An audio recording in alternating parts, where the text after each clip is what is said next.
What is going on, chat? It always crashes when I boot up stream. So insane. But what is going on, guys? I'm back. Stream Deck is officially junk now since this update. I have to literally roll this shit back just to get it to work right, guys. Unfortunately,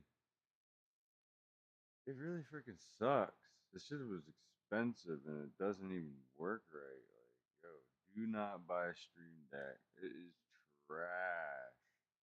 Straight trash. God. Like they update it to be worse and worse every Check out the IGN review for Arc Raiders. They praise Marathon, but complete. Every time I update this fucking app, it gets worse. Like, it bugs out when I start the stream. Like, what the fuck is that bullshit? Guys, this is real shit. But either way, let's get into the news. It's enough of me complaining. Companies and their quality control, because really, they're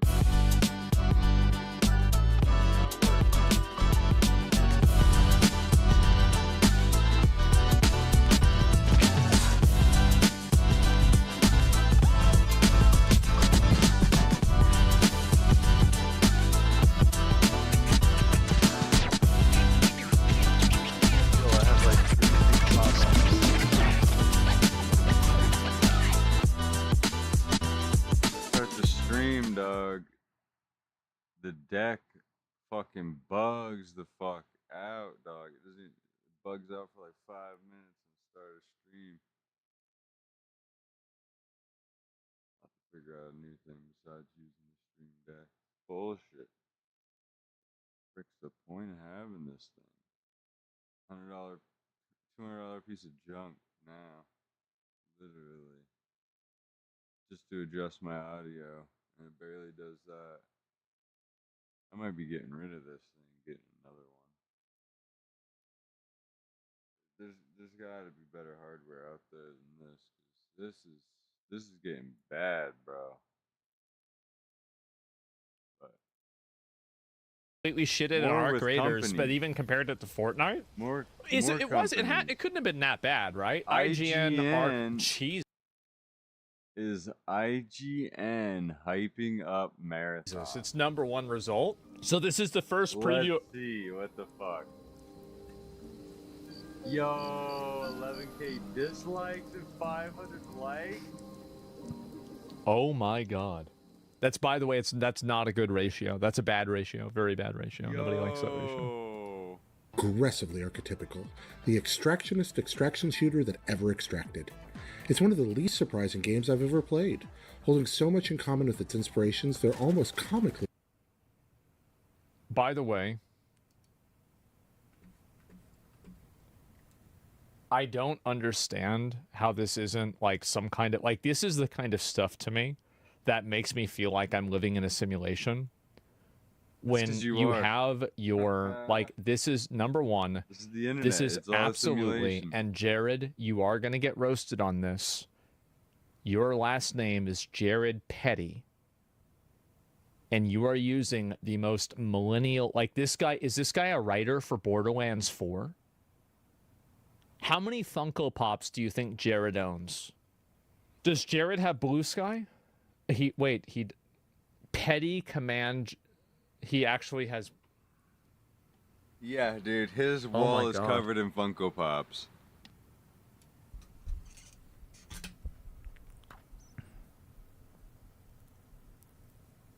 I can just tell already. I can already tell. The archetypical. The extractionist extraction shooter that ever extracted. It's one of the least surprising games I've ever played. Holding so much in common with its inspirations, they're almost comically indistinguishable. For preview purposes, this is a very good thing. If you enjoy other games about scavenging goods while avoiding PvE foes and robbing PvP humans, you're probably going to like Arc Raiders. If you don't, then there's likely nothing new here to tempt you. This is a game... So let me get this straight. if you like this genre of video games, you're going to like this video game. What? No, I don't think so.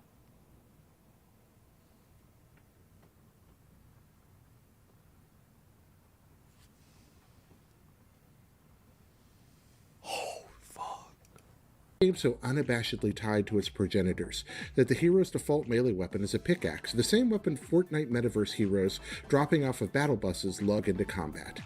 That's a This is really bad. Like, I usually assume when IGN does something and it's bad, it's not actually bad, right? It's just people that are overreacting because it's IGN. So because you start with a pickaxe, this is somehow bad because Fortnite used it? Oh my god. And also, you're right about the graphics. cute enough homage, but it's only the tip of the iceberg for the ways Arc Raiders will be instantly comprehensible for those who play Battle Royale, tree-punching survival games, or Extraction. There's very little that feels truly original, but the components bolted together from other successful live service games click predictably and produce a satisfying result. The goal each round is simple. Go to the surface and then get back underground alive with better loot than you started with. Two forces stand in the way of that goal. The first are the Ark, AI-controlled battle robots that wander the map searching for any sign of organic life. The Ark... I can see why these people are worried about losing their job to AI.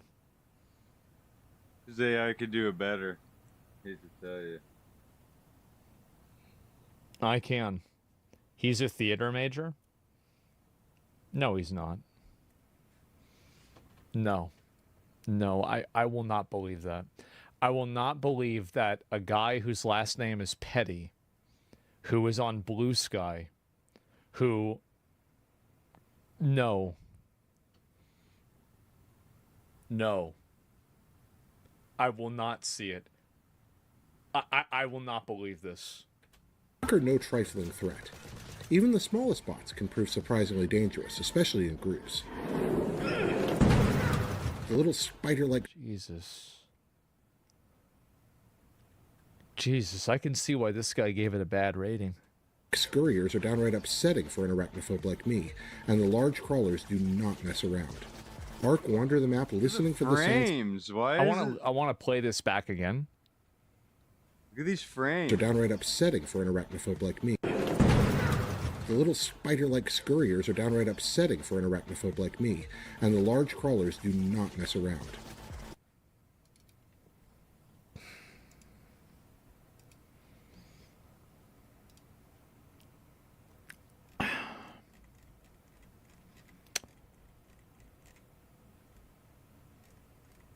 Give me a minute. I have another great point to make. This is going to be me agreeing with myself. It'll take me a minute, but I've just got to find it. While I don't have an inherent problem with this type of design, what I've noticed with, quote, accessibility features is that once they're normalized, they become expected and their absence is discriminatory/problematic. Body type 1 and 2, arachnophobia mode, trigger warnings as examples. Yes. You're that afraid of spiders you can't deal with them in games? I really, that's crazy, right? Wow, what are the odds of that? See, I told you all this shit was going to happen. According to his LinkedIn, he has a master's in theology. I don't know, man. What if arachnophobia mode turned everything into spiders? Just to troll people, have like, yeah, all right, I'm going to turn on arachnophobia mode, and it makes every monster a spider. Yo, that's fucking They call awesome. It's for, what's it called? Exposure therapy. Ark wander the map listening for the sounds of search or battle and swarm any humans they find.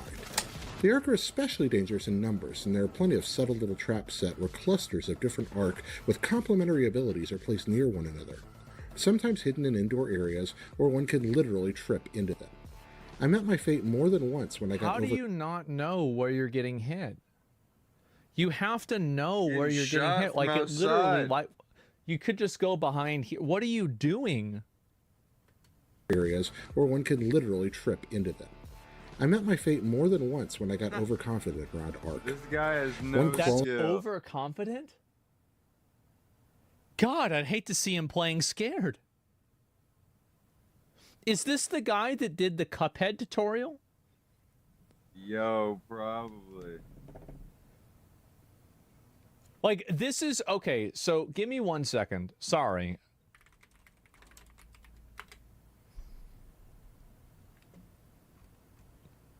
Where is my old PUBG videos? Jeez, that's a throwback. Okay, I'm going to see if I can find this. Because I understand that I'm garbage. Let me see if I can pull it up here. Like, I get it. This was me playing the game. Pop up. Yeah. They're like, oh, what the fuck was that? Right. They don't, You they're sucked confused. them in, right? You sucked them into you. No, and I thought you fucked meant them. suck their dick. They're behind you, behind you, behind you. Yep. There's Fuck! 2 squads. We got built. I'm the worst at this game, dude. Yeah, you're pretty bad. I missed every fucking shot. We got built. I'm the worst at the... Fuck! 2 squads. You guys might not have known this at the time, but this was actually my video application to become a reviewer at IGN. Yo, let him cook. Monstrosity literally spun to the air with its legs like some kind of Cyclops spider helicopter. Take down an Ark, though, and the rewards can be worth your trouble. They generally contain ammo and weapon components.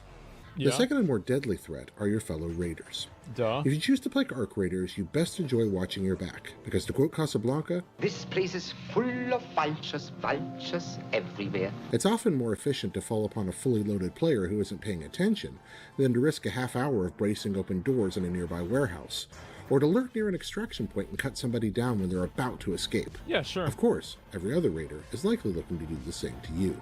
Combat is competent enough to be satisfying. Your third-person avatar moves and controls like most other third-person He is playing this. You know what? Is he playing this on the Nintendo Switch?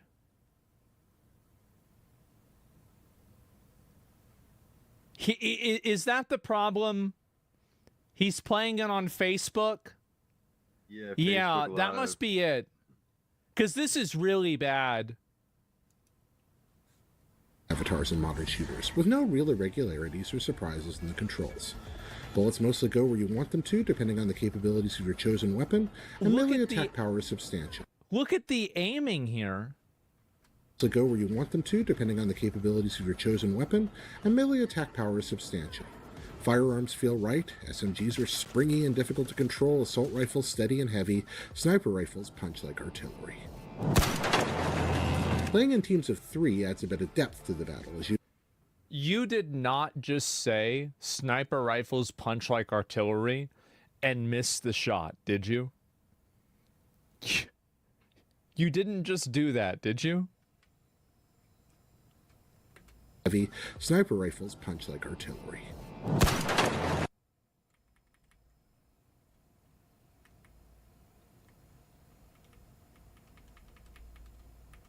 Yep, you missed it.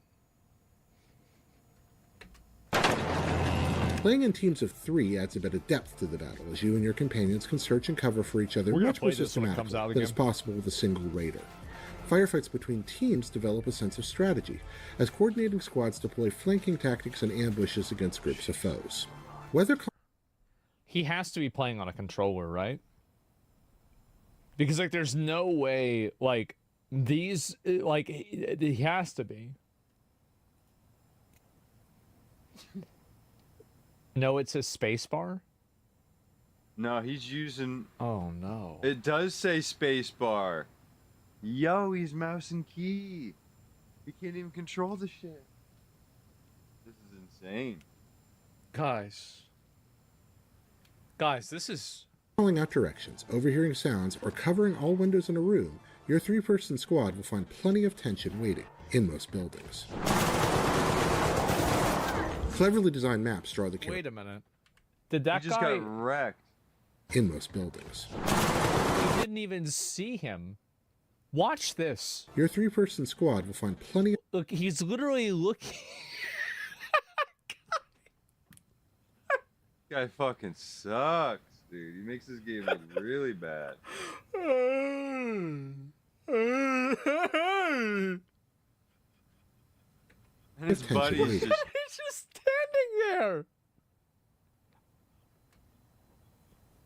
in most buildings.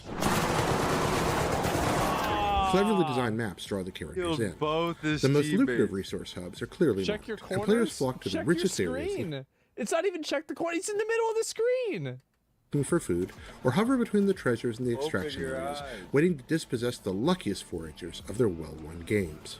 The environments are passable, with the usual collection of rusty warehouses, abandoned apartment buildings, and overgrown vacant lots you'll find in a lot of post-apocalyptic shooters. Sure. Everything This is could be good, serviceable, but it all they kind of changed feels like they the, gave Fortnite a code of DayZ grime and moved on. Yeah, this could be good if it wasn't an extraction shooter. Like if they made this honestly, if they made this an MMO, fire. It's a boring enough Fire world as that certainly took me out of any chance. So he said that this game is like Fortnite, but Boring. DayZ. Oh god. The DayZ skin. I think this guy might have already been replaced with AI, actually. Getting into the lore, but I don't really think lore is the big draw here anyway. Arc Raiders is meatloaf without much plate presentation, but the meatloaf is tasty, if a little cold. Look at his shooting, dog. Why is he shaking his? Why is he shaking the mouse just to hit the target? But the meatloaf is tasty, if a little cold. Dude, you missed every shot. Bro, what is going on? Guys.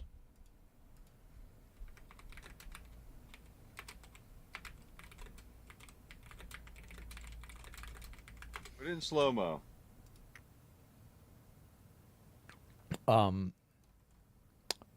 I can't find it. I was trying to find it. I couldn't find it. But you know the scene. This is straight up out of Looney Tunes. It's out of fucking Looney Tunes. This is insane. They draw this. This is crazy. It's a divine intervention. Yeah, but let me see. Divine. Oh yeah, divine Is this the intervention. example? Oh my god. Yeah. Yes. Yes. Where's the clip? Bro, there it is. Oh my Oh man, I need to pull the god. clip up. But the meatloaf is tasty, if a little cold. Every drawer and cabinet is a potential source of wealth. Crafting components, ammunition, shields, healing items, and weapons. Yeah. Ammunition is properly segmented enough to keep you hungry as you scavenge and construct guns. Light, Right. medium, heavy, and shotgun ammo variants are available early to locate in the overworld, craft in your lair, or purchase underground. Materials have the usual predictable levels of rarity corresponding to color, with certain colors granting you the ability to develop more useful or rare items. Cool. A single special pocket in your inventory allows you to keep one discovered item safe, even on the event of your death, so that you can haul your rarest finds home, even when you die.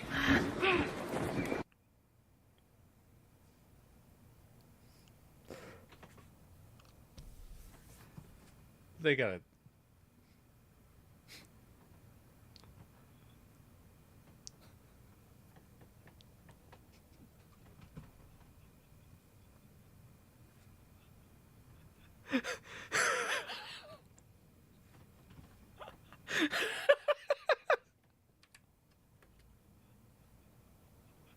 so that you can haul your rarest finds home, even when you die.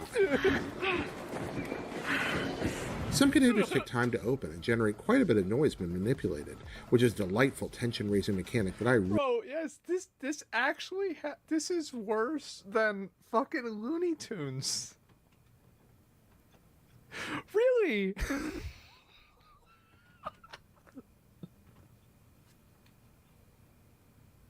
don't even know this is possible. really appreciated. Opening one of these was especially harrowing when playing solo. You can really feel the vulnerability with your camera locked forward, not knowing what passing robot or player might discover you as you make an ugly racket jimmying a door. You spend your time between rounds underground, where you convert your ill-gotten gains to an ever-escalating series of crafting tables, allowing for the creation of ever more elaborate. What is that? A clip inside of a glass bottle inside of another fucking can with a gun trigger and a fucking tubes on it? Gear. Yeah. You can also choose to straight liquidate materials and finds for cash, and purchase fully crafted items at in-game stores. There's also some part of crafting that involves a live rooster. I never figured. Scrappy the Rooster. The Rooster has been a resident of your workshop since the day you moved in, and likely long before. I think I found it, guys. I'd knock that shit off if I was you. I'd knock that shit off if I was you. This is literally it. This is this guy trying to play. Every shot in his clip gone. This is this fucking guy. Yo. A whole fucking clip gone. And this is him in game. That's him in game. This is literally what we just witnessed. We'll periodically bring back dubiously sourced materials and share them with you. So you have a rooster. Okay, so I get it. The rooster is like kind of a login reward bonus.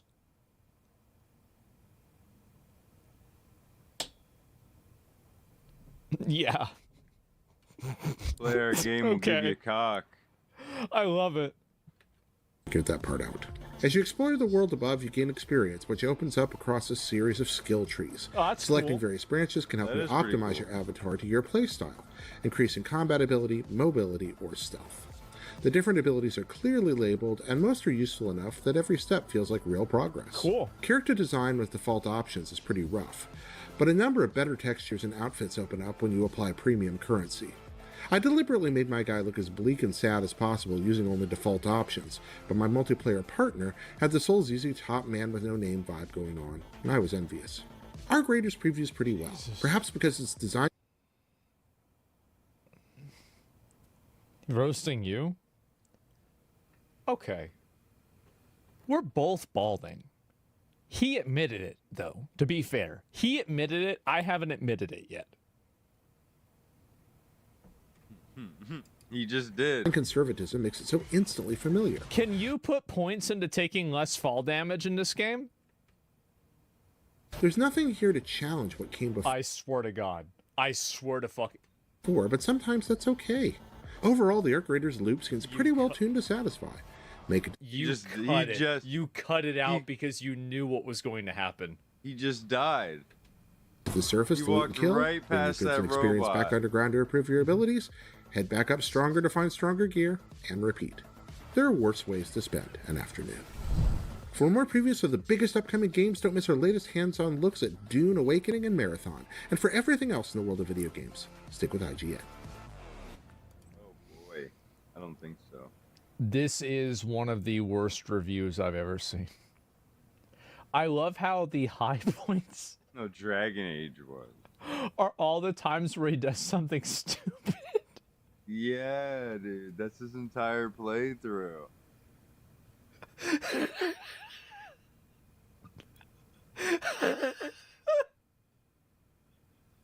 Each clip is just him getting wrecked by just walking out there and getting even on the Is event this- of your death, is so that it? you can Yep. haul your rarest finds home, even when you die. What the fuck, dude? Some containers Why take would time you... to open and generate why quite a do bit of you noise do when that? manipulated, which is delightful tension-raising Oh, mechanic that I God. really appreciated. IGN should Opening die one of these already? was a No, this isn't even IGN's fault, dude. This guy, this is the most fine game we've played in a while. This video, gentlemen, is I think one of the this is going into, and I forgot that Mr. Petty, you are going into the Hall of Shame. This is going to be looked at back in 3 years from now. Just like it's not, look, it's not as bad as the Cuphead tutorial, okay? But man, it's not that far away though, right? Yeah, he had a blue sky moment. Well, I don't know. Like, I could go on his blue sky and probably, oh, he's dumb. He's reviewed by Jared. Jared really fucked up. Let's read some of the comments here. When you don't think IGN can sink any lower, they ruin this abysmal attempt at a hit piece. I actually don't even think this is a hit piece. I think it's just a shit piece. I do. I don't think that there's some grand design or big strategy this guy has. I think it's just a guy that doesn't know how to play shooter games at all. Yeah. They had him review this game. The video's at 50 FPS, which is really strange. Well, yeah. I mean, I guess this is amazing. I really appreciate IGN making this video. It made me realize I was subscribed. I fixed that, though. This is the most it's IGN review I've seen in a while. When you hear about layoffs in the gaming media, remember this video. Well, here's the funny thing about it. IGN What a take. is actually one of the only studios that's, I think, making good decisions with this. Like, if I look at a lot of these other games, they're making awful calls. At least IGN uploads this. Lol, what? No, I'm serious. Look, if he defended Marathon on Blue Sky. Oh, God. He played the game on the lowest settings, plus 30 FPS. We can clearly see it. Yeah, that's why I asked if he played on Nintendo Switch. And so, yeah, journalists actively killing your channel. Well, what I'm saying... Well, anyway, look, I can talk about that later on. But anyway, let's look at a few more of these.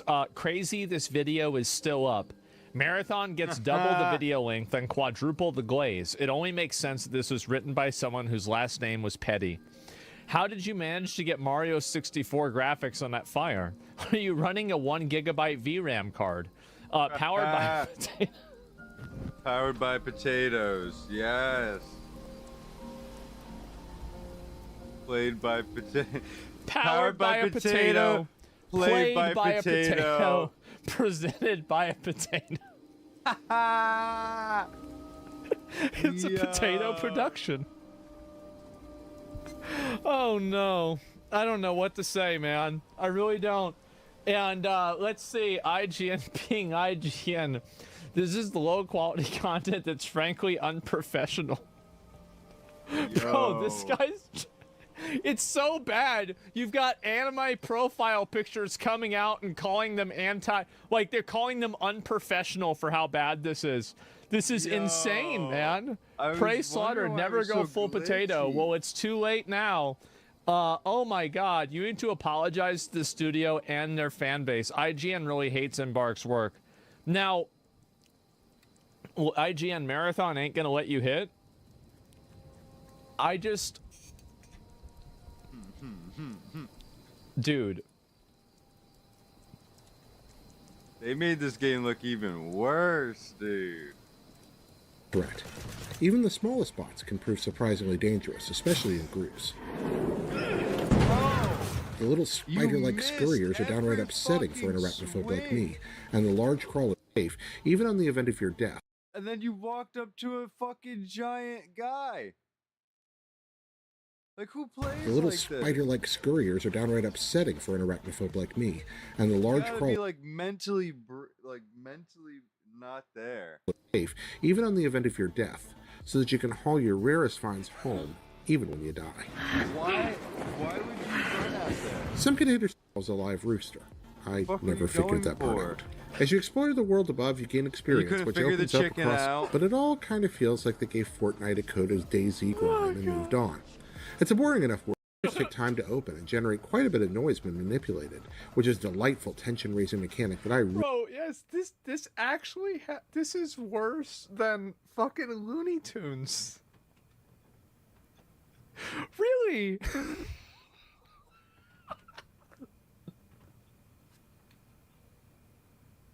I don't even know this is possible.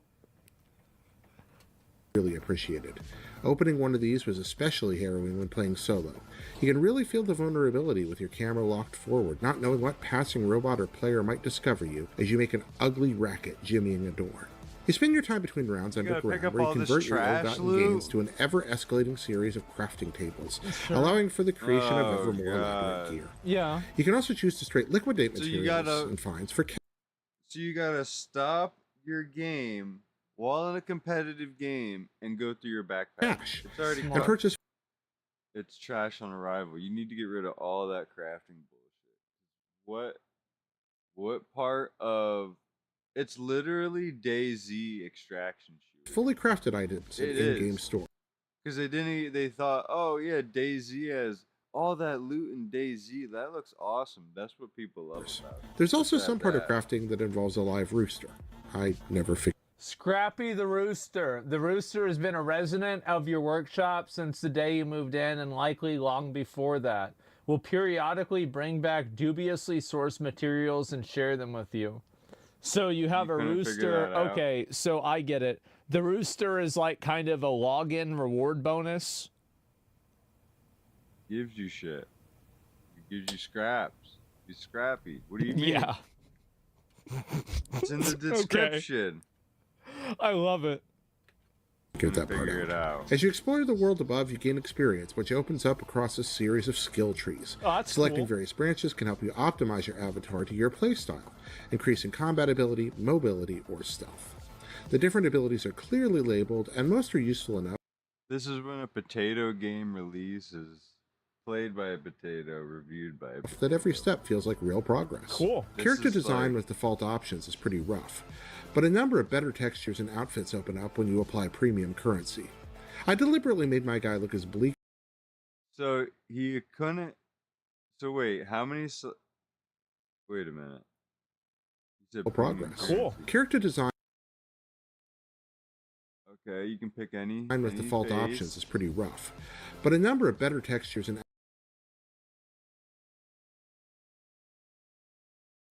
outfits open up when you apply premium currency.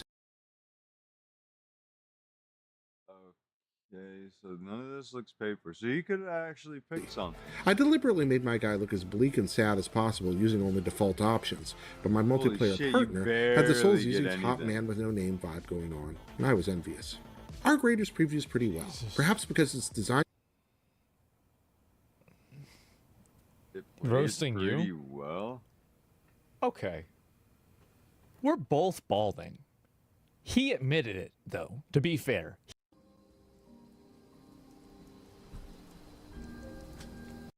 By a potato, played. How did we get? Should make a gaming YouTube channel. How the We get all the way back.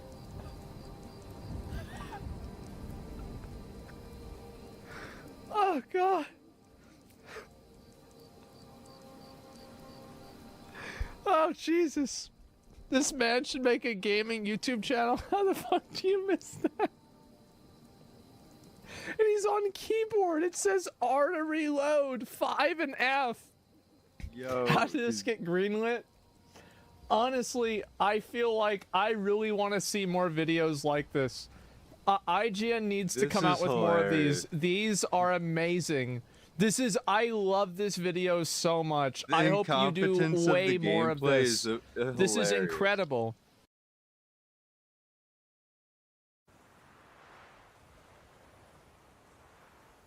There's something magical about that shit.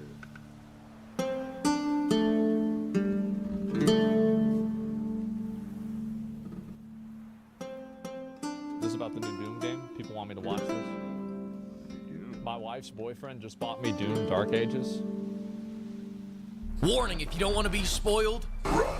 Doom the Dark Ages is taking inspiration from the original Doom games because, as we all know, Doom peaked with H-Doom on the T83 calculator. Right off the bat, if you want to know if Doom the Dark I had that. Ages is worth buying, I'm gonna say this. A lot of people judge their buying decisions on a $1 per hour of fun basis, and if you get this game for free, it lives up to those expectations. So in my situation... Yeah, I'm not really playing much Doom these days, guys. Oh, fuck.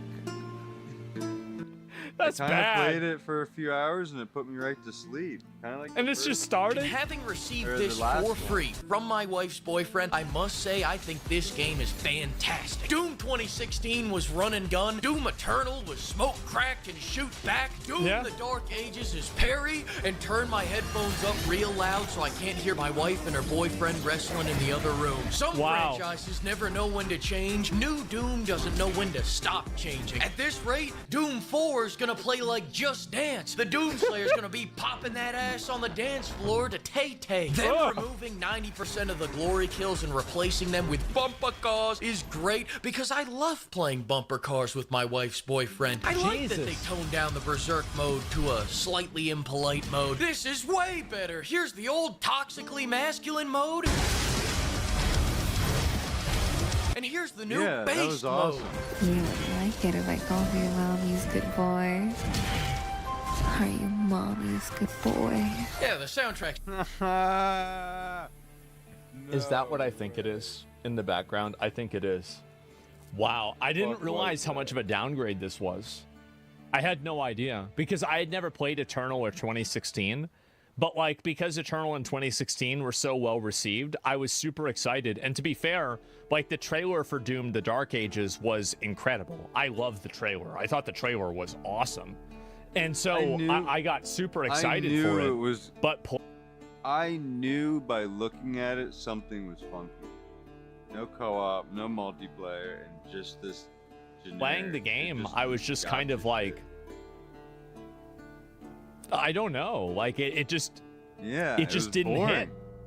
Another Avowed situation for you? No, it's different because like Avowed, I played and beat Avowed off stream because I thought it was interesting enough to continue playing. Yesterday, I uninstalled Doom because there was some update for No Rest for the Wicked that I wanted to play. I had to uninstall it. It's a little weird in the new game, but we'll get to that later. I'm glad they're making this game less masculine because after playing Doom Eternal, my wife's boyfriend started getting scared of me. After all those glory kills, all those chainsaw kills, a berserk mode where you fucking punch a demon's leg off. I hope hell is wheelchair accessible, bitch. God, I'm getting choked up just thinking about it. I might tell him that I'm banging my wife tonight. But Doom the Dark Ages is so much better because it gets me back to being that sensitive guy. Let's not rip and tear until the job is done. Let's rip and tear into a Ben & Jerry's and talk about our feelings. Hopefully they add in a femboy Doomslayer skin later this year. Doom 2016 made you feel things. The worst thing about that, well, I think that we all know the worst thing about that. That's the worst. It makes you feel powerful and strong and manly. This game makes me feel like I should play that game again. In Doom the Dark Ages, we are back as Lizzo. I mean, Doom Dark Ages is out, and all jokes aside, in today's quadruple A gaming market, even their worst game is better than most of the schlock that comes out today. The mechs, the dragons, baby-birding beams of hellfire down a monster's throat is just pure awesome shit in comparison to the last AAA game I played, where a very different monster was going down Yasuke's throat, and that's the last I'll talk about AC Shadow. Jesus. Shots fired at Ubisoft, making the fucking guy massively gay, and no other option to pick but one other ugly girl that cheats on the fucking Chinese, leader, now seen as or Japanese,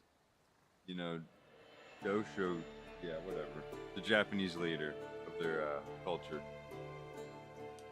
And she was extremely loyal, known to be loyal, and then got her kind of fuckboy shit. The mechs have no glory kills, you're more getting excited on the idea of mechs rather than the execution. Kind of like getting energized on the idea of cocaine rather than actually snorting it. But that's exactly the way that I felt. That's the best way to say it, is that it sounds so cool that you're going to get into a mech, but when you're actually in the mech, it's literally just you hitting the same punch button over and over and pressing spacebar when their weapon turns green.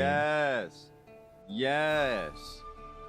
It's so mind-numbingly simple, and there's nothing to the game. Like, them adding one parry mechanic, that's the entire game. Like, they based the fucking entire game on one added mechanic. Like, they're so brain-dead stupid that they can't add... Like, I'm playing New World made by Amazon. I think AI made the fucking game. I don't even know. They did a great job because there's so many abilities that you can use, and these guys are struggling to make one ability. It's just like boring. Nothing.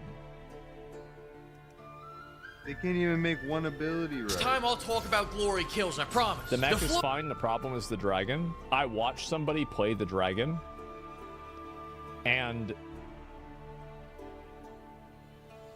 it was so bad. It was so bad. It was, yeah. The dragon was ass. Combat in this game is great until you go to do a glory kill. And if you're a little retired in the head, don't worry, because this is way easier than the last game. The learning curve in Eternal was a learning cliff. You either got it or you got motion sickness. I remember my papaw walked by me playing Eternal, and he said, "Oh, you're playing Doom? I remember playing Doom back in 1993. Oh!"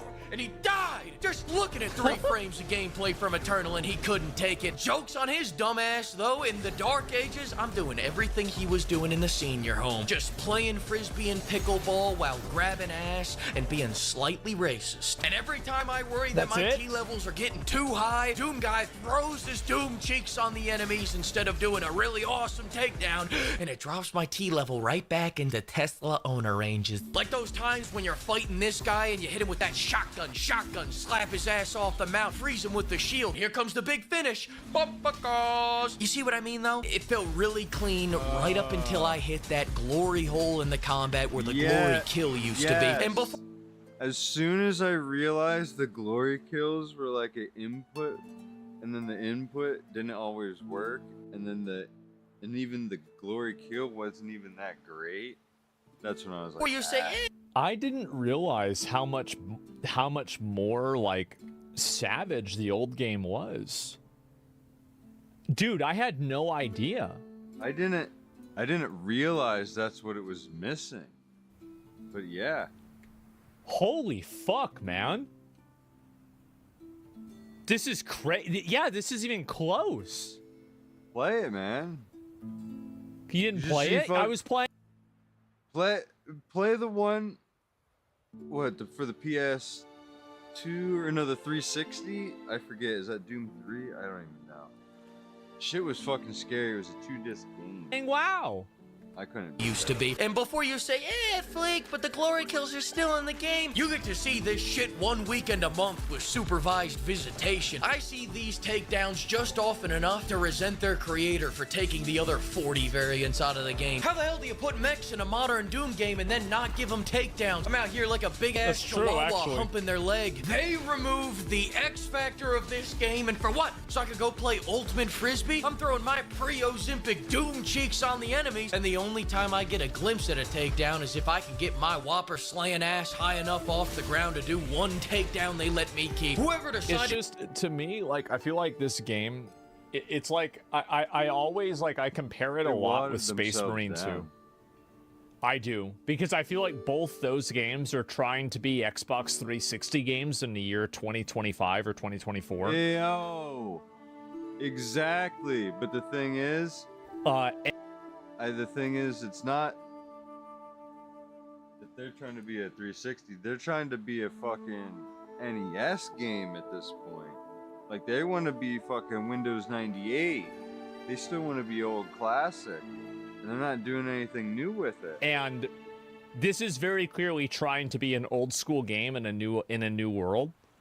And it's like... Yeah. there's a certain type of, like, aura. What the fuck does that even mean? So what it means is, like, aggressive, high stakes, really fast-paced combat that's narrow without a lot of storytelling, but it's good gameplay and it's just good combat. That's basically it, right? I mean, if you were there, you'd understand it. Masculine. Also, it's masculine too. Like in for example, Space Marine 2, there were a lot of times where it was like, yeah, the guys didn't agree with each other, but they're like, okay, well, you're in charge, and so we're just gonna do what you say because of, like, honor and tradition. And I feel like there is a certain element of that you get whenever you make games like that. Like Kingdom Come Deliverance 2 is a good example of this as well. And, like, there are many games that are like this, but it's like this one just kind of, it felt like it was trying to have aura, but it just didn't really get there. Am I crazy?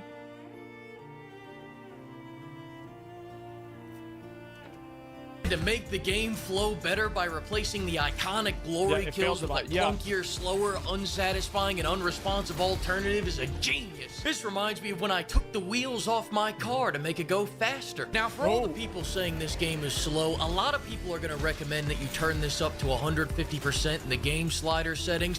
But I just don't think that's enough. So what I did was speed hack the game to go at 4 times the max speed. So I might finally That's great. And for my fellow 70-year-old AARP card holders in the audience, if you were annoyed by the constant weapon switching in the last game, you don't gotta worry about that any longer. Because in this game, you only need one gun. The best gun in this game is the shield, and the best shield in this game is the super shotgun. You use the shield like a lawnmower to clear out all the pretend enemies, then you use the shotgun to shit on the real enemies harder than Johnny Depp's ex-wife shat on the bed. Just bam! I remember that. Bam! That's 3 big bams! Now you gotta get new sheets. Even when they gave me the BFC, I said, oh, thanks, that's really neat, but I'm already the big fucking top.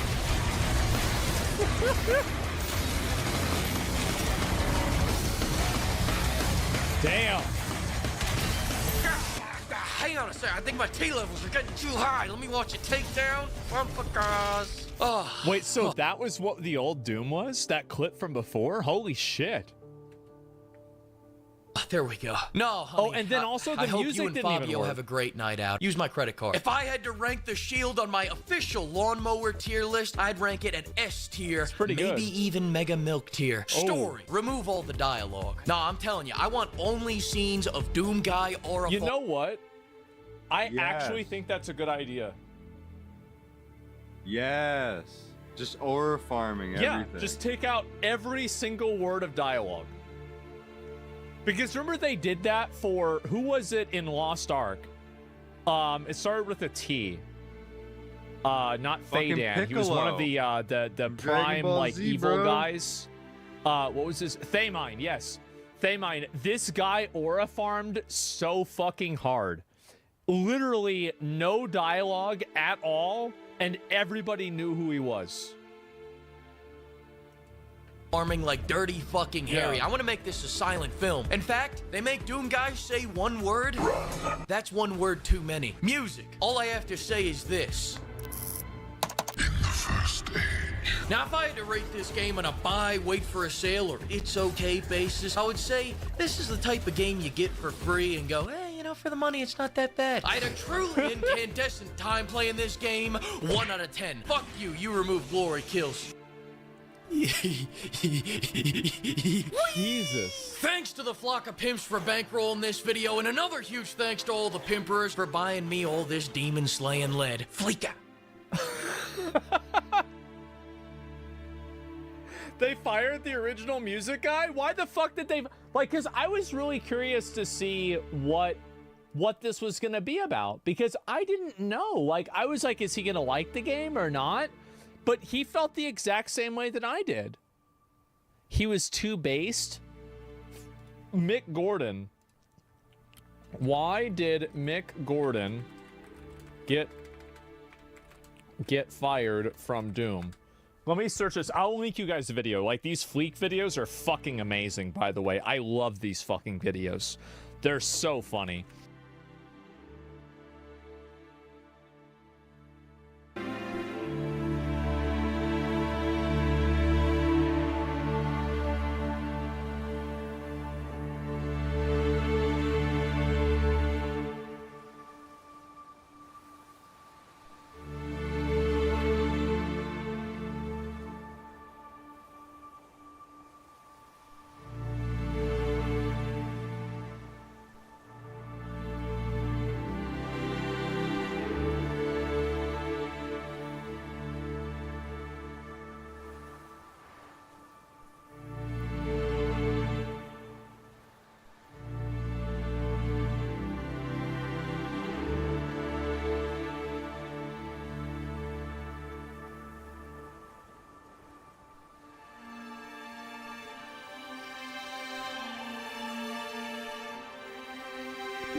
I was skeptical of the claims of the Elder Druid.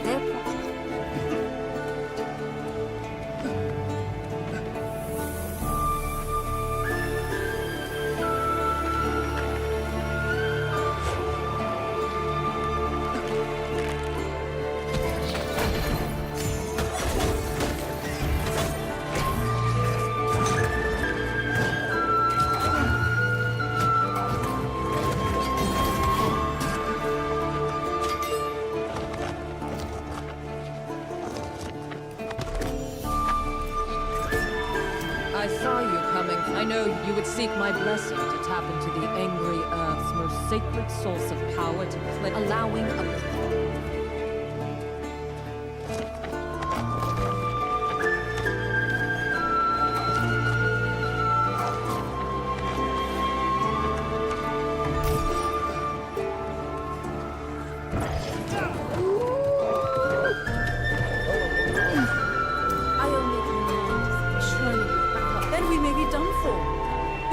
shelter here, but the huntress has uncrafted.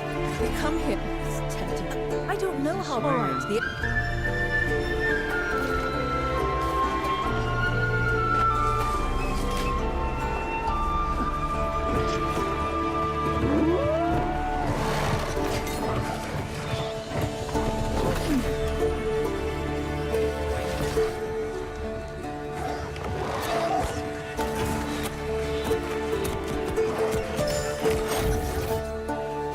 Yo.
Oh, you win another victory. A cause for celebration. For you. But perhaps not for everyone.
best-selling game.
Completed.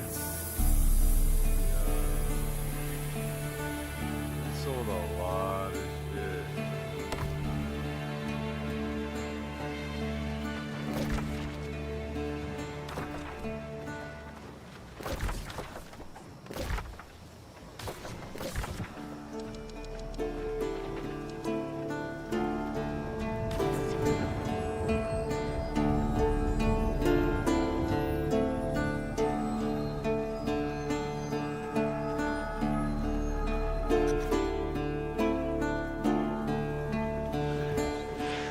A pity you cannot see through my eyes. I see banners of blue and gold and fire. Glorious, beautiful fire. Soul Woman, are you here or am I dreaming? I think I may have spent too much time at Mirlin's tower. Everything is murky. Worry not. The Warden is indeed here. Morgaine has been a bit beside herself since arriving. Tell me, were you able to get the Staff of Wizardry before the Tempest did?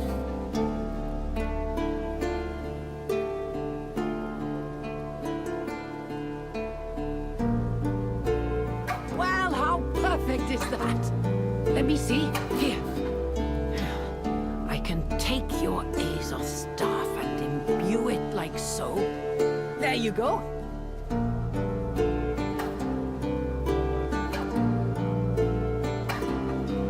Fascinating. And a positive result after what we had to do to accomplish this.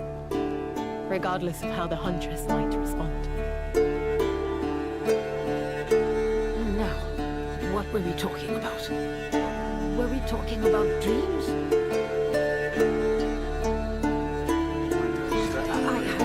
I must have dozed off up there by that swirling maelstrom of chaos that swallowed my brother.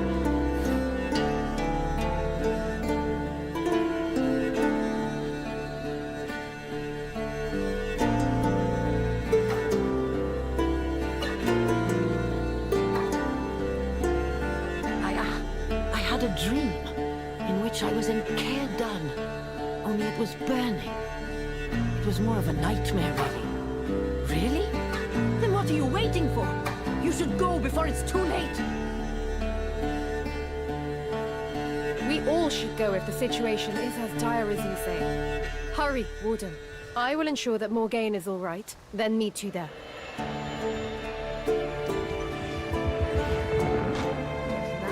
pity you cannot hear through my ears. The cries of pain, the pleas for mercy, the smashing of heart-checks.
Today, what's going on, friends? Welcome back to another New World video.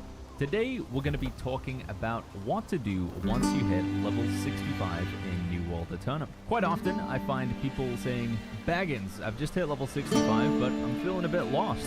What should I be doing in the game now? Well, once you do hit the max level, you are now officially in the end game. Now, the end game in New World Eternum and other games like it can consist of anything from maxing out your gear score, getting legendary weapons, making your character look cool, fighting other players.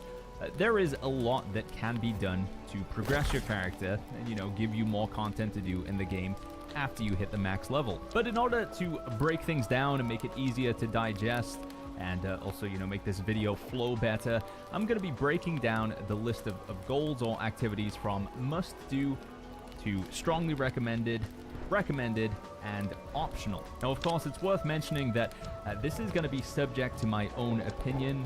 Content that I consider must do might be something that you have no interest in, and content in the game that I consider optional might be something that interests you greatly. For example, we're not going to be talking too much about fishing in this video, but if fishing is something that you really enjoy in the game, at the end of the day, video games are supposed to be fun, so do what you find fun. But again, because it's a video, because you came here seeking the information, I'm going to be breaking it down into different chunks. You can scrub through the video to find those.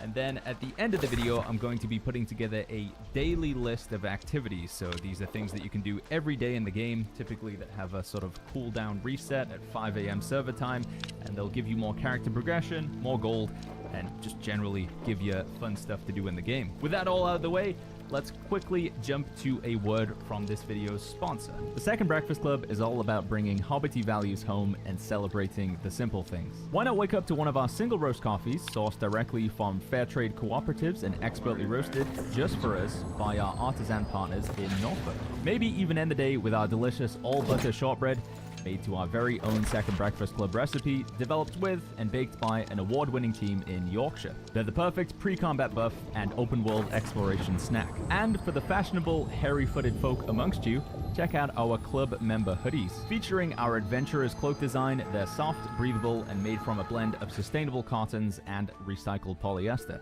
The extra deep front pocket is perfect for hiding rings of power from your enemies. The Second Breakfast Club ships internationally, and visiting it is a great way to support the channel and keep the content.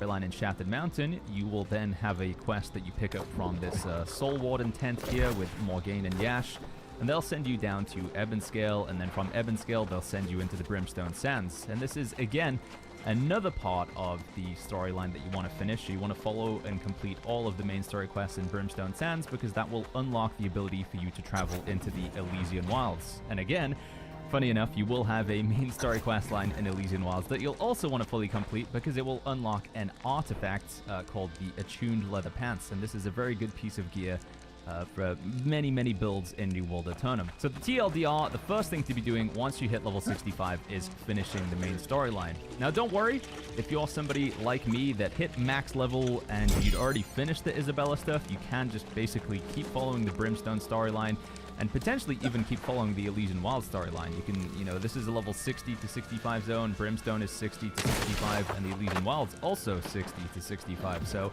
it's highly unlikely that you'll have finished all of the main story and not be 65, but regardless of where you are in the journey, regardless of your level, just keep following the main storyline is what I'm suggesting here. The next most important activity to be doing once you hit the max level in New World Eternum is unlocking your Heart Rune slot. This gives you access to a 7th ability. Effectively, you'll have your 3 abilities on your primary weapon, your 3 abilities on your secondary weapon, and then you will also have your Heart Rune ability as well, but only if you have the slot unlocked and a Heart Rune equipped. In order to unlock the Heart Rune slot, you'll need to talk to this NPC here called Anna. She is located in Brimstone Sands in the north. Bloody, he held the line. Victorious, we returned here to heal and enjoy a moment of peace. But in the quiet of the night, that peace was shattered. The corrupted washed over the fort in a wave. Cutting and clawing, rending and tearing. Our newest recruits were butchered. I tried to help. Then that demon appeared, cutting down one after another. She would have finished me. She should have. But Jonas was there. Every ounce of his power, every swing and thrust was to save us all. But she was too strong. She broke our fearless leader and dragged him away.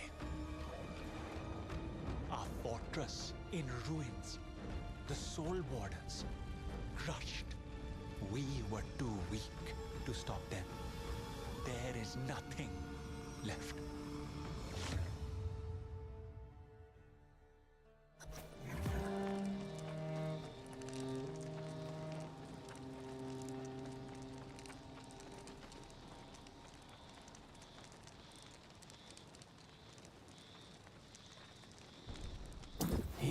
He saved me, you see?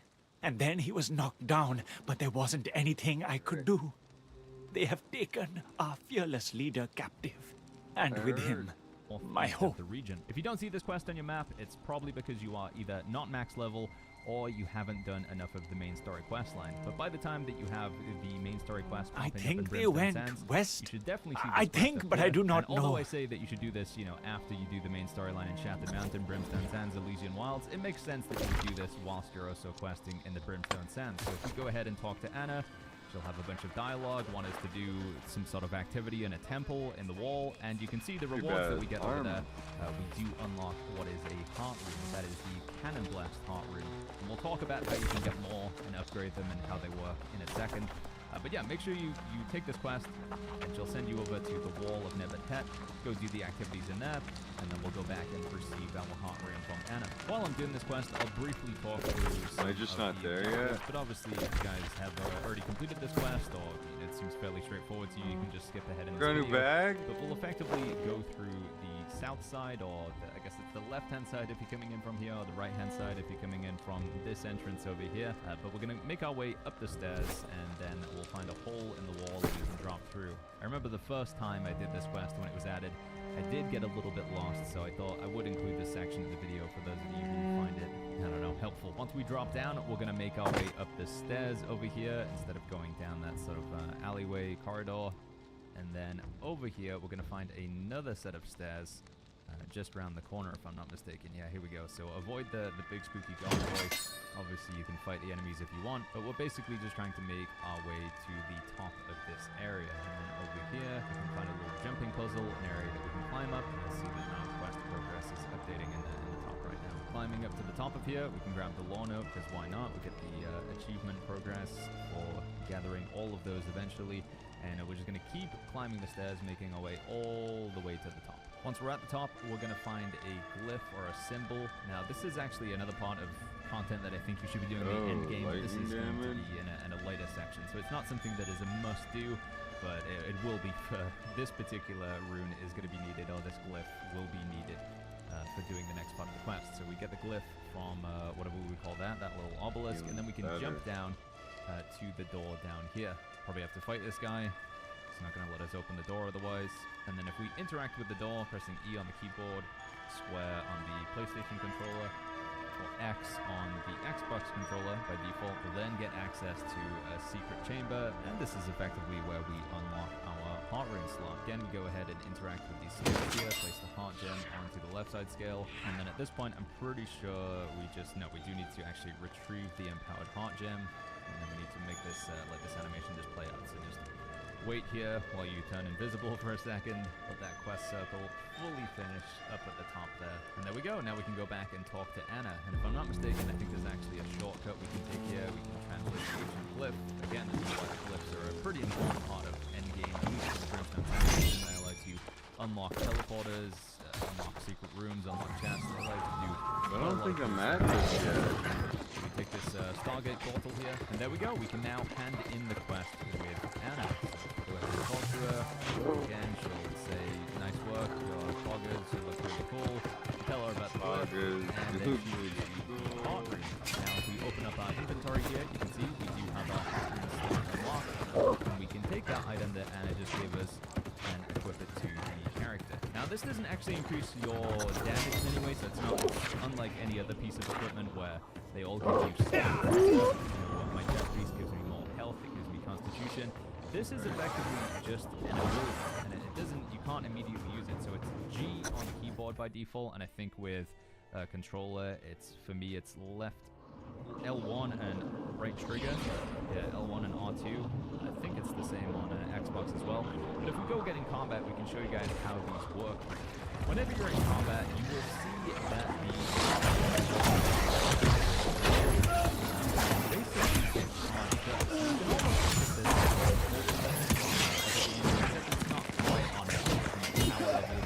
but effectively, we're just going to have to be doing damage, taking damage, healing, anything that would constitute normal combat is going to charge up your heart rate. So if we go ahead and we'll skip forward here with a little bit of editing. This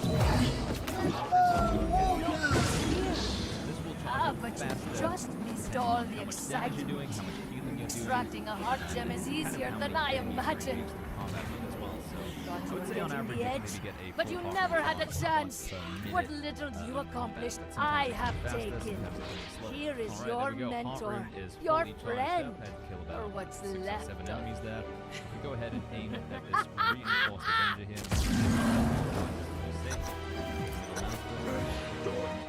Left analog stick. We go ahead and press G. Hopefully, there we go. We hit it. Oh, shit.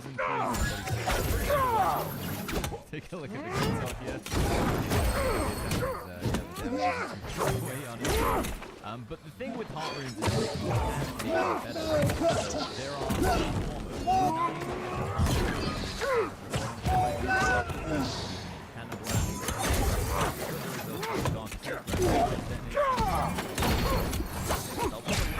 in the description down below. And it does give a breakdown, if I'm not mistaken, where to get them from. So pretty much all heart runes come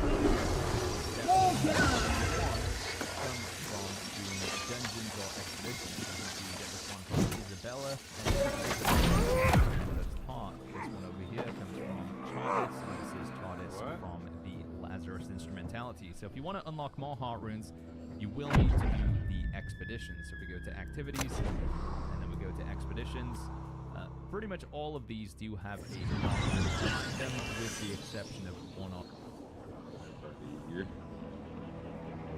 I can't do this. Boss fight. Totally got distracted. I think it said block.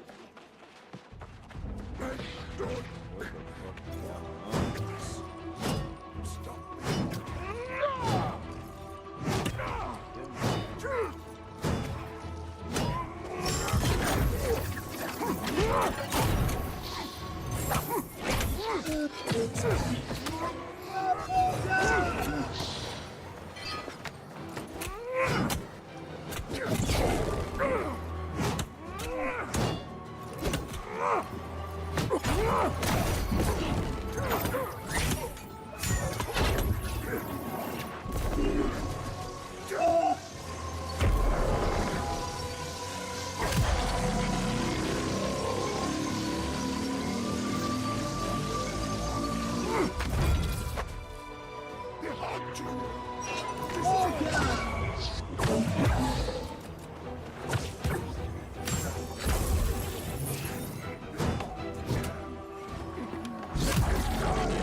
died though. What the fuck?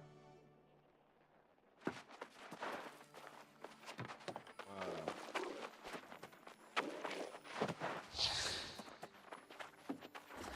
Hearthstone ability.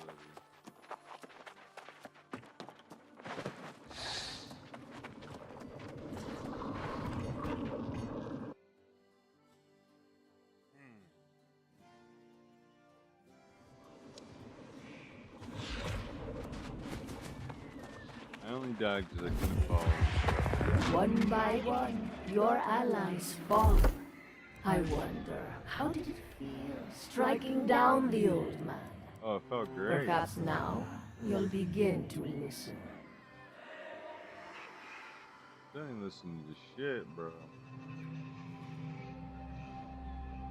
I actually do have.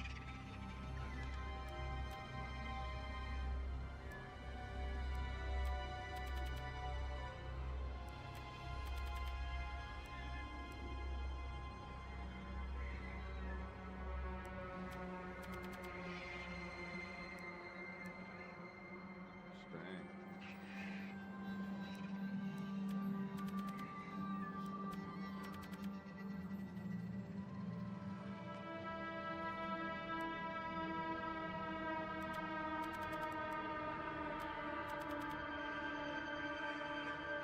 Actually,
that.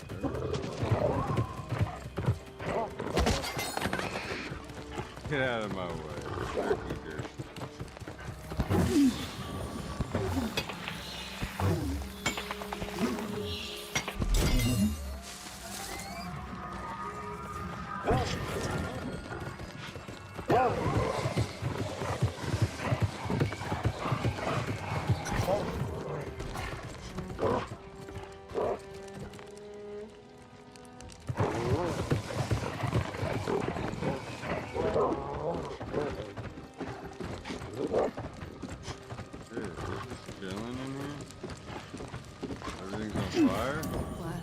This is a right mess now, isn't it? I had really come to like the old man, and now he's gone. It's just rotten.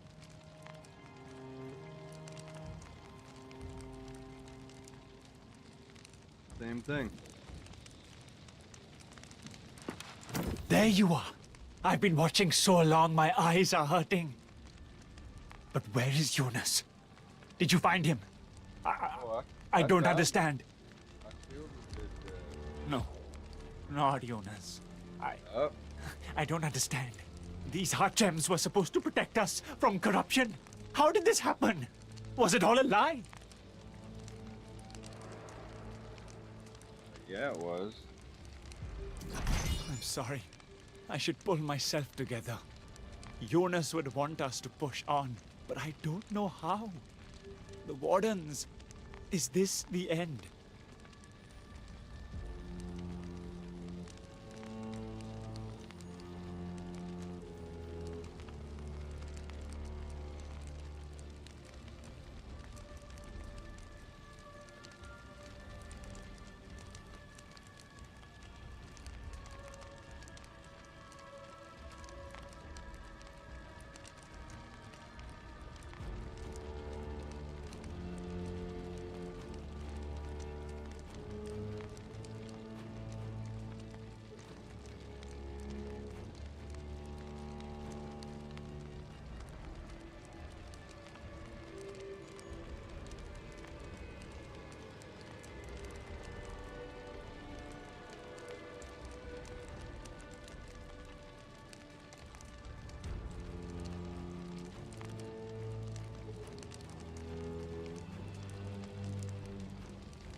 I need time to think, to mourn. I cannot consider the future until I've reckoned with what's just happened. Of course, where you lead, I will follow. Perhaps Sun or Grace has some idea of where we might find safe harbor.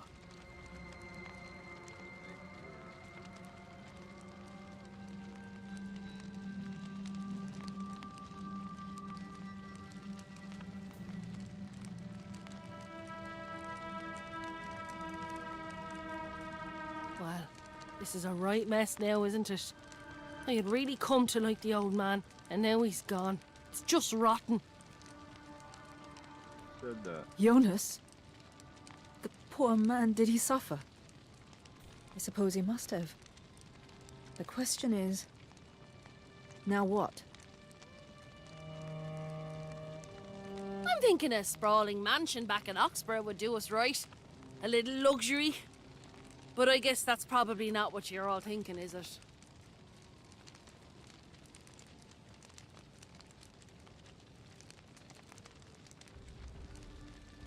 I have traveled extensively in my time on Eternum, but I have only ever felt safe in Ebonscale Reach. Ebonscale is a land protected by Empress Zhou Taiying. I remain her loyal subject still, and she is a personal friend. Royal type, eh? Sounds rather profitable, doesn't it? And safe, of course. That being the main thing. Few soul wardens remain, but I can lead them west. Perhaps Grace can help if she's willing to join us.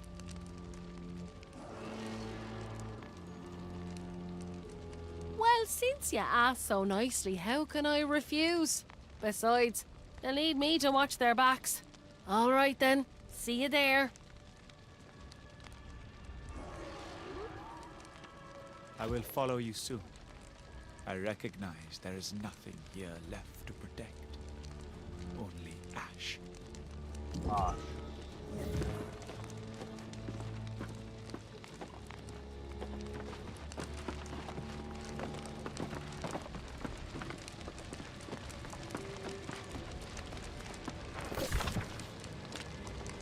This area is stuck.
Best bet to grab some bags.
so many people here.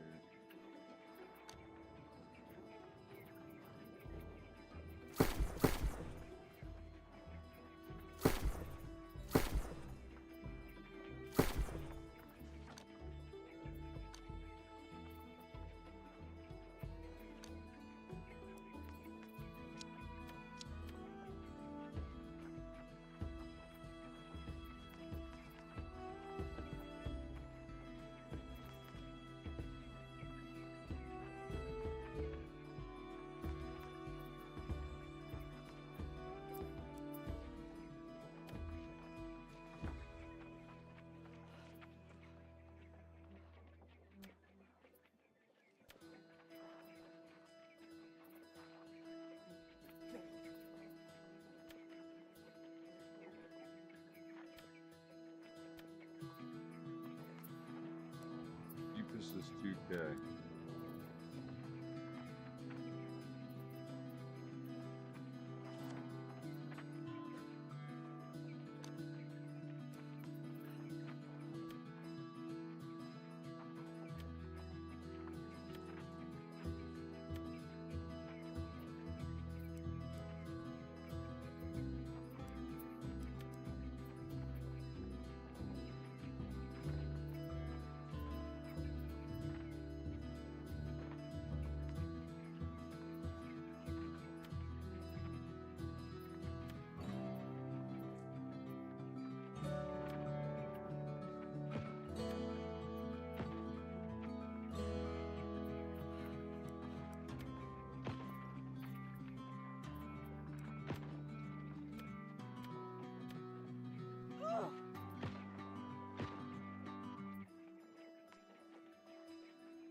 I can afford 2K.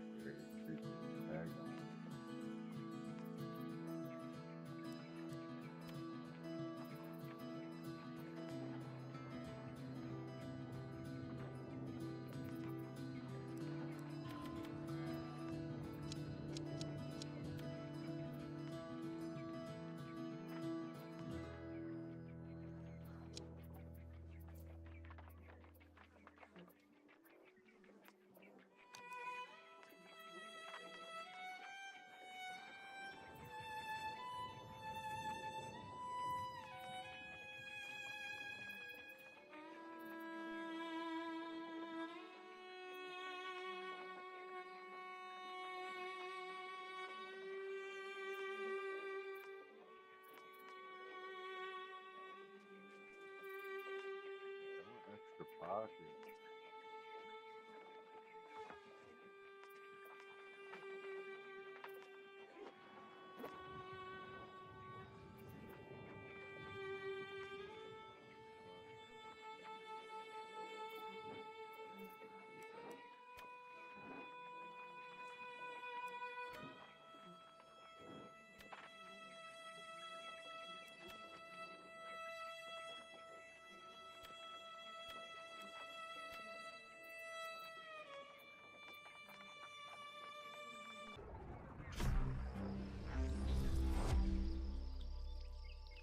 Straight drop connection. Right when I was about to buy it. I can reduce the weight of stone and shit.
Uses the weight of armor.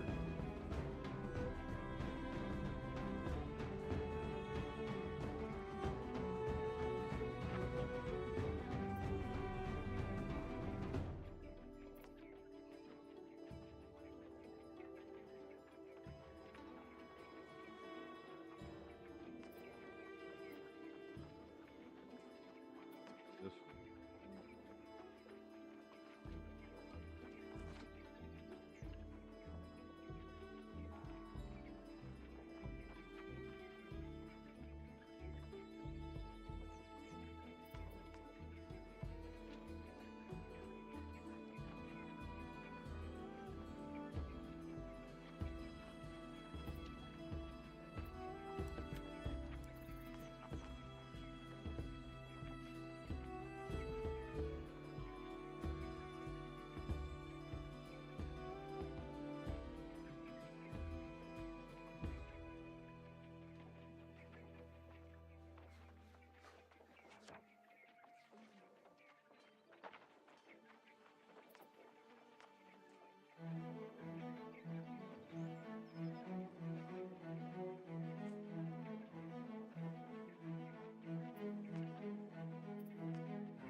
That's a good one.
Go for a lot, bro.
Thank goodness you're here. It's all my fault. I led the Wardens right into an ambush. The corrupted were waiting. I hope not. Surely the Empress was prepared and she and her loyal warriors remained safe. But this area seems to have fallen. We need to find the others. It all happened so fast they came charging at us from all sides and everyone scattered. She was here, pistols blazing, or we would have fallen. Pistol. They all went north through the forest. Please, go after them.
Glad you're...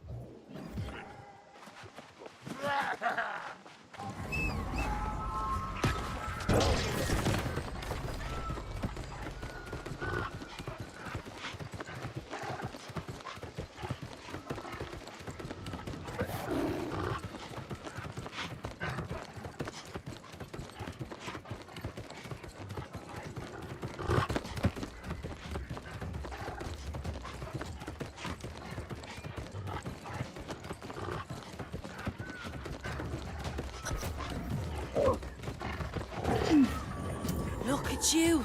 There's Tom.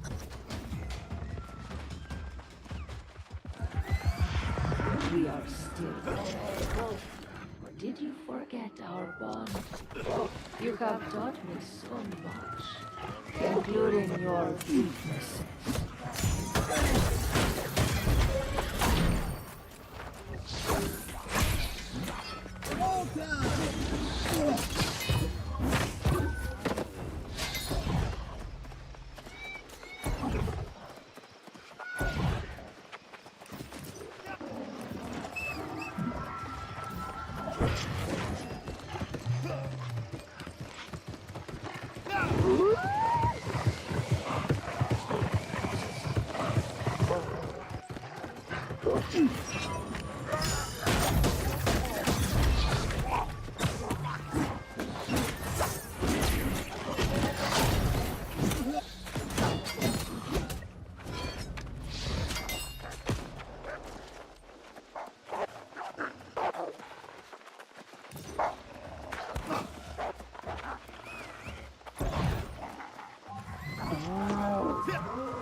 was demoralized.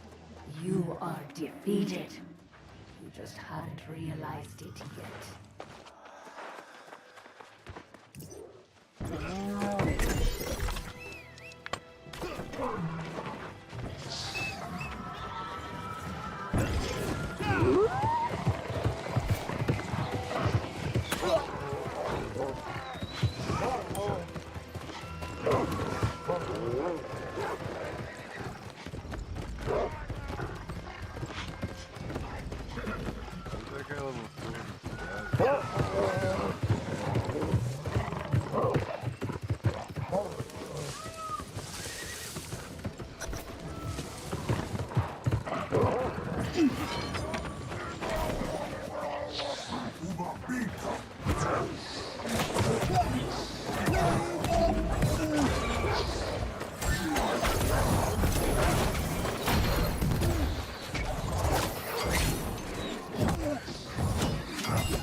This land is mine too. Where will your wardens go now? You cannot hide from me.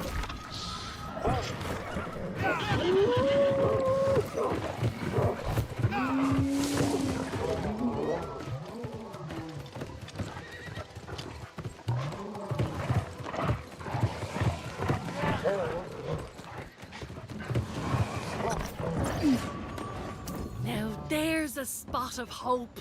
We'll get that banner mended just as soon as we find a safe place to make camp.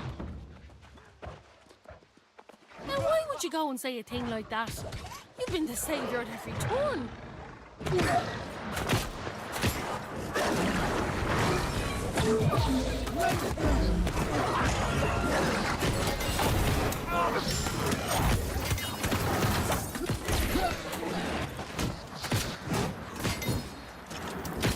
There's a... Thank you. We must see if there is...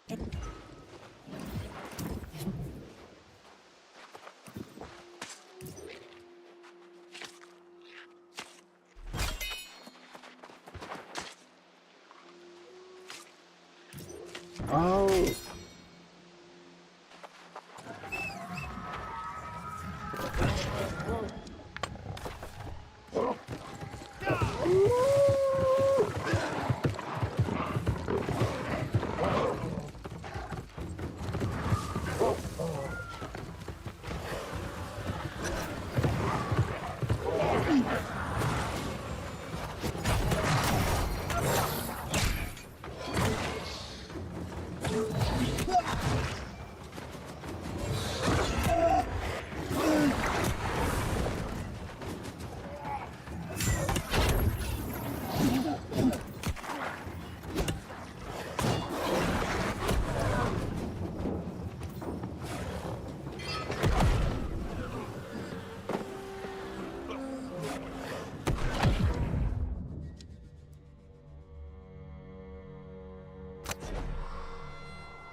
You are doing well, Truth. They are you.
can hit him all.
Spend the thing.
A rare visitor.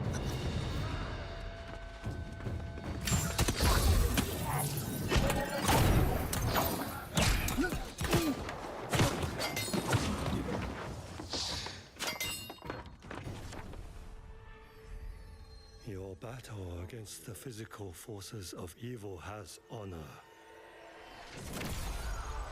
But the real struggle is the battle of the mind. Consider the burdens weighing on your companions. The internal assault this island wages against them. Eternum is not just a place you see. It is a state of being. And it will scar your soul unless you choose to change. Attachments to the past become a prison. Only balance can transform that prison into a refuge. As warden to the souls caught in your sphere, you must defend against the shadows darkening their hearts. Create the island of calm within their storm. Because on this island, where time stretches thin to no horizon,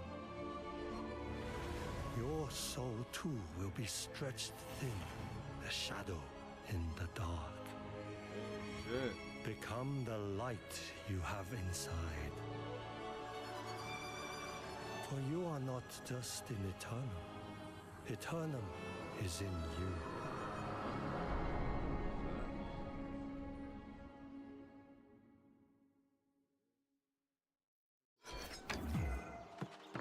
Your sense of self.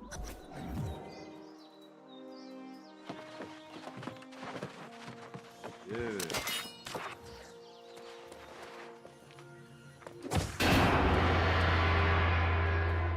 Right.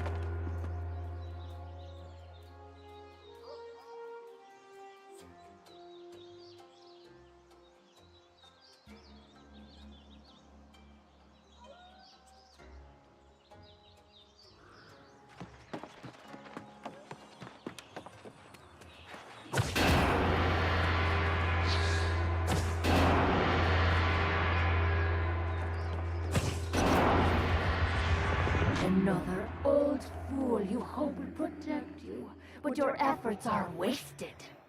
I see. Wait. What? You.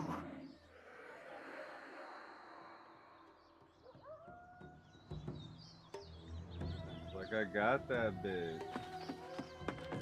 Very good. Not so easy, is it? But did you only focus on those objects? Or did you understand the meaning behind the actions?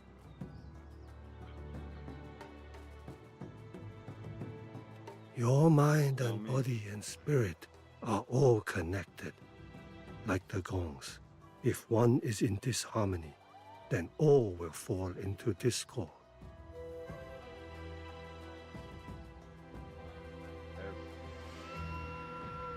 All the work. But when they are in harmony, you will have the strength to keep the unwelcome observer out of your mind. As long as you maintain your balance, your mind will be a temple she cannot enter. Take this lesson and return to your allies.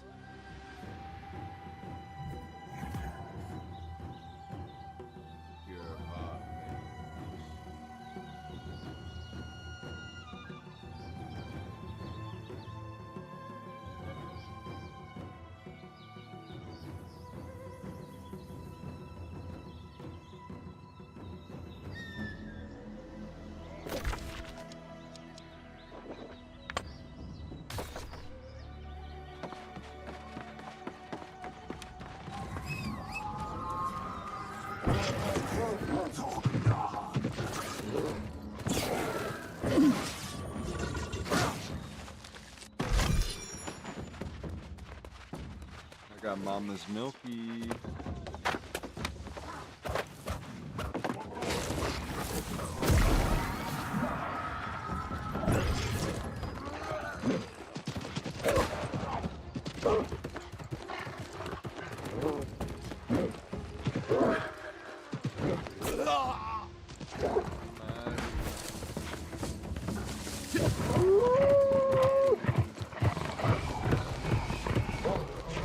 Turbo speed. Look at that.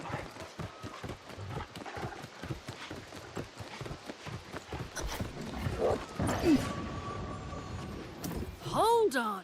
What are you thinking coming this way? I finally find a spot of safety, and you come waltzing in, eyes wide open.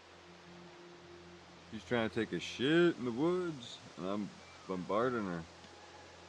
You got her out of your head. After all this time, that's got to be a relief. I get a headache just thinking of that woman. Yeah, and the corrupted are in this land full force. Now We've you're got the our only work woman cut in out for my us. head. Glad you're back to share the load. Lucky for you, your pal Grace has an eye for places to duck and hide, and I found a spot as safe as can be hoped for. They're west up into the hills, at a fine spot by an overhang. I've just been scouting out the area for corrupted. There's a wee force of the Crimson Bastards infesting the shrine up ahead. We'll have to be wary of them. Now that's what a fine first mate would say. Reminds me of when we first met, it does. A long row between there and here. Say, while you're mopping up, maybe you could snatch some supplies too. We're running lean. I'll meet you at camp.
Legendary parkour skills.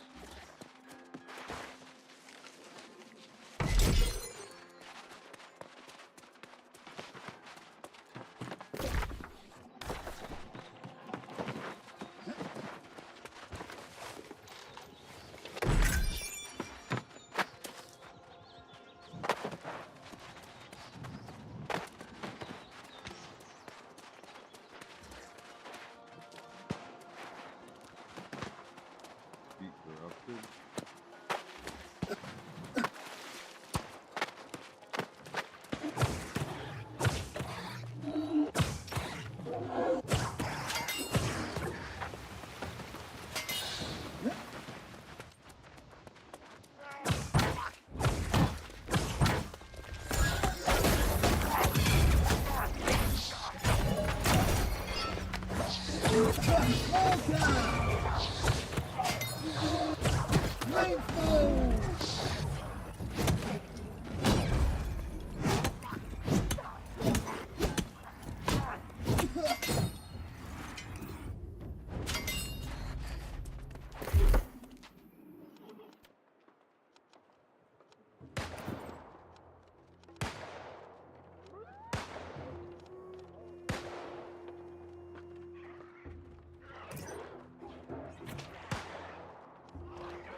Disguising.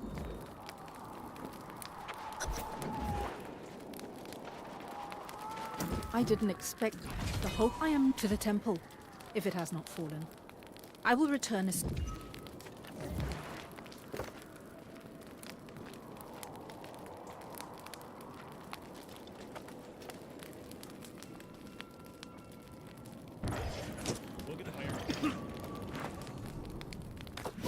Seems actually pretty fucking odd.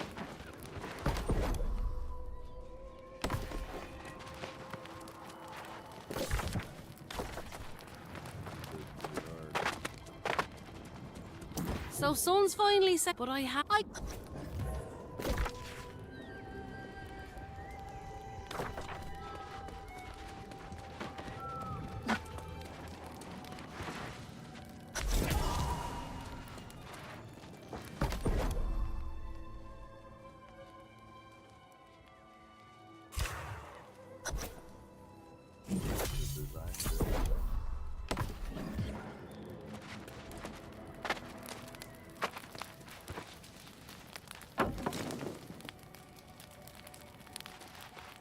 Is that a flag from Kerdun? The symbol of the Soul Wardens. Not long ago, I was so inspired by that.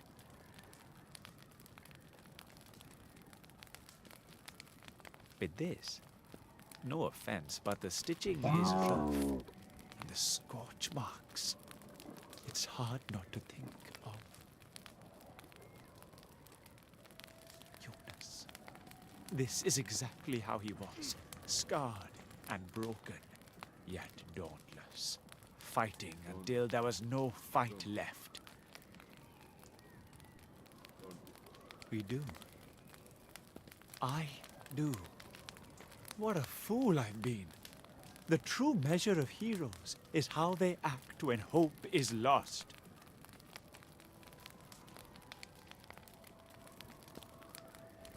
We are few here, but there are many Soul Wardens in Great Cleave. We still have some fight left in us, don't we? Yes, I...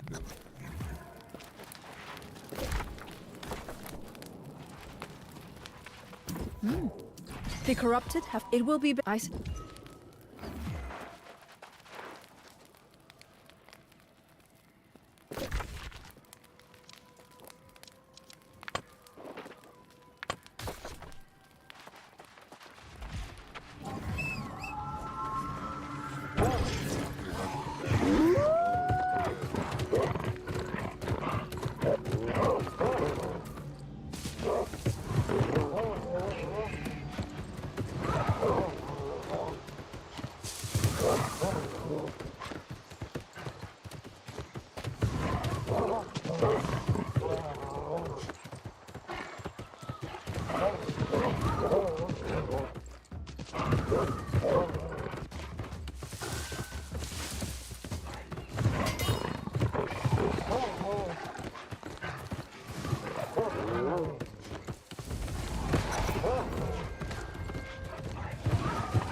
That's why there's nothing up here.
You are my people. Okay, on Tainted Grail, it beat Avowed on Steam. Did this game actually beat Avowed? Is that true? Wait, what? It hit 20K. Oh my god.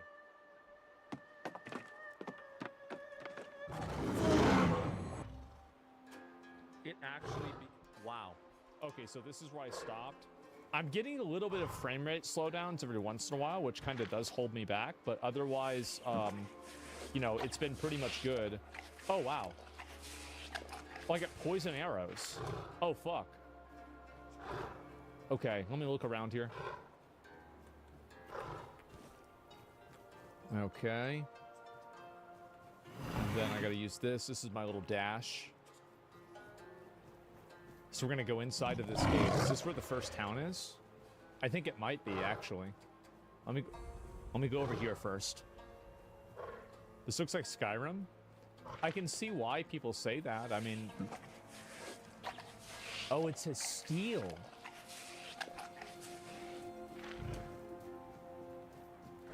Oh, fuck.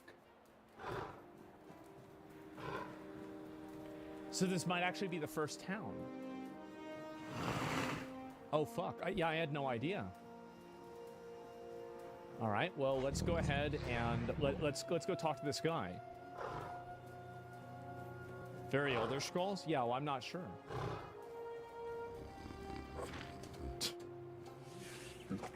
Drunken snoring, okay. Get up, soldier, the enemy's coming. What's happening? In the name of the old mother, what are you doing?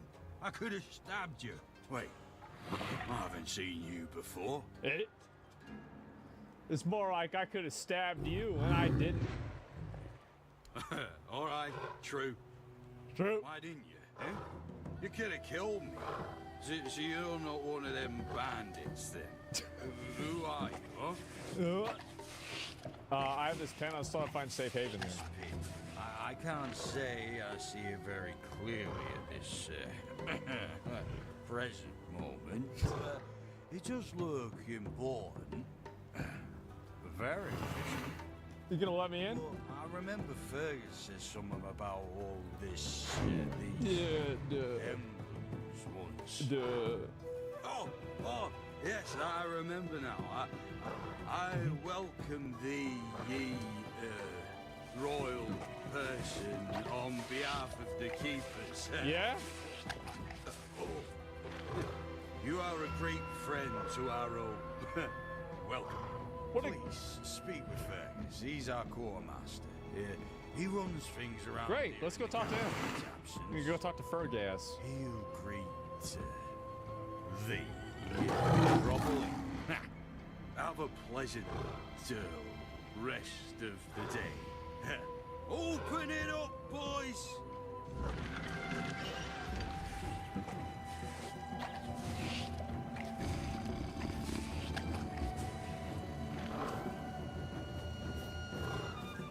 Okay, so we're in our first town.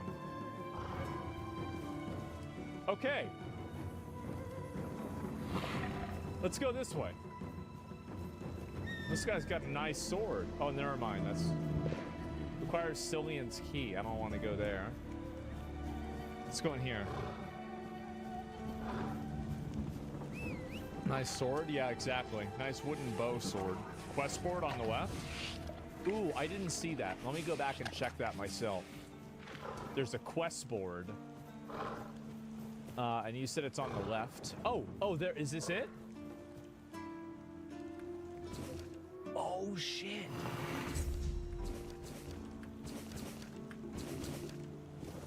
I got my bounties now.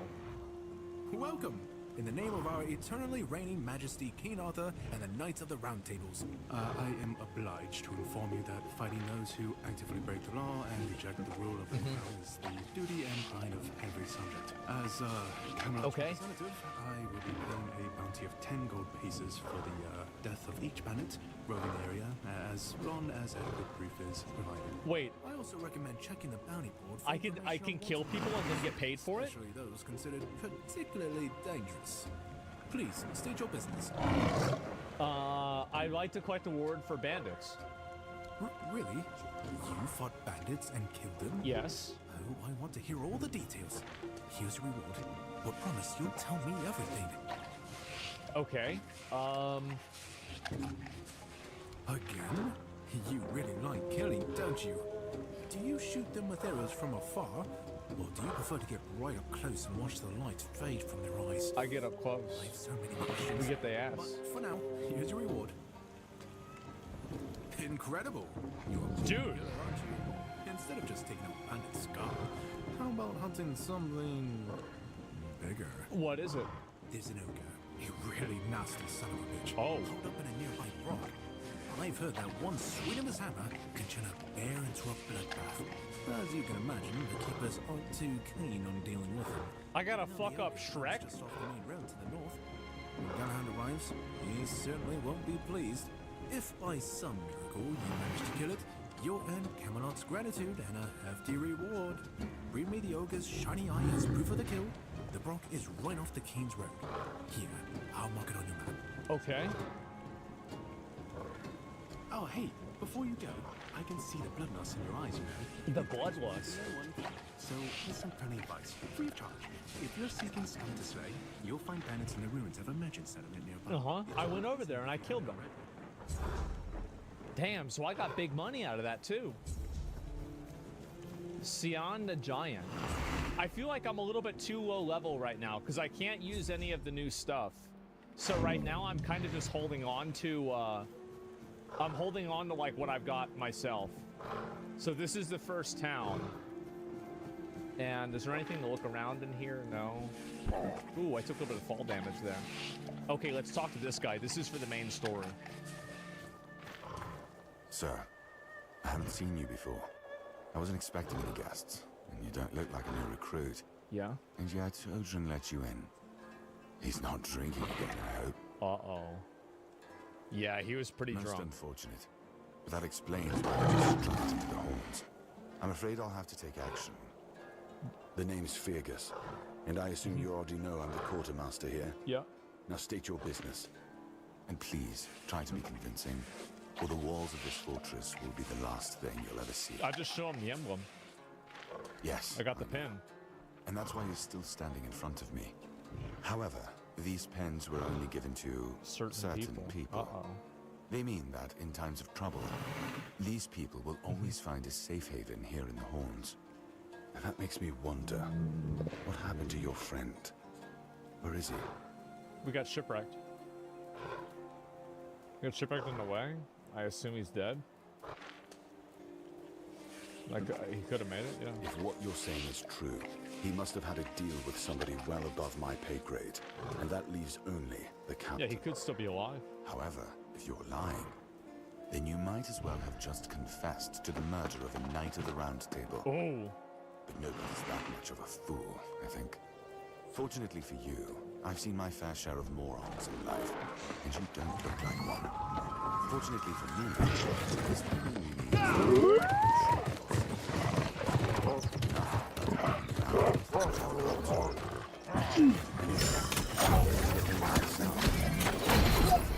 So this guy didn't help me at all.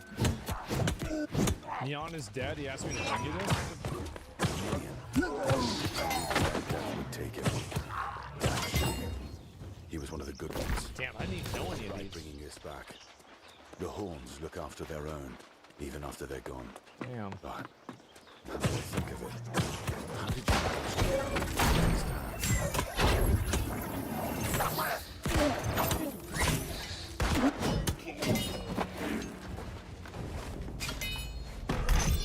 He wasn't taking. Oh yeah, he was the guy that I had to kill. Tortured in the asylum? You can't expect me to take that at face value. Brother Riagan said Minium was too weak to survive the journey. Oh, I remember him now. They came for him, and we even held a symbolic keeper's burial for him. Damn. What are you doing in the island asylum? Look fine. You were there. I was secured by King Arthur, and now I'm immune. I honestly think your sense of humor is the worst, but I have to respect your unwillingness to share your story. What do you mean? I'm just being honest. No, that's what happened. What? When it comes to the Red Death. What? Okay, piece of metal with a description. Do you know what this is? That's what it is. Every soldier gets one when they pledge their loyalty. Yeah. We just hope the body you took it from was already cold. Oh. I just let you down.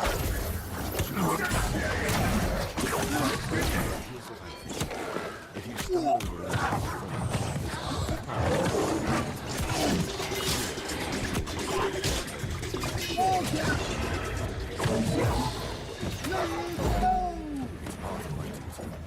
but since I can't see anyone beyond these walls, maybe you could lend a hand. I'll pay you for every time you bring back. Nice guy. Okay, well, I want to talk to the captain. Just as I do. If you have friends among the knights, you'll want to talk to the captain. But that's not happening anytime soon. What? Why? As I said, sir. Is your understanding you could just enter our keep and head straight to the captain's quarters? There wouldn't be much point in having war. Just do the hard work.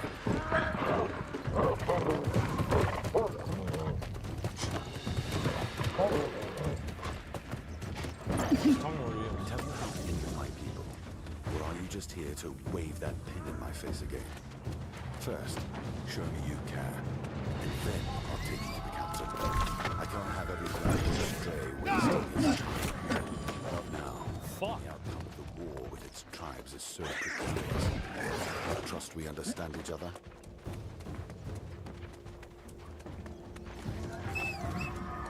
I don't understand why I can't just be a captain. Like, because I said so. I believe your intentions are honest.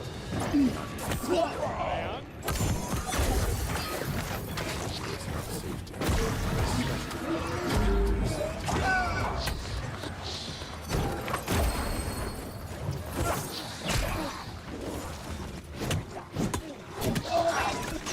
If you know Wolverine's a germ, why do you keep stationing him at the front gate?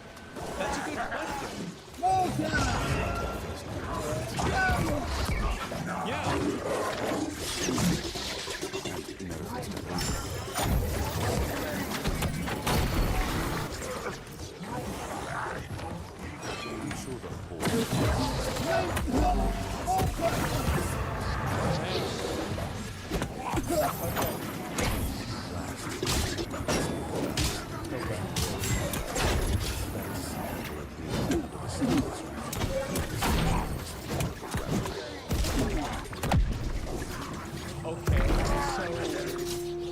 What the fuck, man?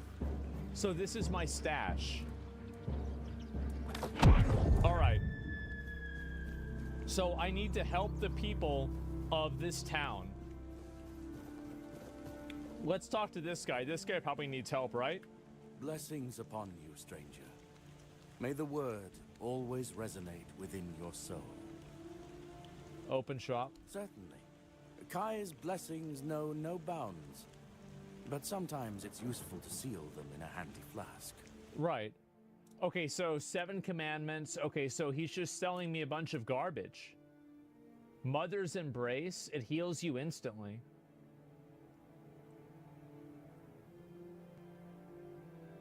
Wait, that's insane.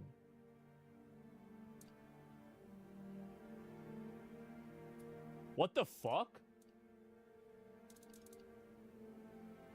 That's crazy. Okay. May Kai's word always guide you. In the word, you will find solace. Okay, so you said it's garbage? Oh, I didn't know.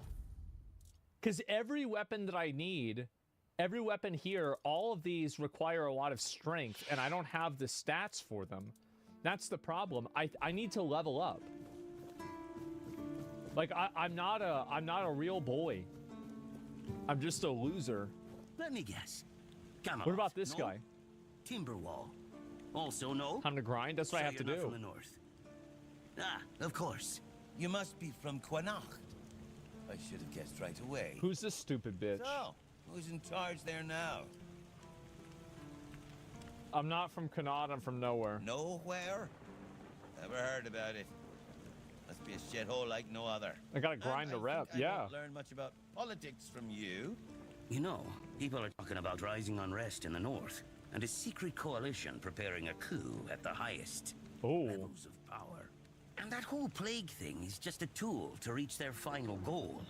The Red Priests are also trying to get something out of it. That's the King Arthur shit. To be honest, it's not gone too bad for them.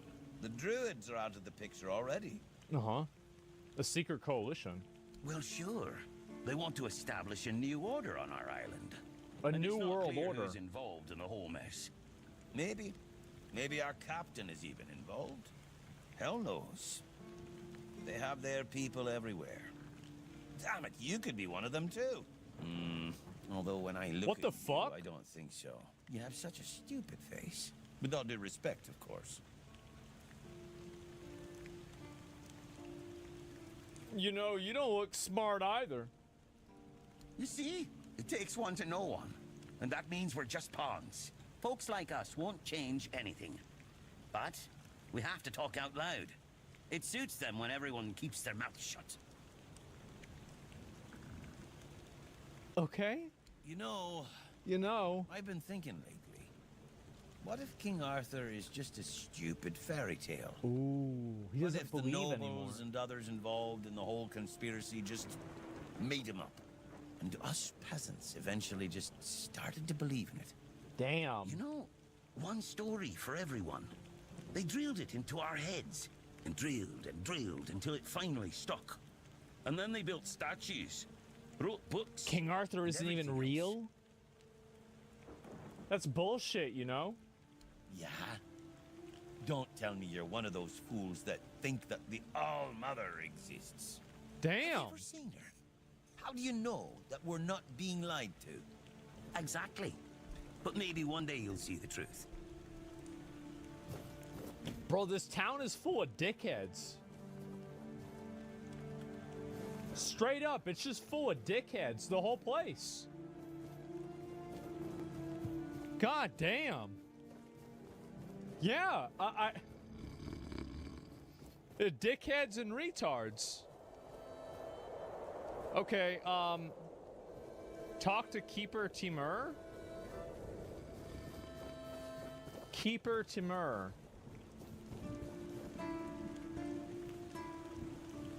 Oh, a new face. It's always nice to see someone new here. Welcome, welcome. Why didn't I notice you earlier? You seem distracted. Yes, my apologies. Is that Ever Ko? since breakfast today, I've been sort of yes lost in thought. I keep thinking of my dear mother's cooking, especially her famous pie. Oh You my see, God. All we got here is venison and fish. Venison, then fish. And then fish, fish, and more fish. That's a lot of fish. I can live with all the bullshit that's thrown at us soldiers. But the longer I live, the more I realize there's not much to live for. It does look like Sam Hyde. Except food. And I'd kill for a slice of that pie. Oh, fuck. Couldn't you just make it yourself? As if it were that easy. I ain't much of a cook.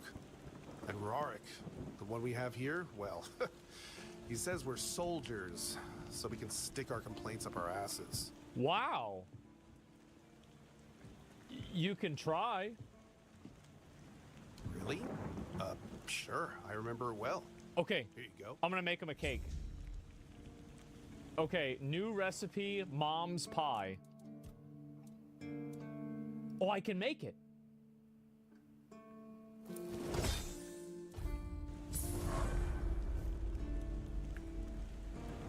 Here's your pie.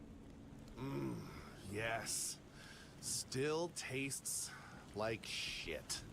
Exactly how my mother would make it. It's just what I needed. What? Oh, don't get me wrong. I really appreciate what you did for me. It's just that every time I doubt my service in the Horns of the South, I need a reminder of why I enlisted. Your mother wasn't much of a cook? My mother wasn't much of anything, to tell the truth. Base. She always said I was good for nothing, and that I should be glad she even kept me. And every day she'd bring back home a new uncle. Many of those uncles like to kick me out of my own house when they were drinking and getting busy. Then, when she'd sober up and got rid of an uncle, she'd bake me that pie as an apology. It always tasted like shit. If the other villagers hadn't been feeding me, I would have Oh my starved. God. Hence the pie. Bro, what happened with your mother? I wouldn't know. Damn. When I left my village, I decided to never look back. So I just assumed one of those uncles finally beat her to death.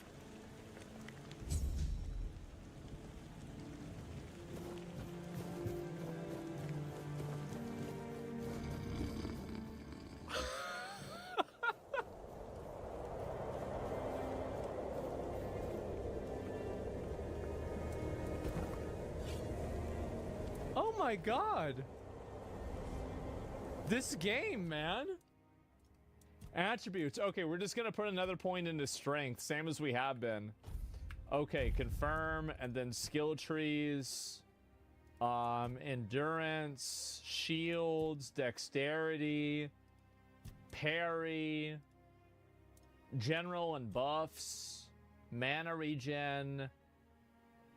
When an enemy dies, they leave mana essence. Receiving damage creates magical feedback. I don't care about that. I'm not really going to be taking a lot of damage. Nobody cares about any of that. Practicality, healing, statuses. What about healing? Food regenerates more health. I don't really need that. Your next hit will heal you for... That's really good. For 2 seconds after taking damage, your next hit will heal you for 5% of your max health. That's insane. Resting gives you a random blessing and increases one of your statistics. That's really good too. Increases max health by 5%. Okay, what about for statuses? Okay, so statuses make them take more damage. Debuffs deal 25% more damage. That's pretty good. What about armor? Armor value by 2%. Increases armor weight. Gain 1 extra armor. 1 extra armor. Wait, what do you mean 1 extra armor? Endurance increases your melee damage by 1% per point. Wait, that's insane. Receiving melee damage returns 25% of it to the attacker. Gain up to 10% damage reduction based on missing health. 2% to negate all incoming damage. Your damage negation chance is increased by 2% for having light lobe. Oh my god. Deal 20% of your armor as melee damage when attacking with melee weapons. Yeah, I think we're gonna go with this. Yeah, let's go with that. That seems like a really good idea. Armor's OP? Yeah, bro, we're gonna build the wall. Okay, that's good. And I'm only level 6, too. Let me talk to Arthur. Tell me what the Horns of South were like. Well, do I have to still talk to him? Seawall. He was the first to set foot on Avalon, not me. Uh-huh. He decided that if anything were to attack us in this strange land, he would shield me and take the first blow himself. Damn. I remember loyalty. A fierce, unwavering loyalty. To me and to Avalon. He must have been someone I trusted deeply. Damn. Perhaps as we move forward, more memories of him will come back to me. For now, I only hope his loyalty wasn't in vain. Jeez. Ah, the Horns of the South. The crown jewel of these lands. We had barely laid the foundations of Tintagel when Seawall and his men had already built a lighthouse, eager to guide our ships to them. He always had a competitive spirit. Of course, it helped that he took every sailor from the homelands with him, along with a handful of knights, so they could learn from one another. And thus, the Keepers of the South were formed. Nice. I decreed that every sworn keeper would stand as an equal to a Knight of the Round Table. I doubt they still honor that law. Well, I thought they did. But I am glad to see because that's what the guy said. In my time, there was only a lighthouse and barracks. Damn. So they on the come up. I suppose it has. A pity it has become a hunting ground for bandits. But do not worry, my friend. Let us walk this path and make me whole again. I will restore this island to the glory it deserves. Yeah. The King's Road included. All right. Is the game good? Yeah, it's pretty good. All right, so we got that done. Now we gotta find, let me see where we gotta go.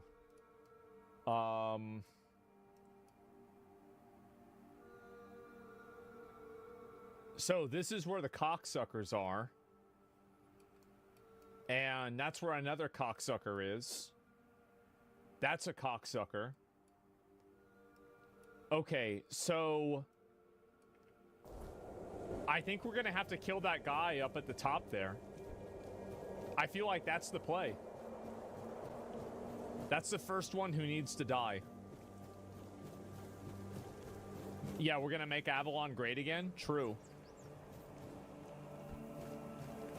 We're going there first? Yeah, he's tough as fuck. Yeah, but a lot of these guys are tough as fuck. I feel like that's the best option. Like, I mean, if I had a better option, I'd go for it, but I just don't think I do. Let me see, do I have a better weapon now that I get a little bit more strength? No, I don't. Like, This requires 6 strength. I mean, this one's slightly better, right? I mean, this is a short sword. I mean, it's just like it's slightly better than the dagger. I mean, I guess it's a little bit more. But this requires 7 strength, and I only have, like, I think 5 or something. So, and for magic, I've got this too. Ranged, I don't have dexterity. I mean, I guess I could use this. I mean, like, it's still better, even though it requires higher dexterity. I don't know, guys. I think we've got to go up there and kill him anyway. That's the only path forward, I believe. Is we find this guy and we kill him.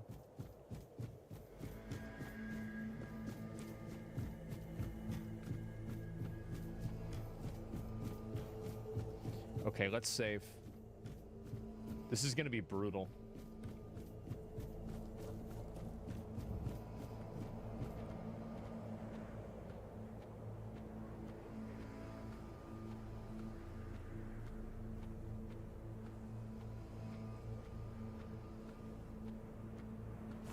What's that noise? Look at that damage, man. Give up now. Dude!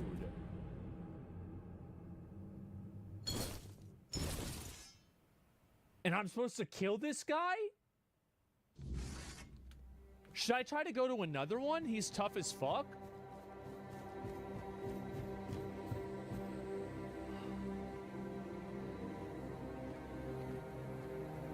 Just kill him, bro? Okay. If I can't beat this guy, I gotta go to another one, I think. We have company. Okay. Your gold belongs to us now. Your money. I can't deal with this lag. You're no match for our band. I can't deal with the lag. Like I mean, time slow, sneak attack him a few times. Wait, I can do that?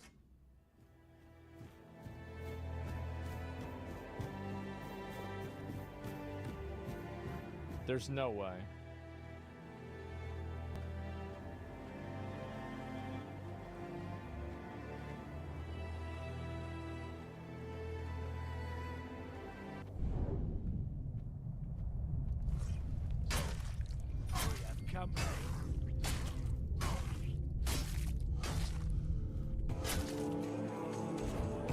It's not enough, man. Your gold belongs to us now.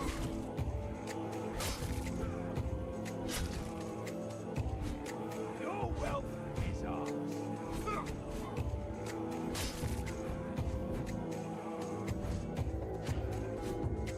That's enough to her. Dude, I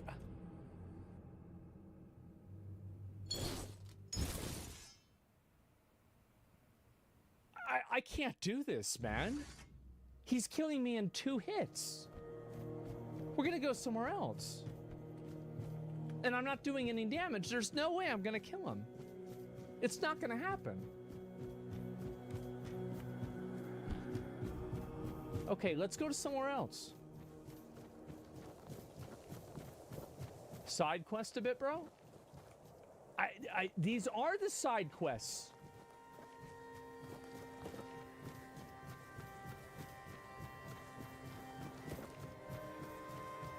Yeah, all his attacks are properly telegraphed. The problem is that the game has frame rate slowdowns. And also, here's also the problem. I'm not perfect, and I will make mistakes. I can't play with perfection that long. I will make mistakes. I can't do that. I know myself. I'm just being honest. I can't do it.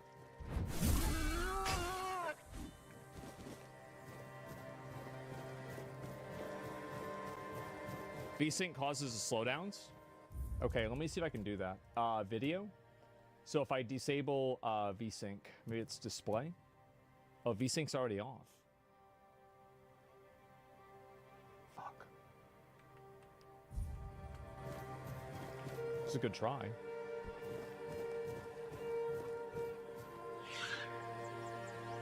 Is this a bandit?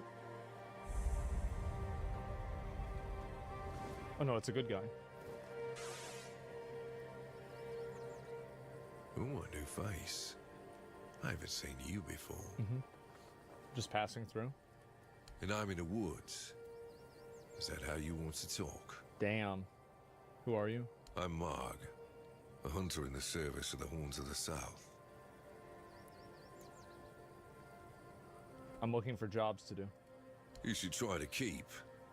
There's always work to do around there. Fuck, bro, I already did that. Plenty of men who'd gladly push it on to someone else. Yeah. Okay, here we go. Here we go. I might also have something for you. If you don't mind the stench of death and decay. I'm listening. An alarming amount of undead have been emerging from the old cemetery. Mm-hmm. In numbers far greater than that little plot of land ever held. I don't mind somebody thinning out the population of local bandits. Unlimited FPS but raising them as part of a personal undead army, well, that's something I can't abide. So we have to kill a necromancer? You think somebody's I'll find out what's happening. Thank you. I'll be most grateful, as will the quartermaster of the keep. Viergas appreciates solid work. Well, I'm sure he rewards you well for your efforts. Mm-hmm. I'm self-sufficient enough not to have... However, I suppose I could help you. I could share some things I found out during my hunts. Like what? Open shop. Death from afar? Poison arrow. Hide to leather? Oh, I can buy arrows from him too. Oh shit. Okay, well, I don't really need to do this, right? Like making fire arrows? So, I guess he doesn't care if I steal this because it's not red. I don't know why he doesn't care, but I mean, I'm not going to complain. I mean, I kind of feel bad for doing this in a way, right? I mean, like, damn. I'm just taking all his shit, but like, he just doesn't give a fuck, man. Yeah. I mean, like, that's just, I mean, if that's what he wants, that's what he doesn't care about, that's fine. Right? I mean, this is a big dick cabbage situation, too. Look at this. Oh, this is a big potato situation. Oh, it's a big tomato situation. Oh my god. Wow. Bro, I'm fucking rich. Jesus. Look at all this stuff.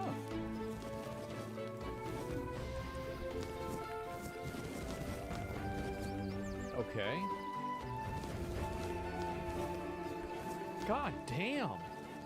I'm just stealing all of his stuff. And he doesn't even care. Chop wood.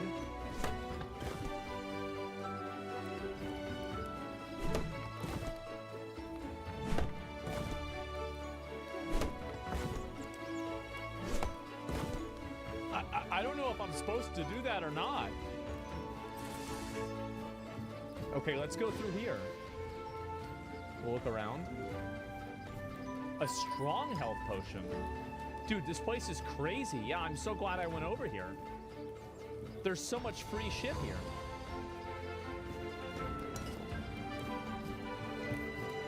This is insane.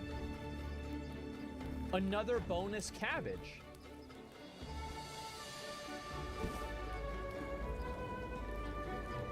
Bonus potatoes. Unyielding sentinel. Oh shit, I'm cucumbered. Give me a minute. I'm gonna get rid of some of my inventory stuff. Okay,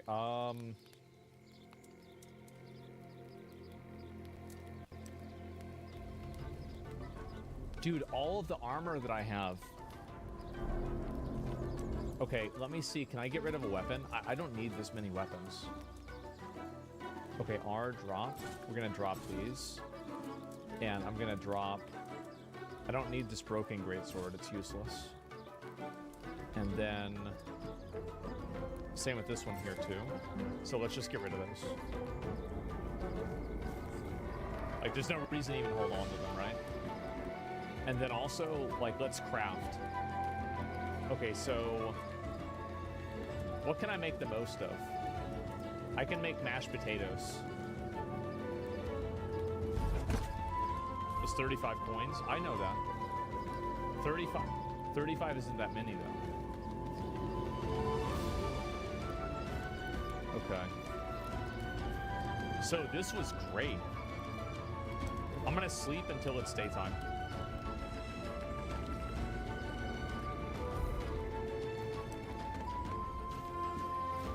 Okay.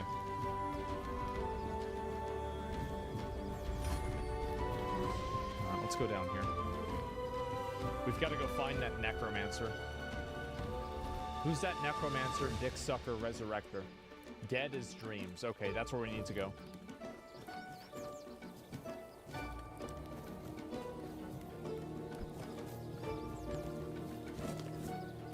I wonder if I'm looting too much stuff. I probably am.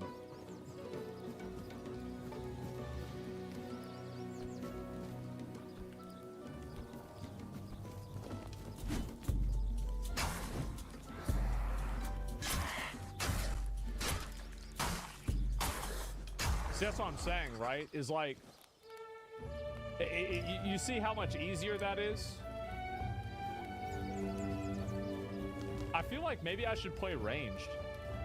No, I won't. I changed my mind.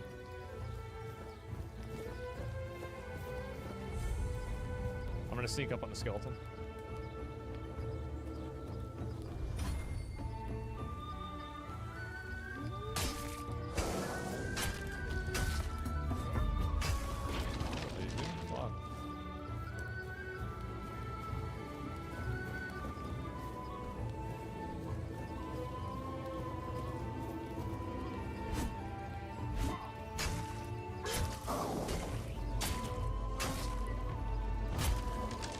See, I gotta get more, Oh, fuck! Alright, that's one dog down. Shit!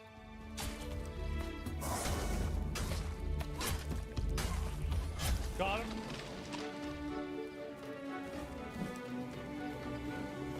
I think I just need to level up, man.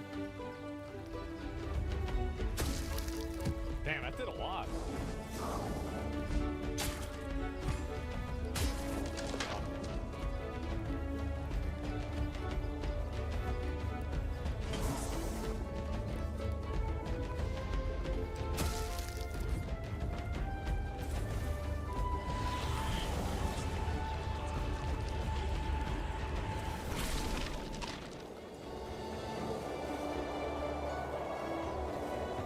Guys,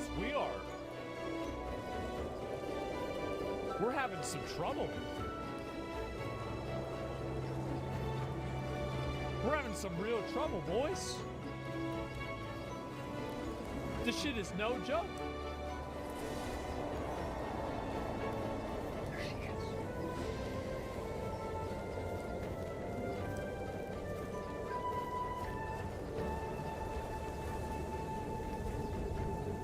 I'm detected.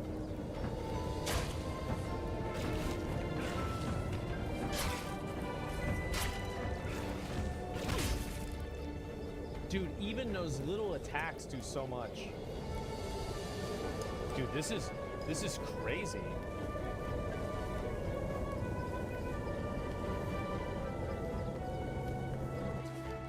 Holy fuck, man.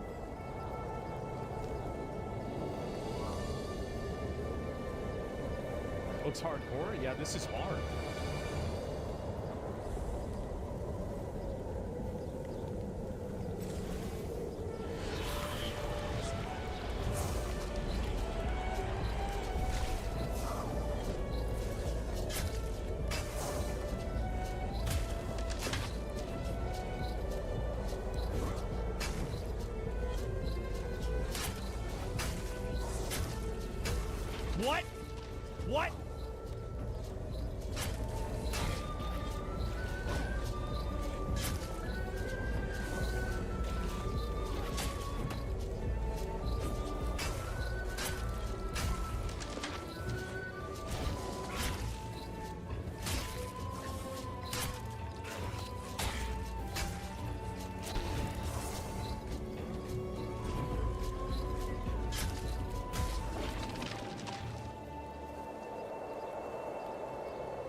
God damn.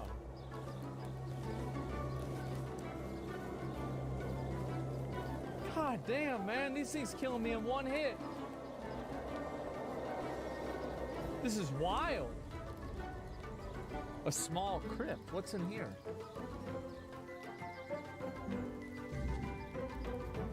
It's a cocksucker. It's a cocksucker.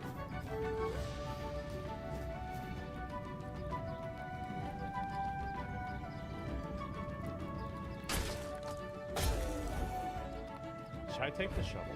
I feel like I should. Oh fuck, I'm cucumbered. Give me a minute. Okay, I've got to throw some stuff away. We're gonna throw away. We're gonna throw away this. I'm gonna throw away that. And that way I can dig. Digging is good. Pickaxe. We need all of these. I can throw away these other two bows. A golden ring.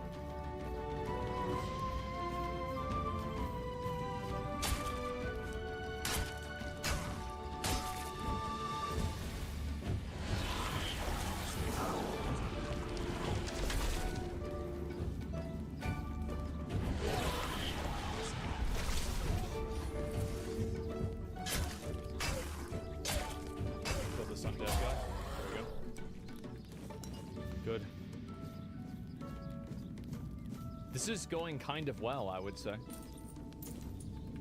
Like, I mean, it's not going really well, but it could be worse, I'll tell you that.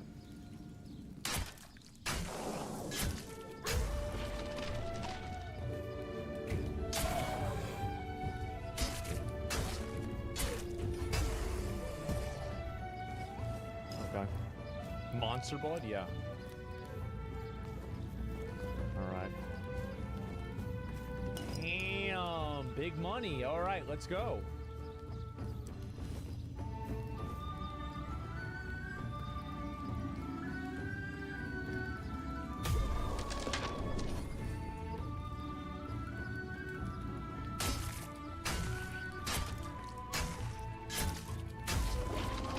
Wasn't so bad. And then can I mine this? Looks like I can't. No. Okay. Let's get back out of here. We've got to find this necromancer. The locks seem to be broken. That seems that that means that the lock's broken. Okay, and I came in through here. Means I have to go this way.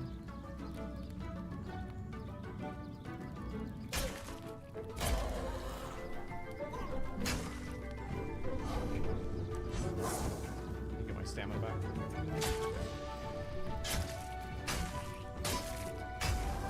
I just beat the fuck out of him. Bro, I just hit him in the head. That's all I needed to... Oh, shit.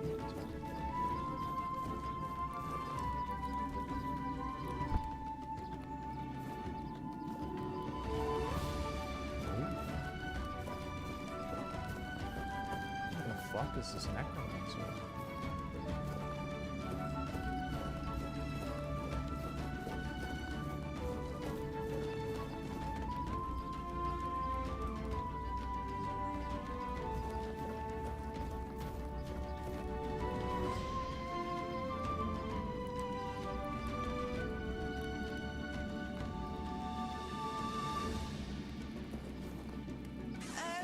To visit me here.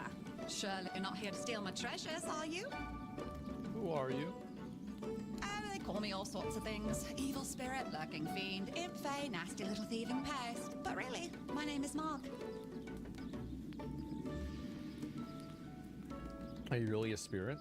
We're definitely not fae. That's something else entirely. I'm what people wanted to believe in. The one who snatched their last coin for a beer, swearing they had it just a moment ago. Damn. The reason they can't find their left sock in the morning. The cause of a missing wedding ring, and so on. You mean this junk? You offend me in my own home. So not nice. Uh-oh. Sure, it's junk to you now, but when you have to head out into the cold and can't find one glove, well, suddenly it becomes very important. Okay. And that glove, I've had it for ages. Why do you steal gloves?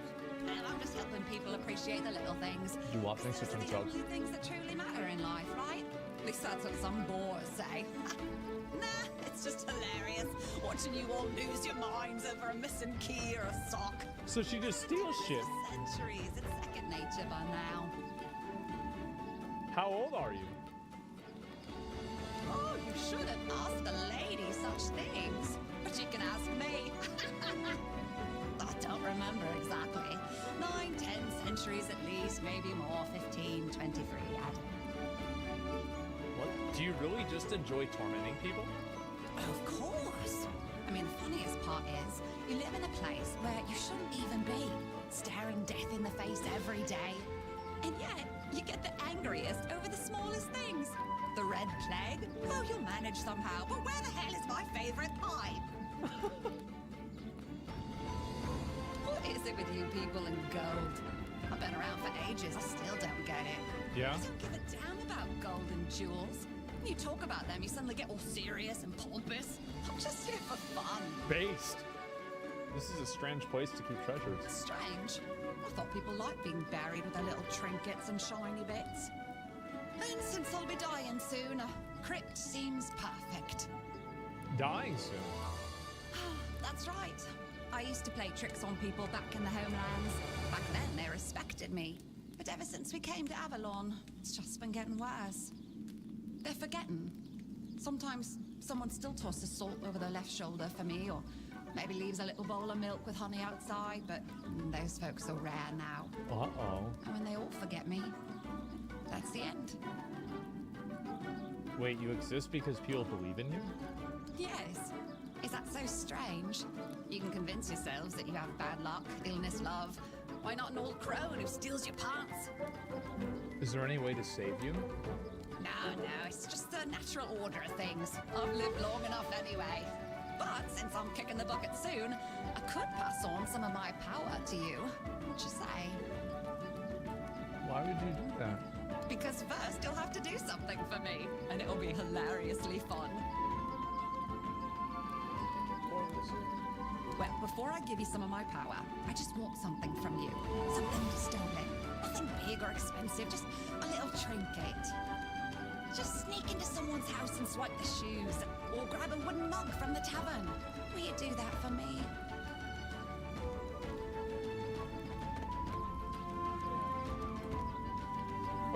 Great. Yeah. Now you can either keep your word and commit the terrible sin of theft, or break your promise. And if you ever feel like a bit of thievery, I'll be waiting right here. So she wants me to steal somebody's shit and then bring it back to her. Okay. I like her. Yeah, she all right. Okay, we gotta go the other way then. How the fuck? Dig? Oh, big money.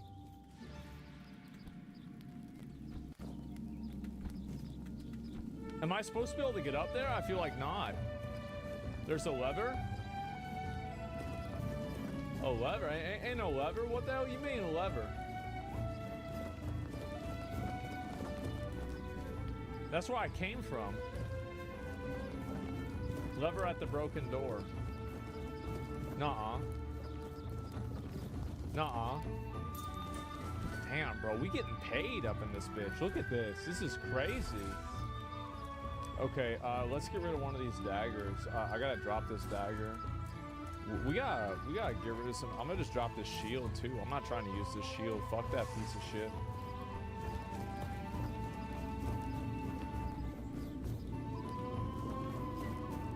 You're right. Damn. Okay, let's go. We've got to kill this necromancer bitch too.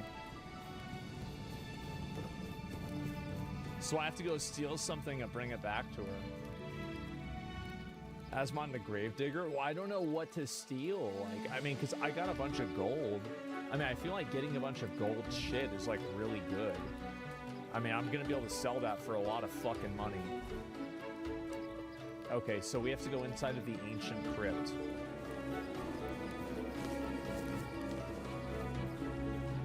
Shit. Let's do it. Well, this guy seems nice. Heard that. Who goes there? Are you the one responsible for all that racket? Yes. People are trying to rest in peace, damn it.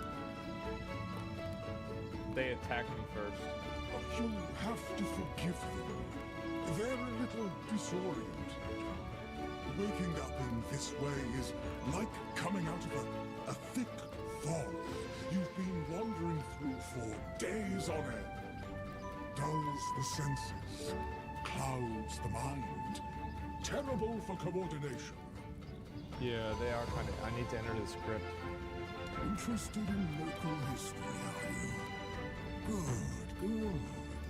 The memory of those who came before us should be preserved. I can let you in. There is a small fee of 5 gold coins for the upkeep of the cemetery, of course. It's constant work, as you can clearly Okay, see. I'll give him $5. Petitions for additional funds. Yeah, I get him for $5.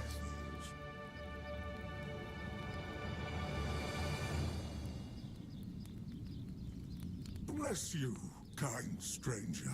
What's the cover charge? Yeah. Those old bones are not what they used to be. Here, just take the key. Be careful, though.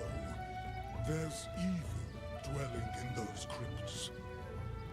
Oh, and I hope I don't need to remind you not to rob any graves. It's terribly rude, and I'd rather not deal with the complaints. I would never do that. I would never do that.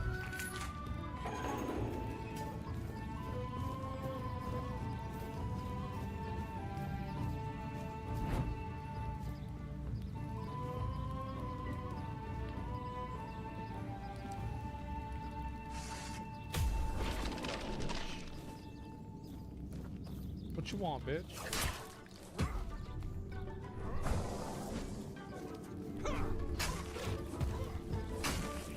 What the fuck?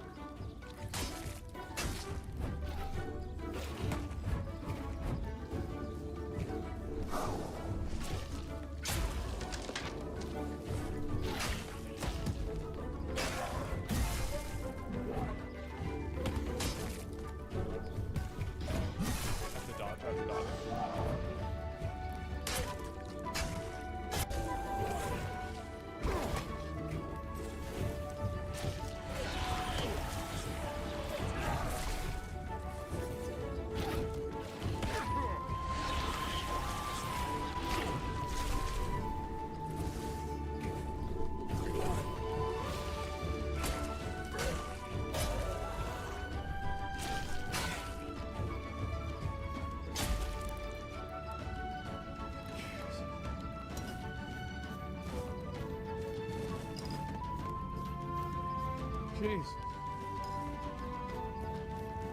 Jesus.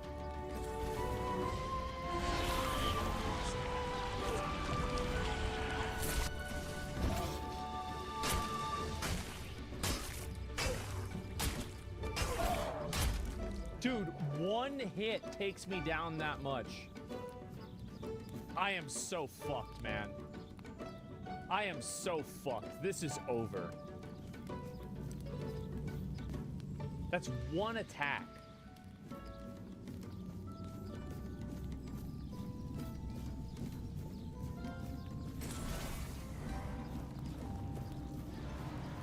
I'm just gonna try and stab him.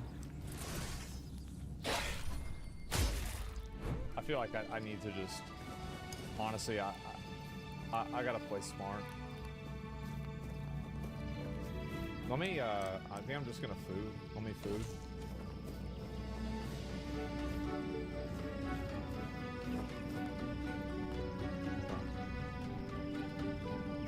try to do the thing, because I was able to do the thing before, but now I can't do the thing.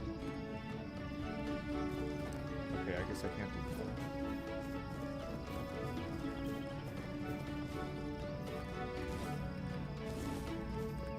Yeah, we're getting a lot of stuff, though. I got a soul stone, too.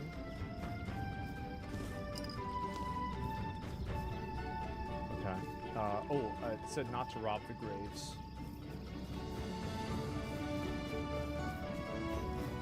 Okay. I'm gonna save.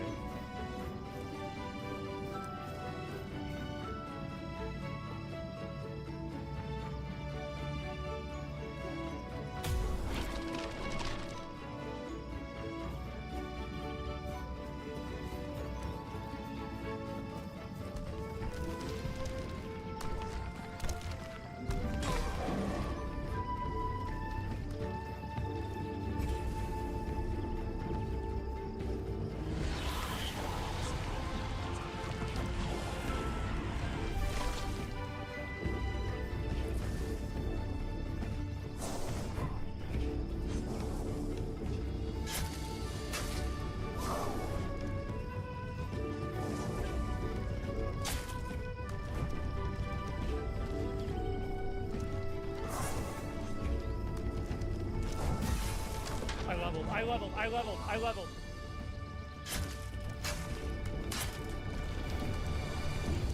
Run.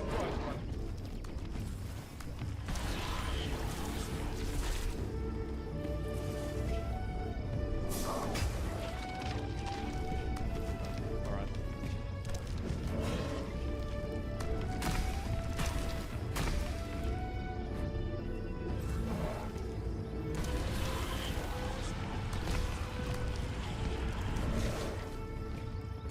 Dude.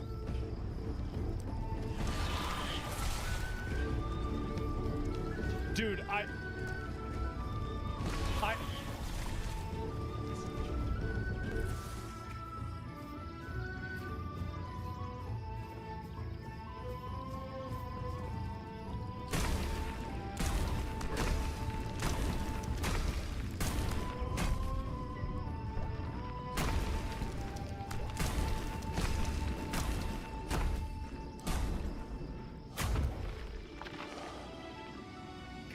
Guys, sometimes I really impress myself with how good I am at this game.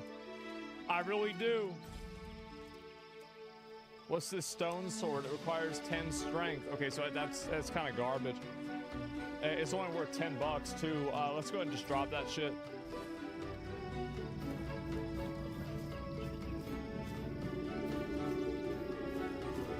Okay.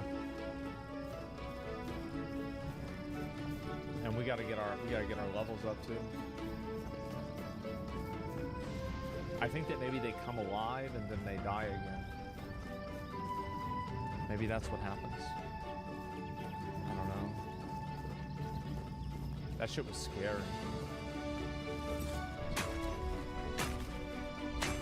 Get some iron ore. That's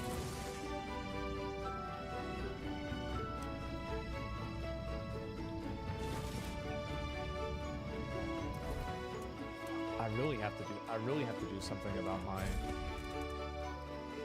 like, I've got to do something about my inventory. Like, because I'm trying to use this claymore. I'm gonna have to just get rid of this longsword. Because it requires 6 strength. Well, no, because I can use that next time. I'm gonna drop my dagger. And I should probably drop some of my armor too.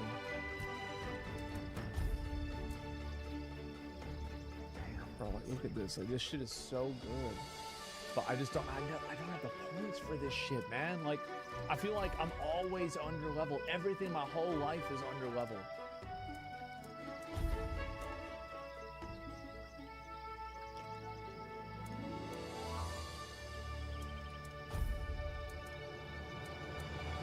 I can't equip anything, man.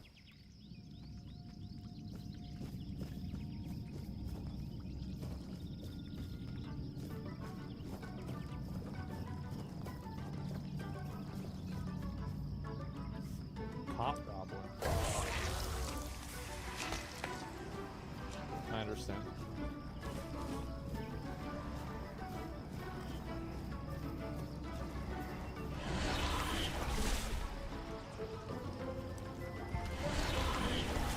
No! Another one?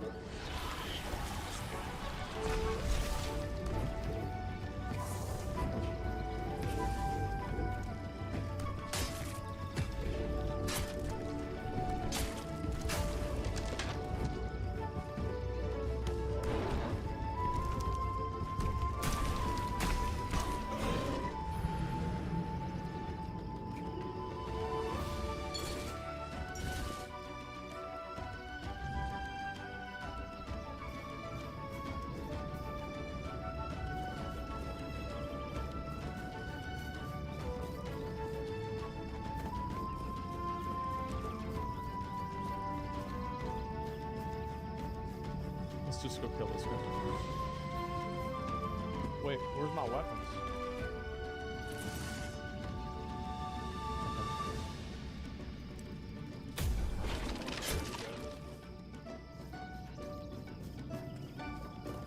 It's fine, we know what to do.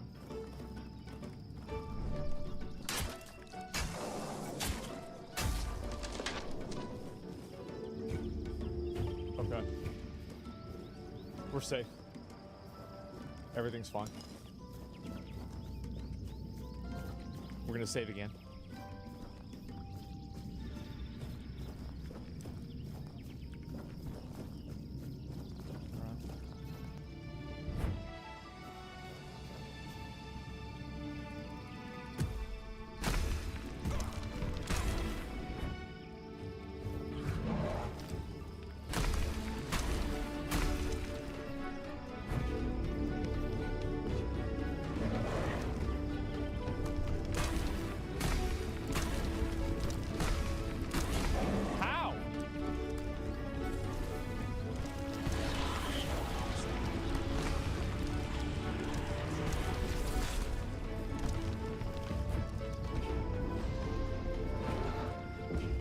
I gotta get my health back. He immune.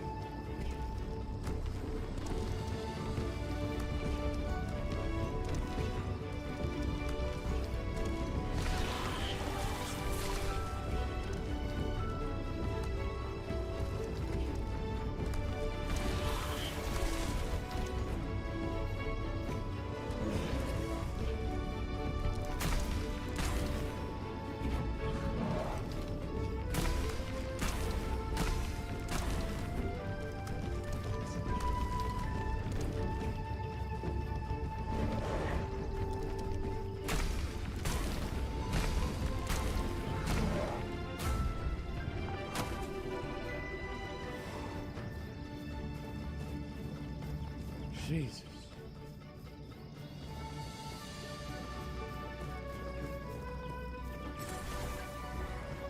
I gotta suck this dude's dick. Give me a minute.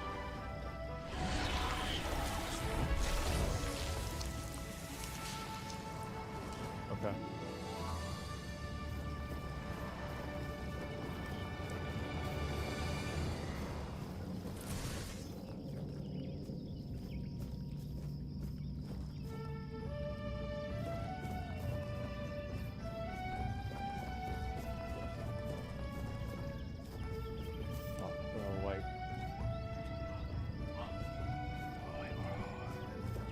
You guys see that?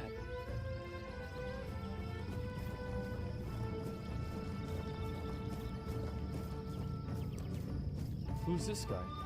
Careful there. Try not to step on the array. It's advanced magic. Very fragile. I need to stop you with doing what you're doing. Stop. What I am doing here is very important. Besides, I'm hardly hurting anyone. Well, anyone that matters, that is. You kill people and raise their corpses. That is a gross oversimplification. What? I am conducting valuable research, and yes, I do get rid of vermin and give their sorry existence some actual meaning. Posthumously, but, well, as they say, better late than never, right? Don't tell me you care about the lives of a few bandits. I don't, but I don't think you should desecrate their corpses. I'm not desecrating anything. It's just flesh. There's nothing sacred about it in the first place. It starts decaying the moment you die. I'm merely prolonging its usefulness. And I've made some tremendous breakthroughs. I know people fear this kind of magic, but it creates so many new possibilities. It could change the meaning of life and death. Give those who die prematurely more time with their loved ones. We could learn to live without the fear of dying. We could treat death not like an end, but like a new beginning. I have to kill him. I have to kill him. Very well. Do you know what I like most about the dead? We don't tire, we don't feel pain, but you will.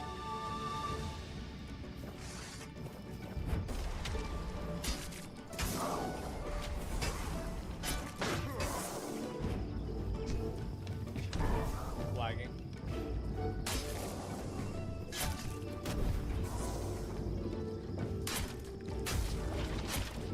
I can kill him. I can kill him. I can kill him. I can't kill him right now, but I can kill him.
Holy shit!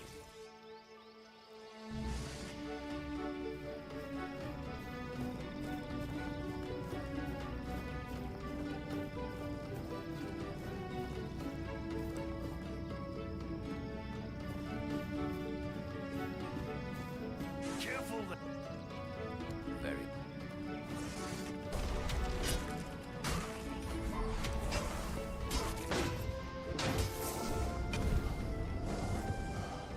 Oh my god. Dude, this is a, like...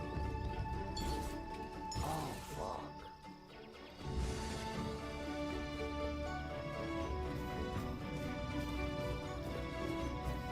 Use slowdown?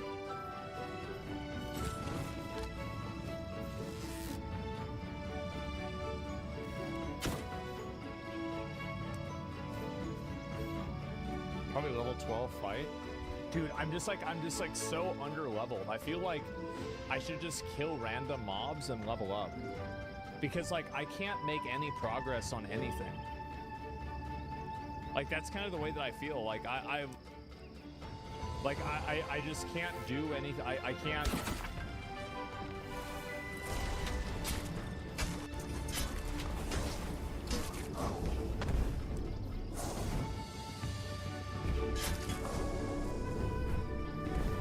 Like, steal somebody boots? Well, like, it's like every attack takes me to half health.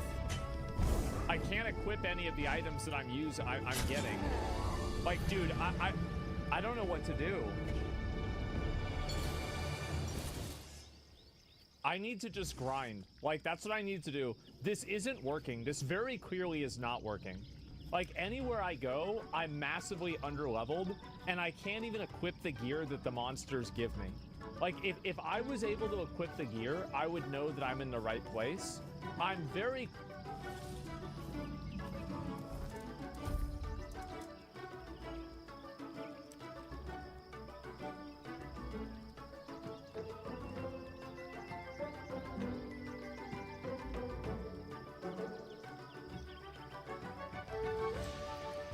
know you guys can't see it. I don't know what to do. It does, dude, it does 59 damage.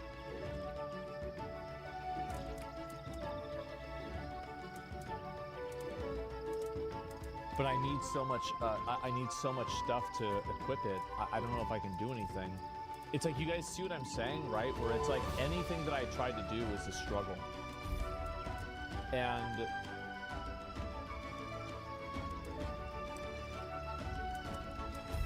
like, I can't really make any progress.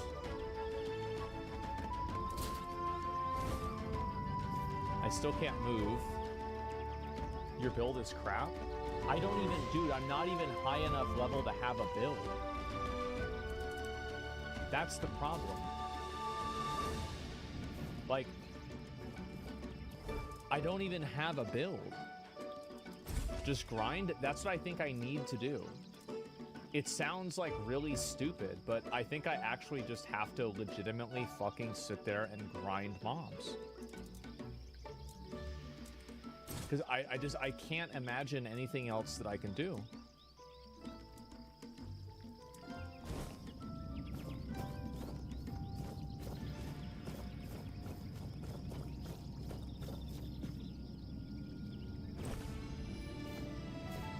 Plus 5 mana permanently.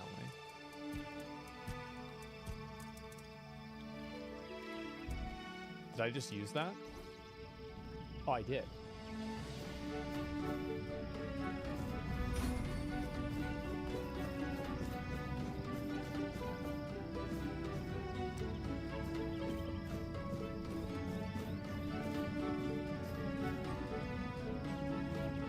Lower difficulty if you don't want to grind. Well, the thing is that, so this is the problem with a lot of video games, is that, like, I don't think that this game is badly, like, I don't even think it's badly tuned. I just don't know, like, I feel like I can't make any progress in the game because anytime that I want to use something, it requires, like, I'm killing level 5 mobs. I'm killing level 3 mobs that drop items that you can't equip until you have the stat requirements of level 9. So, okay, first thing, let me go ahead and do this.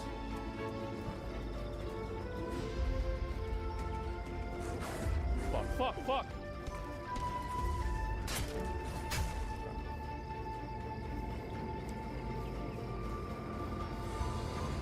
Okay. Let me go over here.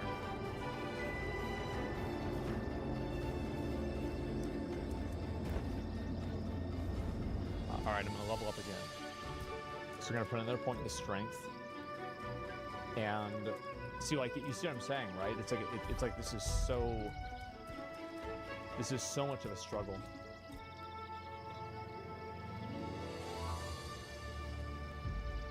I think I should get this. Get the armor. I'm gonna get that. Like, I think that's really good. Crafting food and potions can help a lot. Well, no. Like, I just feel like there's something that's wrong.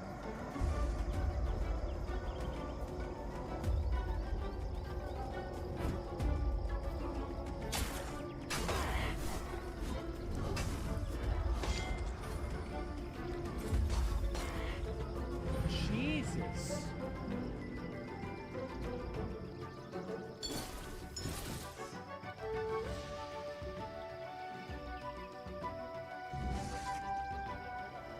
Okay.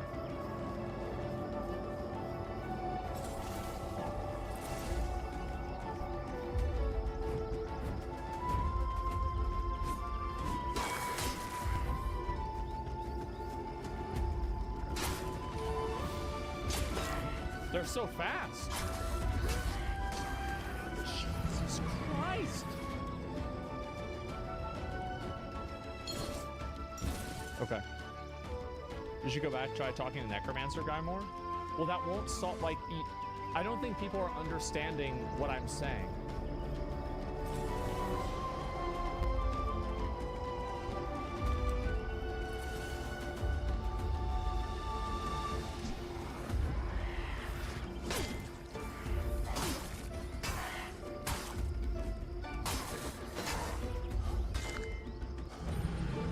do, high level. Yeah, I can't equip the drops.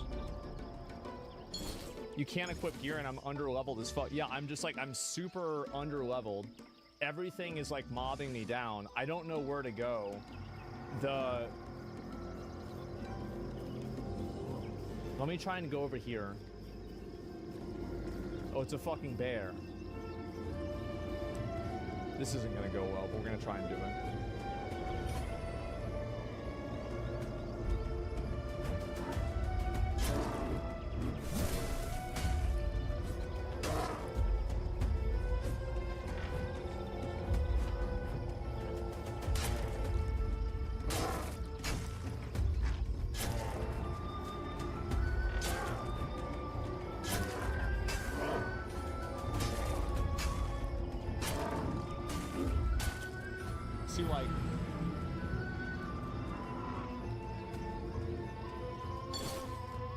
Do the main quest? I can't do the main quest.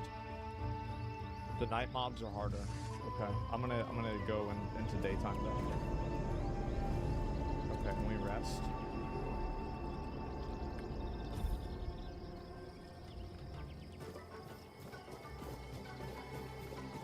It's the same guys.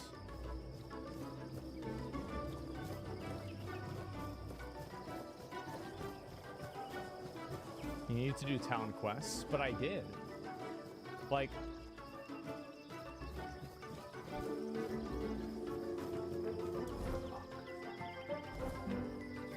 upgrade gear? I can't because I can't get any new gear that I can use.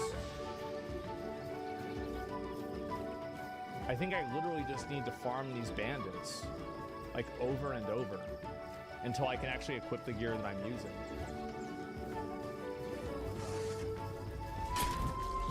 Like, cause this is like it's very clear that like this monster, like, or this guy here, like this is like he's tuned for like what my power level is, right? It's very obvious, like that's the way the game is designed, right? And so like he's on level, but like as soon as I do anything else, I'm like fighting these mobs that just are like infinitely way harder to kill.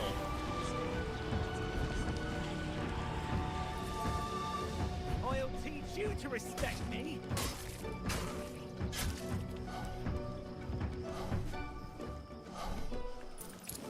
And so that's what's frustrating me, is because like I feel like I'm not able to really make progress at all because of that. Being watched.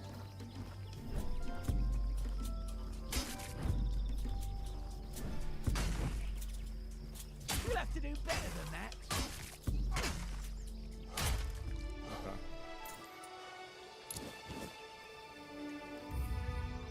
I need to go back to town.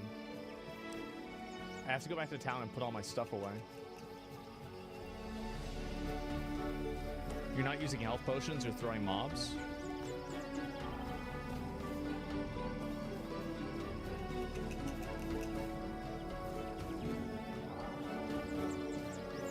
There's a guy you fight that gives you good starter gear. Well, I don't know what to do. Like I'm getting too much. Like I'm getting like 50 people telling me 20 things. So I don't know what to do. The only thing I do know what to do is that if I keep killing mobs, I can eventually level up and equip the gear that I've had.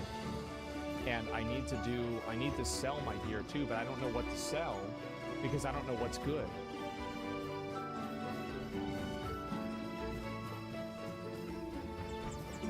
Okay. Let me just put everything away.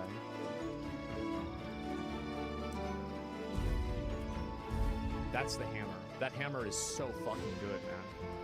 It only does 3 damage if I use it now, though. Maybe the hardest difficulty is the balance yet? Well, like, so... I think the game is fine. Like, the problem that I'm running into is really simple. It's that I feel like the tuning is totally, like, off base. Where it's like, I'm going from fighting something that's, like, super easy to then something that's, like, insanely hard. And I don't know, like, why I'm going off that. I don't know how that's happening. Then lower it? Well, no, because, like, I don't think that am I just not explaining this the right way? Why am I not able to explain this in a way that people understand? I'm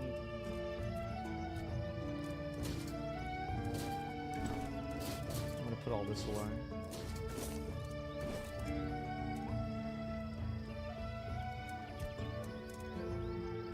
Okay, these don't really hold up any weight, so that's fine.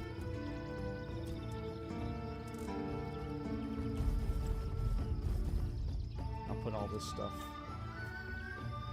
The progression is just off. Well, it's like, it's very, very early game because I feel like as soon as I get to like level 12 or something, I'm gonna be fine. But because I'm not there right now, I'm just stuck fighting these mobs that kill me in 2 hits. Approximately the times where you upgrade your gear. Yeah, but like the problem is like, it's not about upgrading the gear, it's about being under-leveled to even equip it. Like, I can't even equip the gear. I think what I need to do is I just need to kill these guys.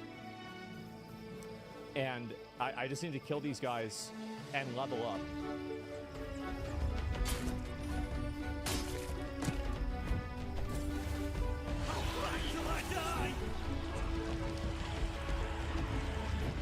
Like, if I just do this, I'll be fine. Fertilizing the soil.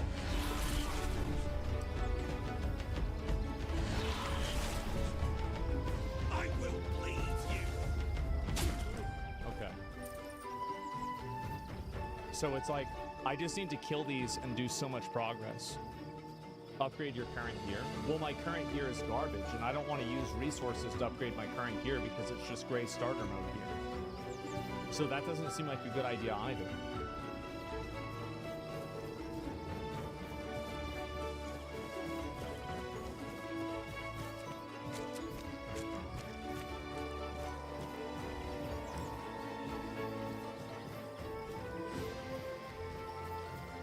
Equip your higher level gear, you can? Yeah, no, you can, it's just bad. It doesn't give you any stats, basically.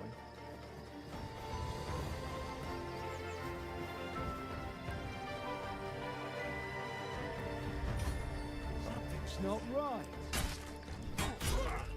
He's dead.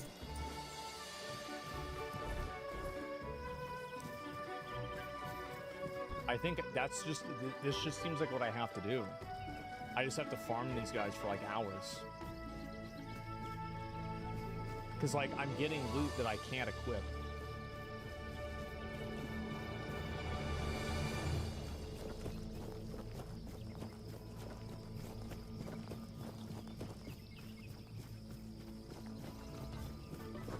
Okay.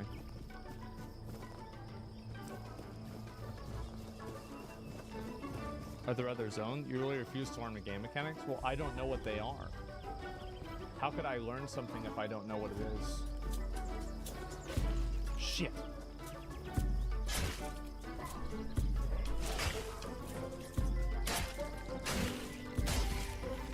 I think people need to remember that, like, if somebody's telling me by learning, well, I just don't know what to do. Let me see how much experience these things give me.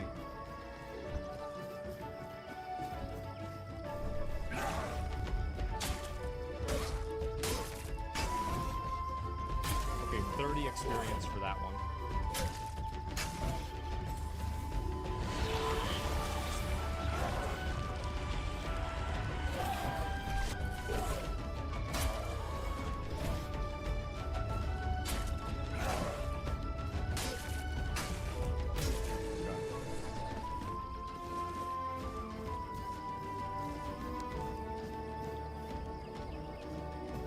It's a bit faster? Yeah. You listen to this chat, games are about learning. Treat the game like Dark Souls, not Skyrim. I never played Skyrim. I don't know how to play Skyrim. Like, I don't even know how to approach a game like this. Like, because generally, like, I've never had this problem in a game before, so I don't really know, like, what to do.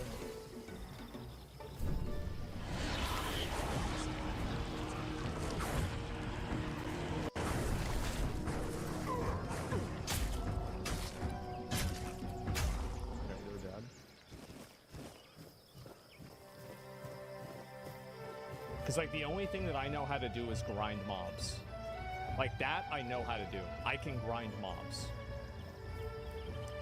And I feel like that's the only thing logically that I can do that will be beneficial. It's just that it's going to take so long.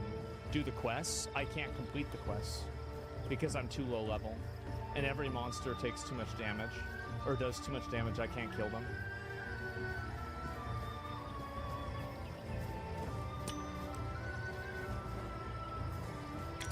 Where's this guy? Oi! Oi!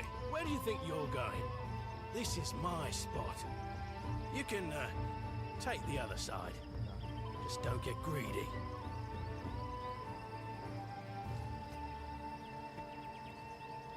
What are you doing? What do you think? It's good material. Be a shame to leave it rotting in the ground. Doesn't hurt that it pays well. If the keepers don't catch you, they're barely around anyway. Okay, a statue is a King Arthur. Aye, it is. So what? It's just stone. Not like I'm chopping up the man himself. Yeah, true. You're right, go ahead. For a moment there, I was worried you were one of those knobs who get their panties in a twist over disrespecting a pile of stone. I can't stand their kind. They've never gone hungry a day in their lives. Okay. Let's go inside of here. Miners' tunnels. Maybe this is where I need to go to level up.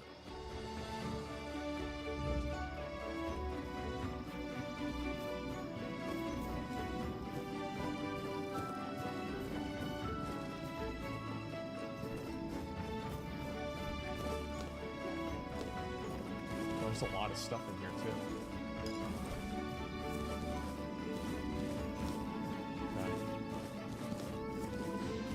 Nice. It's a big loot situation. Loot goblin? Yeah, this is a massive loot cave.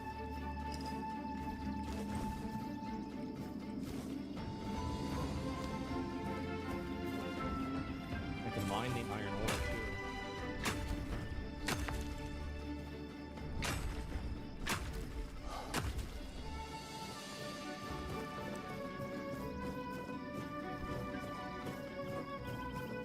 Let's go down here. I don't know if there's bad guys in here or not. I guess we're gonna find out. Oh shit. You can use potions? No, I know that I can. It's just that, like, I'm a realistic person, and like, if I'm using a potion and a potion slightly heals me, but I'm getting killed for half my health in one hit, like, potions are not really going to solve the problem that I'm running into, right? Like, there's another problem that I have. Oh, what the fuck?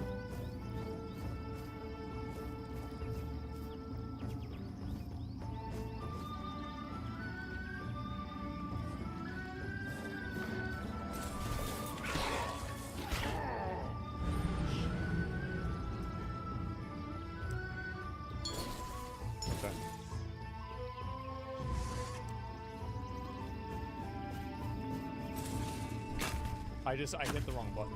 That's all. I need to rebind this. My dodge button is always spacebar.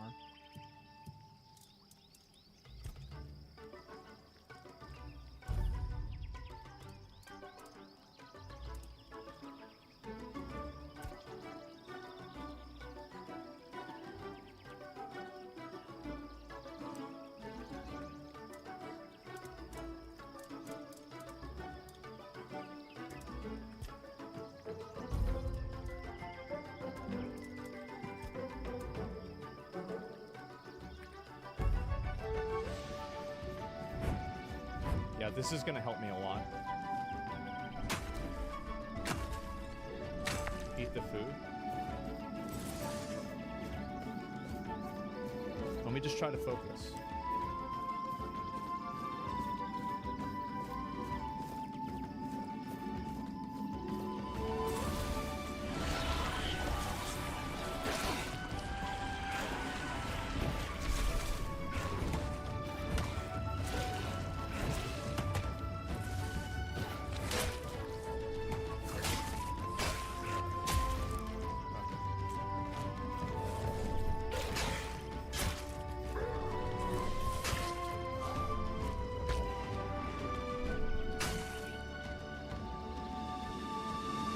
Thoughts about the game? I'm having a really hard time with the game, but I don't think it's the game's fault. I'm just not really, I'm a really bad learner.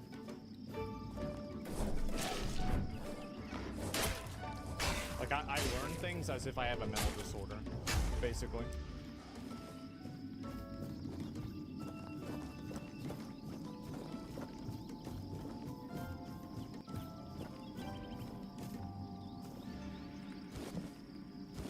Okay. Okay,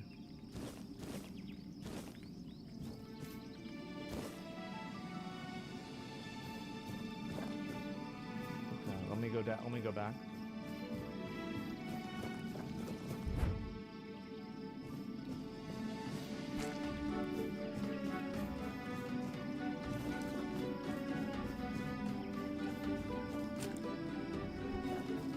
Let's go down this way. What the fuck?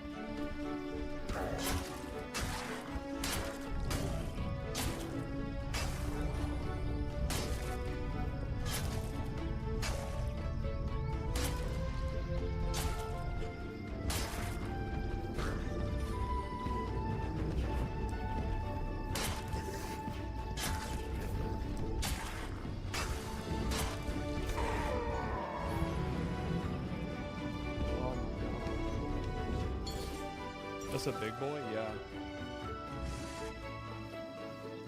Okay, I'm gonna stop. I'm gonna just stop. Yeah, this shit's too hard, bro. It's too much. It's exhausting. I want to, I think I'll probably level up and try to learn this off stream. I'm just kind of getting like a bit of an overload from like all the stuff in the game. It's just too much, man. Yeah, I think just play something different. Yeah, because I just like long form RPG games. Like I actually really don't like playing on stream. Just like to be totally honest, like I don't really like playing them on stream at all, because like there's like so many systems and like things to learn that like I really have a hard time doing it on stream, and so I just don't want to do it. Yeah, Ghost of Tsushima. Yeah. That's it. There's a lot of systems. Yeah. I mean, that's just the way it is.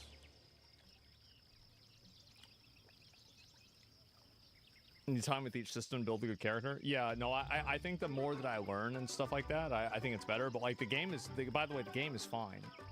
The game's totally fine. There's nothing wrong with the game. It's just that I'm having trouble. Like I can't learn things. Maybe you'll get better at liking learning on stream someday. No, I don't want to ever learn anything on stream.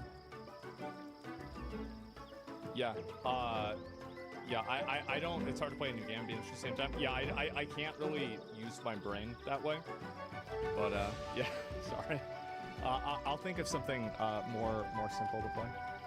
That way I don't have to think about it as much. Yeah, I can't, I can't deal with all that. And, so yeah. But, I would just say you're overstimulated. I do get overstimulated. Like I get overstimulated like crazy. Yeah. Are you gonna try and play it off stream? Yeah, I might a little bit more. But maybe more on Rails games. Yeah, see, like open-ended games like that, like it's just not for me. But anyway, I'm gonna go do some other shit, and I'll be back on tomorrow, and maybe play something different then, maybe not. I don't know. We'll figure it out. So either way, gentlemen, thank you guys all very much for watching. I appreciate it, and I will be back on tomorrow. All right, boys. Peace. See ya.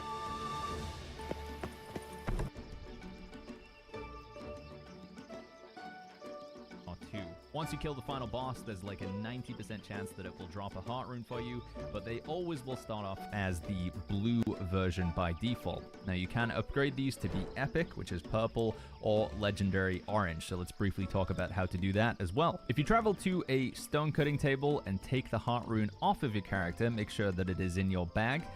Once you interact with the stone cutting table, you will see the option to upgrade it to a purple version. So we have the blue version here. This is the one that's in our bag.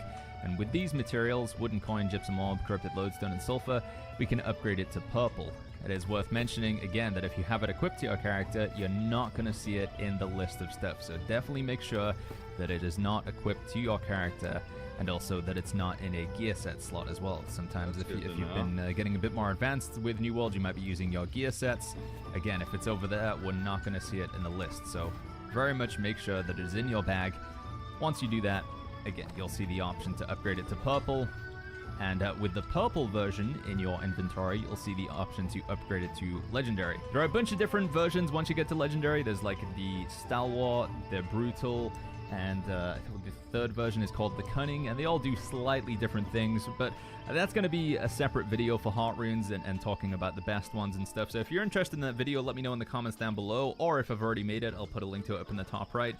But yeah, this has been a long enough section on heart runes, but it is a pretty important part of endgame. Without it, you have one less ability, and some of them do quite a lot when it comes to combat in the game. The next must-do activity for max-level players in New World Eternum is maxing out your faction reputation. By doing this, you'll get access to the bottom tier or the best tier of goods from your faction store, and this includes important endgame crafting materials such as the Gypsum Orb and Chromatic Seal. The Gypsum Kiln is a very important endgame crafting station. You're going to spend lots of time at the Gypsum Kiln, and you can see in order to craft and upgrade items at the Gypsum Kiln, we need Gypsum Orbs and we need Chromatic Seals. In fact, we need 3 of them to upgrade this Syncretic Void Gauntlet to 700 gear score.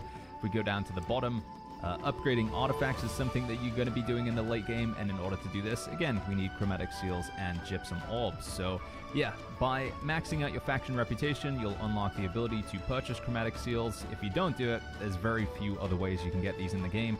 So max out that faction reputation.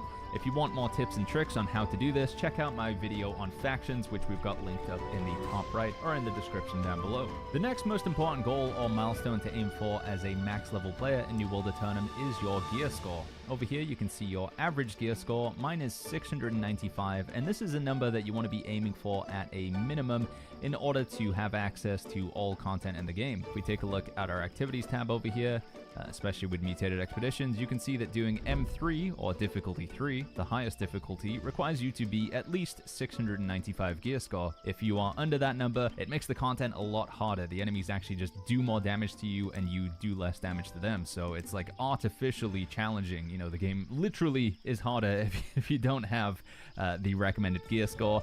And it could potentially be the same with the Sandworm, the Trial of the Devourer, and probably also the Hive of the Gorgons as well, the new raid that has been added to the game. I would suspect that this also is a minimum gear score of 700 as well. One other thing that's worth mentioning is PvP in the game, so player versus player. In both 3v3 Arena and Outpost Rush, we have gear score scaling, so if you're below 700, it will scale all of your items up to 700, but it won't scale them to 725. The difference between a 725 gear score weapon and a 700 gear score weapon, you can see this is giving me 38 stats, and this one over here is giving me 42. So it's only 4 extra attributes, but if you multiply that by all of our gear slots, you know, we're looking at maybe 40, 50 extra stats there, which can make quite a bit of a difference in PvP. It's also going to allow us to do more weapon damage.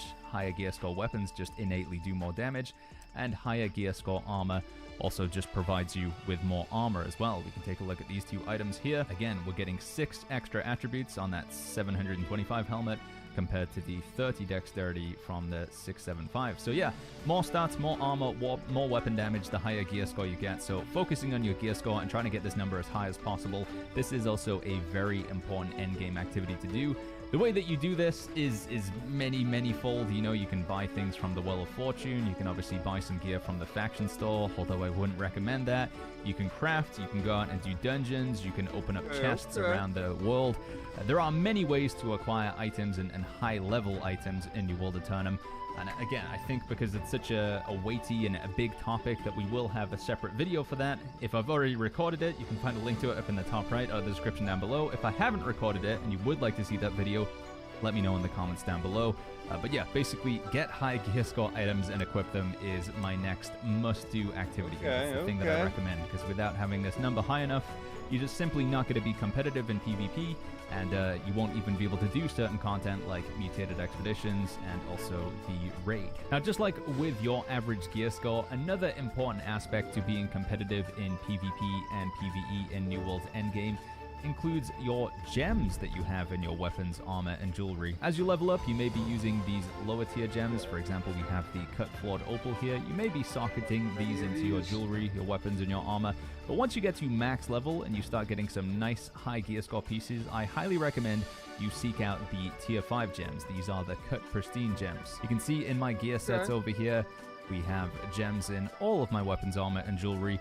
The ones that I typically favor going for include the onyx and the opal in my armor. This gives us elemental damage absorption. You can see that bottom line down there. When we place it in our armor or our jewelry, we take less magical damage. And the onyx gems, when we place this in our armor or jewelry, we take less physical damage. And then the top line over here, this says with the opal, we do 12% more damage when our stamina is not full. So if we put it in our weapon, we get that effect there. So after we dodge roll, we basically do more damage. And also the diamond is another classic here, 15% damage and outgoing healing while at full health. So if you're a healer and you're sitting in the back line, again, having a cut pristine diamond, just 15% extra healing while you're at full health.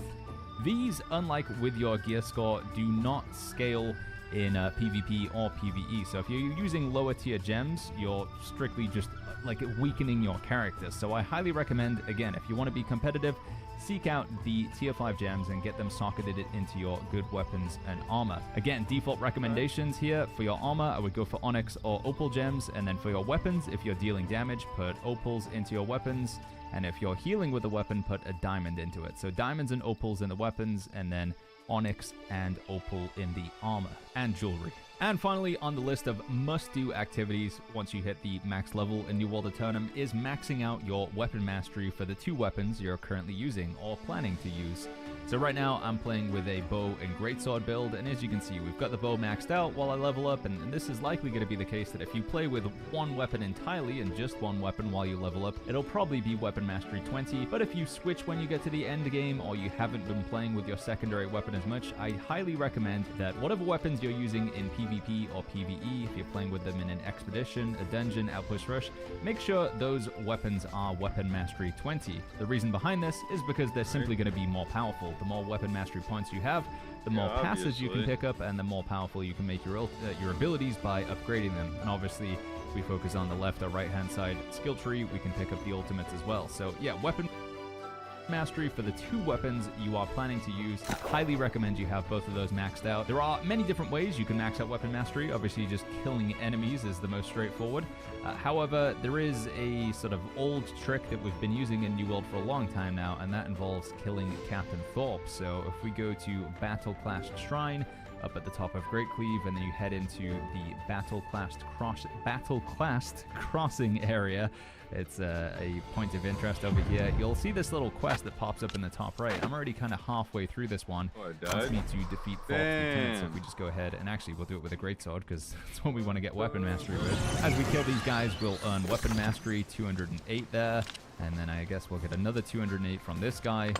But the real reason we're doing this is to fully finish the mini quest, which is repeatable. You can do it as many times as you want, and it spawns Captain Thorpe. So let's just skip ahead to that. All right, and here we go. We're moving to stage 5. Captain Thorpe, or Commander Thorpe, should be popping up over near this, I don't know what you would call this obelisk thing over here. There he is. He is level 49, and he does hit pretty hard, but once you're max level, it shouldn't really be too much of a tricky business taking him down. And you can do this in a group as well.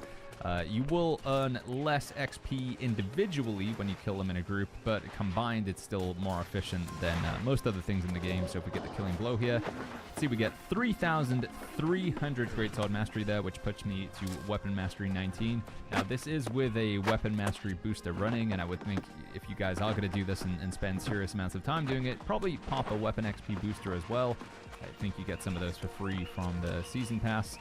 But yeah, again, basically the TLDR here is focus on your weapon mastery, getting your weapons to level 20, just going to allow them to be more efficient when it comes to New World's endgame. So for this next section of the video, I'm going to be talking about activities and goals that I strongly recommend you work towards. Now, these aren't as important as the previous segment. That is stuff that I think you should or must do once you hit level 65, because it unlocks content in the game. Like if you have the Azoth staff, you can do corrupted breaches. If you get to 695 or higher gear gear score, you can do the raids and you can do difficulty 3 dungeons. This stuff doesn't necessarily unlock things, but by completing the goals or the activities that I'm going to lay out on this section, it'll still make your character stronger than other people on the server who haven't done this stuff. So first up on the list of strongly recommended activities or goals for max level players is owning 3 houses. On this character, I have a house in Windsward, Everfall, and Brimstone Sands, and the reason why you would want to do this from a competitive standpoint is the ability to place down trophies.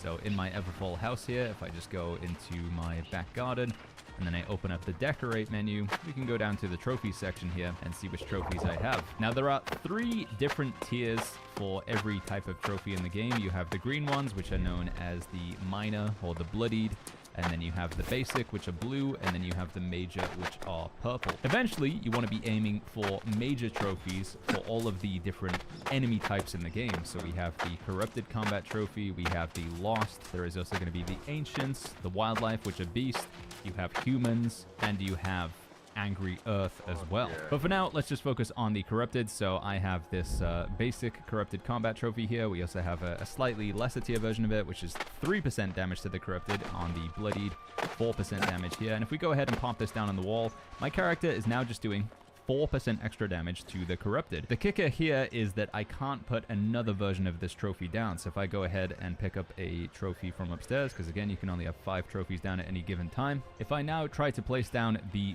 bloodied corrupted combat trophy, I'll say I can't do that. But what I could do is if I have a house in Windsward, I could travel to my Windsward house and place down another one of these. So in total, with the corrupted combat trophies, with this basic one that we have, for example, we could get 4% damage to the corrupted in Everfall, then another 4% in Brimstone, and then another 4% in Windsward, for a total of 12% extra damage to the corrupted. Now, a super long-term goal to aim for is to get the ultimate version of these trophies. You can basically take all of the major trophies in the game of one certain type. So you have the drafting trophies, you have the gathering trophies over here, and then you have the combat trophies. I would start with combat. This is what I would focus on, as it gives you the biggest bang for your buck, you know, doing extra damage to the enemy types.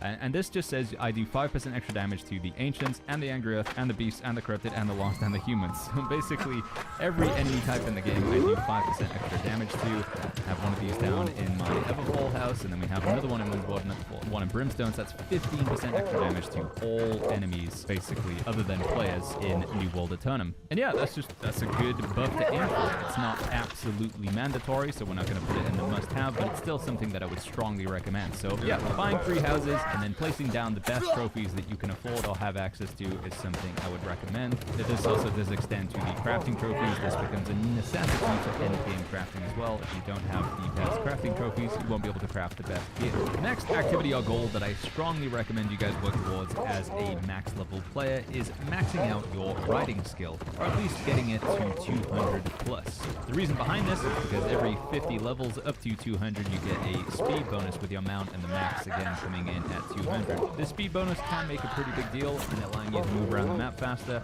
If you get to 210, you also get the Cavalier Crest, the epic version. I think this is a fairly solid mount attachment, allows you to summon the mount faster, which also leads into the second part or goal that I recommend you guys work towards, and that is getting the legendary version of your favorite mount charms. So I have the powerful Cavalier Crest here, and we can just observe the difference between having it and not having it. So if I try and mount up now without it, it takes me about 3 seconds to summon my mounts, but if I go ahead and put it on, you'll notice it's been cut in half, and it's only 1.5 seconds. This can make a really big difference when it comes to PvP. Being able to get on your mount faster then means you can move to the objective faster, which then means, you know, that the fight could turn in your favor. So strongly recommend you guys max out your mounts, getting to at least 200 in the riding skill. One of the best ways to do this is just doing the mounts quests that appear around the map.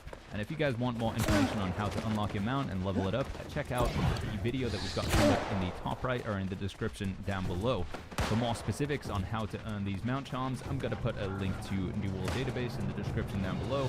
This one that I'm using right now, the powerful Solemn Mount Charm, comes from doing the Ennead at mutation level 1 or higher. So most enemies in the Ennead, which is one of the expeditions, provided it's mutation level 1 or higher, you have a chance to earn it.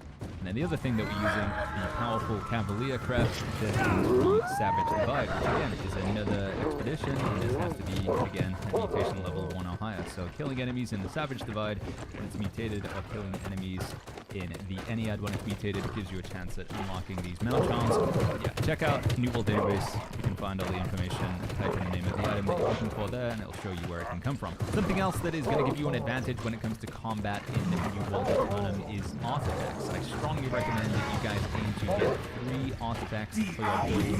Which artifacts you go for depends on what build you're playing, but for example, in this mage build, I'm using an artifact Ice Gauntlet, we have an artifact chest piece, and we have an artifact earring.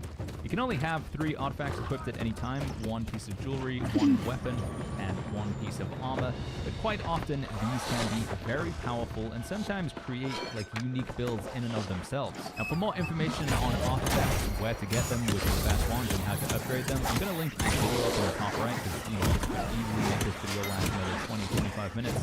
But yeah, I do strongly recommend that you guys take a look at artifacts, and you will return them, figure out which ones you want to go for, and go and hunt for them basically. Because again, they can be a big difference in terms of enabling you to be able to do more damage, and sometimes just enabling you to do special things that other builds can't effectively. Another activity or goal that I strongly recommend you guys focus on at max level is your PvP rewards track. So if we open up the map and then go to character and then to the PvP tab, you have the PvP rewards track. Now the way this works is basically as you complete any PvP content in the game, so whether it's Outpost Rush or 3v3 Arena or Wars, or even just doing PvP missions, you will earn Salt, which is this currency up here, and you'll also earn PvP XP. The XP is used to level up these checkpoints, so once we get to 2,000 PvP XP, we'll get checkpoint 1, and then once we get to 5,000, we'll get checkpoint 2, and then finally 10,000, we'll get checkpoint 3. And as you move through these checkpoints, you will be offered one of 3 different rewards. So here I have an amulet, I have a pair of legs, and I have a small bundle of coins. Now, as you progress through here, so let me go ahead, we'll take this small bundle of coin, 250 gold, sounds pretty good to me. And then we have a pretty, well actually the perks aren't that great, but it's a fairly good gear scoring boost with some dark matter. But I'm going to go ahead and take the bow, which of course, by the way, this costs Azoth Salt, so this is the other stuff that you'll generally be actively earning as your PvP flag or completing content. We go ahead and claim that one, and then we'll automatically complete our first track. And then we can basically do it all again. You know, another 2,000 PvP XP here, another 5,000, another 10,000. And our number, our track number has moved up to 1. And this can go all the way up to 200. And you can see as we hit these certain milestones, once we get to 10, we become steel rank, and then 20 is bronze, 50 is silver. Various things get added to the loot table. So what can pop up at checkpoint 1, 2, and 3. Effectively, better rewards will appear as you move through it. And an important milestone to aim for, I think, is 20. Yeah, when we get to track 20 and higher, we get artifacts. And there are certain artifacts that will only appear on checkpoint 3 in the PvP rewards track. And some of them are very, very, very good. It's a bit counterintuitive because you would think, oh, well, this is just for PvP, so these are all PvP items. But that's not necessarily true. There are certain artifacts, including an artifact greatsword, which is really good, one of the best in the game, and it's really good in dungeons and raids. It's really good at fighting other players. It's a good greatsword for both PvE and PvP. So again, I'm not going to say that this is a must-do activity, but this is something that I would strongly recommend you focus on. Because there is a lot of good weapons, armor, and jewelry, and most importantly, artifacts that can be earned from the PvP rewards track the more that you focus on it.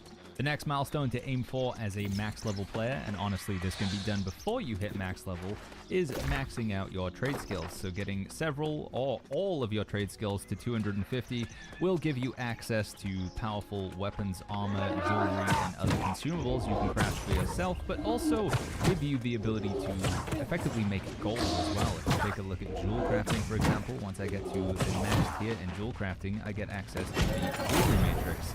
I can make these, I can then sell them on the trading post, and they go for a pretty penny. At the time of recording, it's 6,287 gold. Now, this is probably going to vary a lot depending on what you guys see, because this is on a very old server that's been around for a long time. So on brand new servers, it could be more, it could be less. But either way, I would strongly recommend that you guys invest some time and resources into maxing out trade skills. You can, of course, buy other people's crafted goods, but in the long run, this is something that you'll want to do for your max level character. Having the ability to basically supply everything to yourself, not relying on other players to craft goods for you, is going to be pretty important. Also, when it comes to the refining tier down here, being able to make prismatic ingots, and then also prismatic planks, prismatic leather. Again, these are a very important endgame crafting material, and you can only make 10 of them a day, so these effectively become a daily cooldown. So there is a huge incentive to max out at least the refining trade skills, so you can start making these and selling them for a little bit of gold, or just stockpiling them for a day when you are ready to craft with them. It's worth mentioning that I do believe furnishing is a skill that you could largely avoid, especially once you get to 200. I don't really think there's that much of value unless you really want to be able to make a pile of bananas. There isn't that much relevant stuff outside of the trophies and instruments in furnishing. And also fishing, I do think, could potentially be avoided as well. I'm sorry, fishing enjoyers who are watching the video, but I don't think there's that much advantage to leveling up fishing either, again, other than the enjoyment factor. And finally, music is another one that I would also say once you get to 200, you can kind of stop there, because there isn't really much advantage to go past 200. The final sort of buff that you get, Never Stop Learning, is unlocked at 205, so that's another skippable one there. One other thing that I want to mention when it comes to maxing out your craft is once you hit the max level, so once we get to 250 in smelting or 250 in mining, instead you're going to start earning aptitude levels. These are basically prestige levels, they just keep going infinitely high. But every time you hit one of these arrows or chevrons, you get a box of loot. And you can see I've got one here, so this is from mining. So if I did, do mining past 250, sometimes they have pretty good items in them, other times not so much. The crafting ones in particular, let's see, do we have any other exciting boxes here? I don't think so, but this smelting one maybe could be interesting. No, we didn't get lucky there either, but again, sometimes you can get some very rare, important, and powerful materials from there. So another benefit to maxing out your trade skills is the ability to get aptitude boxes. And the final goal that I strongly recommend you guys work towards as a max level player is again about your gear, but this time it's not the gear score or the gems, but it's the actual items themselves and the perks that you get on these items. To be competitive in New World's endgame, to clear the best dungeons and fight against other players, I'd strongly recommend that you guys pick up some good perks in the game. Now, good or best is quite subjective depending on who you're talking to, but there are some sort of universally accepted perks that you want to be aiming for when it comes to your ring. For example, having Hearty is going to be excellent in most. Various things get added to the loot table, so what can pop up at checkpoint 1, 2, and 3. Effectively, better rewards will appear as you move through it.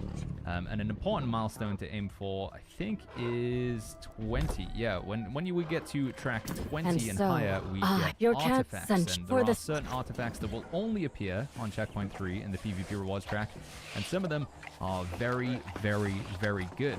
It's a bit counterintuitive because you would think, oh, well, this is just for PvP, so these are all PvP items. But that's not necessarily true. There are certain artifacts, including an artifact greatsword, which is really good. It's one of the best in the game, and it's really good in dungeons and raids. It's really good at fighting other players. It's a good greatsword for both PvE and PvP. So again, I'm not going to say that this is a must-do activity, but this is something that I would strongly recommend you focus on because there is a lot of good weapons, armor, and jewelry, and most importantly, artifacts that can be earned from the PvP rewards track the more that you focus on it.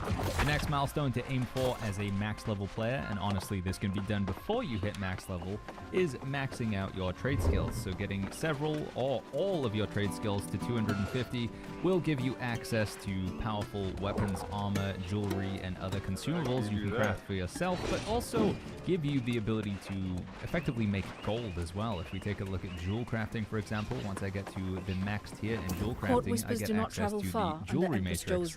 I can make these, I can then sell them on the trading post, and they go for a pretty penny. At the time of recording, it's 6,287 87 gold.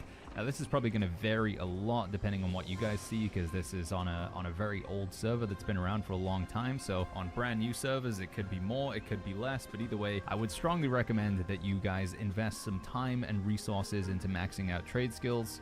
You can, of course, buy other people's crafted goods, but in the long run, this is something that you'll want to do for your max level character. Having the ability to basically supply everything to yourself, not relying on other players to craft goods for you, is going to be pretty important.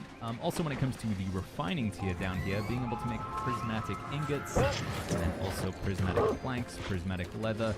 Again, these are a very important endgame crafting material, and you can only make 10 of them a day, so these effectively become a daily cooldown. So there is a huge incentive to max out at least the refining trade skills, so you can start making these and selling them for a little bit of gold, or just stockpiling them for a day when you are ready to craft with them. It's worth mentioning that I do believe furnishing is a skill that you could largely avoid, especially once you get to 200. I don't really think there's that much of value unless you really want to be able to make a pile of bananas. There isn't that much relevant stuff outside of the trophies and instruments in furnishing. And also fishing, I do think, could potentially be avoided as well. I'm sorry, fishing enjoyers who are watching the video, but I don't think there's that much advantage to leveling up fishing either, again, other than the enjoyment factor. And finally, music is another one that I would also say once you get to 200, you can kind of stop there. There isn't really much advantage to go past 200. The final sort of buff that you get, Never Stop Learning, is unlocked at 205, so that's another skippable one there. One other thing that I want to mention when it comes to maxing out your craft is once you hit the max level, so once we get to 250 in smelting or 250 in mining, instead you're going to start earning aptitude levels. These are basically prestige levels. They just keep going infinitely high. But every time you hit one of these arrows or chevrons, you get a box of loot, and you can see I've got one here. So this is from mining. So if I do mining past 250, but sometimes they have pretty good items in them, other times not so much. The crafting ones in particular. Let's see, do we have any other exciting boxes here? I don't think so. But this smelting one maybe could be interesting. No, we didn't get lucky there either. But again, sometimes you can get some very rare, important, and powerful materials from there. So another benefit to maxing out your trade skills is the ability to get aptitude boxes. And the final goal that I strongly recommend you guys work towards as a max level player is again about your gear, but this time it's not the gear score or the gems, but it's the actual items themselves and the perks that you get on these items. To be competitive in New World's endgame, to clear the best dungeons and fight against other players, I'd strongly recommend that you guys pick up some good perks in the game. Now, good or best is quite subjective depending on who you're talking to, but there are some sort of universally accepted perks that you want to be aiming for when it comes to your ring. For example, having Hearty is going to be excellent in most builds. When it comes to the amulet, stamina recovery, health, and a protection perk, typically going to be a winning combo there. And for your armor, it's generally recommended to aim for Enchanted Ward and also getting Refreshing on 4 different pieces. You can see I've actually got it on 5 here, so even for me, trying to get the best armor in the game and have it all make sense, it is a very, very lengthy process, but it is something that you will want to work towards as a max level player, basically trying to get good perks that are relevant for your build. And these do also include weapon abilities as well. So for this Life Staff and Void Gauntlet build, I've got Keen Beacon. On my gloves, on my boots, I have Mending Protection. And then we have the Fortifying Sacred Ground. So the 3 different abilities I'm using with the Life Staff, we have them spread across 3 different pieces of gear. And then again, we've also picked up this Refreshing perk to lower the cooldown. We're trying to aim for some Enchanted Ward to reduce our incoming damage. And then we picked up perks on our jewelry that I think would also either increase my outgoing healing potential or reduce incoming damage, allowing me to stay alive for longer. Again, just like with artifacts and some other topics in this video, this is a pretty lengthy and weighty subject when it comes to what perks you want to be aiming for and what are the best. So we will have a separate video for this. And again, you guys already know it's going to be linked up in the top right or in the description down below. But yeah, that is the final strongly recommended activity. It's basically aiming for having good perks on all of your armor, your weapons, and your jewelry. We've now arrived at a point in the video where I'm going to be talking about recommended endgame activities or goals. Unlike with the previous 2 sections, this is content that is somewhat optional. You know, you don't have to do it. It doesn't really give you as many benefits or unlock things like the, the must-do activities, but it is going to be content that you'll find yourself doing you know, most days. Once you hit max level and you've been playing New World for several weeks or several months, this is sort of the replayable end game content, the true end game of New World Eternum. So first up on my list of recommended end game content or activities to do at max level is the PvP zone. Now obviously if you're not interested in fighting other players, you can skip to the next recommended piece of content, but this is something that is a relatively new addition to New World Eternum, and I think it's going to be a lot of fun when you're max level. If you are somebody who doesn't mind a little bit of PvP and fighting other players, in this area, once you walk past this fog wall, you'll find cursed materials. Like over here, we have some cursed platinum. Now, once you go ahead and mine this stuff, and we'll just skip forward a bit because it's going to take a while, you can see that it comes in a cursed form. So we have cursed platinum ore, and the way that you can make it into normal platinum ore is basically just walking back out of this area. But it's important that you do actually have to cross the boundary, so you can't simply just teleport out, otherwise it kind of just dematerializes. But yeah, this zone is absolutely jammed-packed with resources for crafting and gathering and selling. It also contains lots of high-level enemies that you can fight against. So we have some level 68 sort of spooky ghost people over here. And they're going to be guarding chests that you can loot, which again will contain other cursed materials like mystic doubloons. So you'll get a cursed version of these.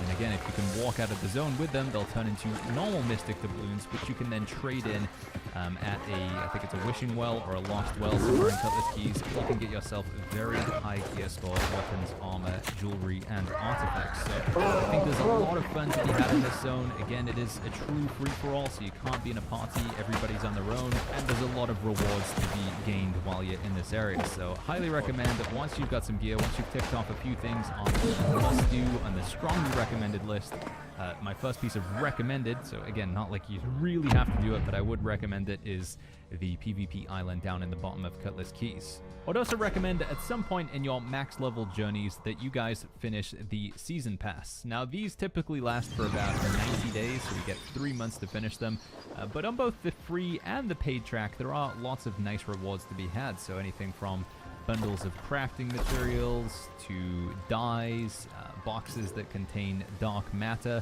There's a lot of good stuff to be had in here, and it's relatively easy to get. You can go through the activity card method of basically just stamping off and finishing rows here, or you can go into the journey and finish certain goals. So I have one up here to do the Winter Runeforge 20 times.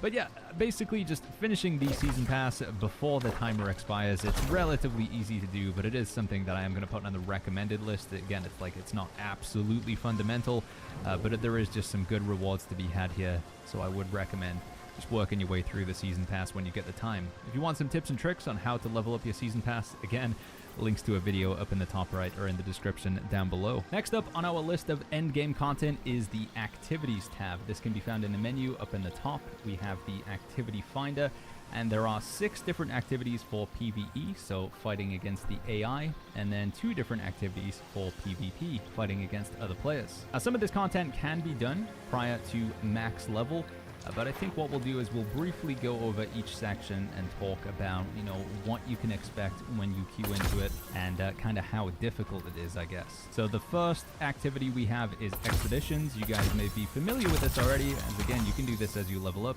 from level 25 onwards. You can do Amrine all the way up to Glacial Tarn at level 65. Some of them have gear score requirements, and all of the expeditions support the random group finder, so you can just queue up as a tank, damage, or healer, and it will find you a party to play with, a group of 5. Most of the expeditions, from this menu here, are quite easy. Some of them have puzzles, but yeah, in the non-mutated version of Expeditions, I would say it's generally pretty easy content. It's not going to get you insanely good gear, but perhaps at Glacial Tarn, you know, we've got some 626. I think some of it goes a little bit higher. So yeah, not the best weapons, armor, jewelry that you get as a reward, but there is the benefit of doing this 3 times a day for the daily bonus. If we just hit this random button here, and then I queue up as a damage. Once we complete the dungeon, I can get this box, which contains a little bit of gold and some faction tokens. And if I leave the queue, if I was to queue up as a tank or healer instead, I'd get an additional box, which again has more coins and more faction tokens. If you guys want some more information on the differences between tank, damage, and healer, check out the video we've got linked up in the top right or the description down below. Next on the activity finder, we have our mutated expeditions. These are basically all of the expeditions in the game, but cranked up to level 65, or sometimes even with level 70 enemies. Every week on Tuesday, Amazon will rotate which mutations and which expeditions are available. So on my server, at time of recording, we have Dynasty Shipyard, we have Empyrean Forge, and we have the Ennead. And each one has its set of mutations. So Dynasty Shipyard has a Void mutation at difficulty 2. It also adds an Oppressive, and at difficulty 3 we get Fiendish. Whereas if we go over to Empyrean Forge, we have a Nature mutation, and then Indomitable, and then finally we have Desiccated. Now, don't worry if you guys don't know what this means. Like, what the heck is Indomitable? What is Desiccated? It's basically just extra layers of challenge added to the difficulty. M1 and M2, so difficulty 1 and difficulty 2, can be done with the random group finder, so it'll just find you random players. But if you want to do difficulty 3, the max difficulty, you will need to put together your own party, and of course you're going to have to meet this recommended gear score for each tier as well. Probably goes without saying, but the higher tier difficulty you do, the better rewards you get. Next on the activity finder, we have raids. Now, at time of recording, there is only one raid, and it's Hive of the Gorgons. Now, I actually haven't had a chance to do this content yet, but supposedly this is going to be the most difficult content in the game. It requires 10 players, minimum of a 6, but 10 is the group size it's capped at, and you probably want to bring all 10 players. And rewards, it gets you some of the best weapons, armor, and jewelry in the game. 725 gear score weapons, armor, jewelry. We know that there's going to be 3 different bosses, and yeah, it's probably going to be pretty challenging. But there's not too much more I can say on this. It doesn't support the group finder, so you will need to put together your own group for this, and you're probably going to need to use voice chat and other stuff as well to complete the challenges. We then have our soul trials. This is actually solo content, so there's going to be 3 different soul trials every day. Once you've completed it, there's not really a reason to run it again, but yeah, it resets at 5 a.m. server time every day. And at time of recording, I have the Petrified Throne, the Curse of Caerdun, and Manhantaram's Court. These are basically the solo boss battles that you do as you level up through the storyline, but you can repeat them, and they're scaled up to level 65, and they give you some okay-ish rewards. It's not the best gear, but it's not terrible. Probably something that you want to be doing shortly after you hit level 65, just to get a few decent pieces of, weapons, armor, and jewelry. And again, it can be done solo, which is a big benefit. Then we have our season trials. This content, in my opinion, is probably not going to be very repeatable. It might be worth going in to get some dark matter and a few pieces of, gear in here, but typically this stuff in the past has been like a one and done. You'll go in and you'll do this a few times to get the Tempest Fury Great Axe, but after that, you're not going to spend too much time doing it again, unless Amazon has buffed the rewards. But yeah, at time of recording, not too many people spend time doing this, and it doesn't support the group finder, so you will need to put together your own group in order to be able to enter. We're honored to host you at the is quite easy. I think you won't really have too much of a challenge if you can just find 10 players to go ahead and do that. You'll be fine. The Winter Runeforge, on the other hand, again, it's not super difficult, but you will need to be a little bit more aware, maybe a little bit more skilled to complete this one. And again, this is 10-player content. And then finally, we have the Elite Trial section. Just like with the raids, there's only one Elite Trial at time of recording, and it is the Sandworm. This is the largest piece of group content in the game outside of Wars and Invasions, and this requires 20 players. It doesn't support the group finder, so you will need to field your own group again. You will need to find your own players. However, the rewards in this, just like with the raid, are pretty good. It's not 725, it's only 700 gear score. But, that's still pretty awesome. There's Gypsum Orbs, there's Dark Matter, and there's also a unique Heart Rune. There's a Heart Rune that can only be obtained by killing the Sandworm. This is a pretty fun piece of content, but it does require voice chat, in my opinion. You need everybody in voice chat together, and people gotta be, bringing their A game to take the Sandworm down. And then we have our PvP activities. 3v3 Arena is basically just a battle to the death. So if we hit play, it'll ask you again if you want to play damage, tank, or healer. And then it'll hopefully find you a balanced team to play against that has the same sort of numbers. So if you have a healer and 2 damage, it will hopefully find you a healer and 2 damage to play against. And the goal is basically just to kill the enemy team. Whichever team dies first is the loser, and the other team is declared the winner. Once you win, you will get some PvP XP for your PvP rewards track. You'll also get a box of loot, and you can get 2 of those a day. 3v3 Arena is also supposed to be cross-server, if I'm not mistaken, so the queue should be pretty quick for this. It's pretty fun if you guys like PvP, although it's maybe a bit more scary. It's a bit more of an intimate PvP scenario than our other option, which is Outpost Rush. This is 20 versus 20. It does also support the sort of group finder role selector thing as well, so you can queue up as a damage tank or healer. And in this one, you have an objective, so you're basically fighting for control of the map. There's 3 different points on the map, and what you want to do is take control of them. So you're always going to be blue team, the enemy will always be red team, and basically you just want blue team to have a bigger score than red team. You can get score by killing the enemy team, or by controlling the outposts that are on the map. There's going to be 3 different outposts. There's sun, star, and moon. And again, you want to be aiming to have at least 2 of the 3 under your control, your team's control, so you want them to be blue. There is a degree of PvE in this game mode as well. There's a mini boss that spawns every 10 minutes. If you kill the mini boss, you lock the enemy team's score for the next 2 minutes, I want to say. And there's also a corrupted brute that you can take down, or rather there are corrupted minions that you can kill to get a corrupted brute, and then you can place that down, and it basically helps you out in the fight. Outpost Rush is very fun. It can maybe be a bit overwhelming as a brand new player, but because it's 20 versus 20, there's only so much impact you can have as an individual, so if your performance in PvP isn't that good, or you kind of just want to blend in with the masses, I would say Outpost Rush is the go-to.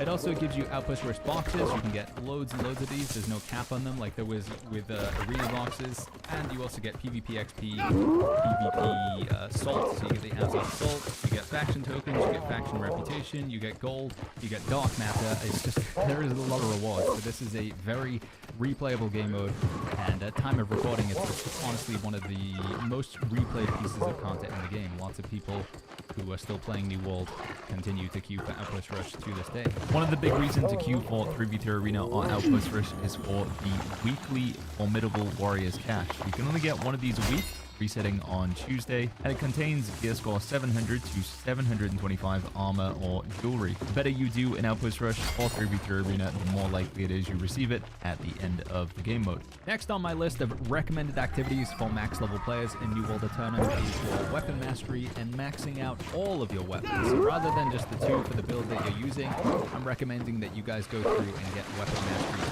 20 on everything. This is basically a permanent piece of progression. Once you've done it, you don't need to do it again unless you level up another character, but by having all the weapons at mastery 20, you can effectively just switch between them as you pick up different weapons, armor, jewelry, as you unlock certain artifacts. You just, you got them ready to go and you've got all the weapon mastery. For me, as somebody who's played New World for thousands of hours, one thing that keeps the game replayable for me is the ability to switch between different weapons as I see fit. So if I want to play a mage one day, I know that I've got a fire staff, I know that I've got the weapon mastery ready to go for the fire staff, but then if I want to play tank the next day, my sword and shield's ready to go, I've got the weapon mastery there. So yeah, again, it's not a super important thing. It's not going to necessarily give you an advantage over the other players, but it will give you flexibility, meaning you can hop around and play different builds and try effectively a different character on any given day that you're playing New World. And it also means that when it comes to the activity finder, if you want to play as a tank or a healer, by having the weapon mastery ready to go, you can also play in those roles as well. If you're somebody who enjoys the open world exploration and gathering within New World, I recommend you check out the signs and glyphs you can discover in various locations dotted around the map. This right here is the symbol of the Lion Lord. And with this, you can get access to a whole sort of separate section within the Elysian Wilds known as the Isle of Zurvan. There are also lots of symbols you can locate within Brimstone Sands. These are known as the Ancient Glyphs, and with these signs, just like with the signs of the Beast Lord, again, there's various chests and zones in the Brimstone Sands you can unlock. For example, we can see there's a big chest run group forming here for the Zurvan raid, as they call it. And effectively, by discovering various signs around the map in Elysian Wilds, it's going to unlock the ability to open chests unique to this area. So with the glyph that is unique to this chest, you can slide off the lid, and then looting the chest is going to get us a mana of weapons, armor, jewelry, and also sometimes some dark matter. So we got some cloth gloves of the soldier there. Let's just check on those. They are 696 gear score gloves, so not too bad for what is a relatively small amount of work. So yeah, if you guys are interested, if you want to, I'm going to link a video again up in the top right talking about all of the glyphs and symbols you can unlock and what you can do with them in both the Elysian Wilds and Brimstone Sands. But this is a piece of content that I recommend for those of you who are more interested in the open world If you like doing good old chest runs and getting sort of shiny items, I think this is a good piece of content for you guys. Now, if you're somebody who enjoys doing content with large groups of players, there are actually 3 activities which are related to companies in New World Eternum. You can check these out by opening up the map and then navigating to the Conflicts tab. Your UI, or your user interface on your screen, might look slightly different, but effectively the 3rd tab down is going to show you various events that are happening on the map over the next couple days. So we have an invasion that's happening in Ebonscale Reach at 10 p.m. server time. We go up a little bit more, there is an influence race that's taking part at Brimstone Sands, and right here we have a war that's taking place in Cutlass Keys. So let's just check out on the war. This is a group of 50 players versus another group of 50 players, and they're fighting for control of Cutlass Keys. Now, the way that you declare a war we'll go into in a second, but effectively you will always have an attacking company and a defending company. In this case, the attacking company is the Very Mad Kitties, and the defending company is Raibasi. I think I'm saying that right. Now, you can sign up, you can take part in a war without being part of either of these companies, but there are not many slots for non-company members. So you can see up here, there's only room for 10 mercenaries in total, so 10 people who don't belong to Raibasi. The remaining 40 do need to be people from their company, so it's quite unlikely that you'll get a slot in one of these wars, especially if you just sign up randomly. It's unlikely they'll take a random player, but nonetheless, this is some large-scale group content that is typically done by people who are max level. Wars, for a lot of people, are considered the ultimate endgame of New World Eternum because it is basically for control of the map. The way that the colors of the map are displayed here, which again you can go and find in your filters, faction influence. If you want to change an area to be green, to be your faction's color, you will need to declare war on the area. And the way you do that is by taking part in an influence race. So if we go to Restless Shore, for example, we can see that there is an upcoming influence race. The way these work is at a certain time of day. So in this case, I think for Brimstone Sands, it's 8 p.m. I believe it said. Brimstone Sands, 8 p.m. to 8:45, Monday, September. Yeah, so that is today. In about 2 hours from now. This area will basically become like a PvP zone for a short period of time. Now, you still will need to flag up for PvP, so pressing U on the keyboard or holding down, I think it's up on the D-pad and then left bumper. But once you're PvP flagged, you can basically go and fight for various watchtowers around the map. So there's 1, 2, 3 towers in most zones, and then you also have the fort, and there are PvP missions. Whichever faction and whichever company is most successful at controlling these watchtowers, controlling the fort, and also is able to do the most PvP missions within the 45 minutes that the race is going on, then gets the ability to declare war. So let's say that you show up with your syndicate group. You have a company of 50 players or 60 players in your syndicate group, and at the influence race time at 8 p.m. server time, you show up, you all flag, and you go out, you take control of the watchtowers, you do PvP missions, and you will generate influence within that area. After the 45 minutes is over, the race winner is declared, and if it's your faction, if it's your company, then you will then have the option to stake a little bit of money and declare war, at which point about 2 days from then you'll then see this sort of sign up thing pop up here, and you guys will actually be able to sign up and have a war and potentially attack the company that controls the area. Now, if this sort of started to not make sense, don't worry, because it is a pretty complicated system. But again, wars and influence races are basically what decides who, controls certain areas of the map, and there are big benefits to controlling areas on the map. If you go into any sort of town hall, you'll be able to find the governor's desk, and from the governor's desk you can see companies make a certain amount of gold each week by holding onto the area. So right now, not a super impressive amount, but I have seen this number down here hit 1 million, 2 million. Yeah, holding onto territories can be very profitable for your company, but of course, you do run the risk of getting attacked and somebody trying to take it off of you. The other thing that can happen when you own a territory is an invasion. This is somewhat similar to the war, but we can see we can sign up for this invasion here, the Defensive Windsward. And rather than players attacking your settlement, instead it is the corrupted, so you're defending against waves of AI. Just like with the war system, the owner of the company, so the owner of Nemesis, they will have the option to drag members into here.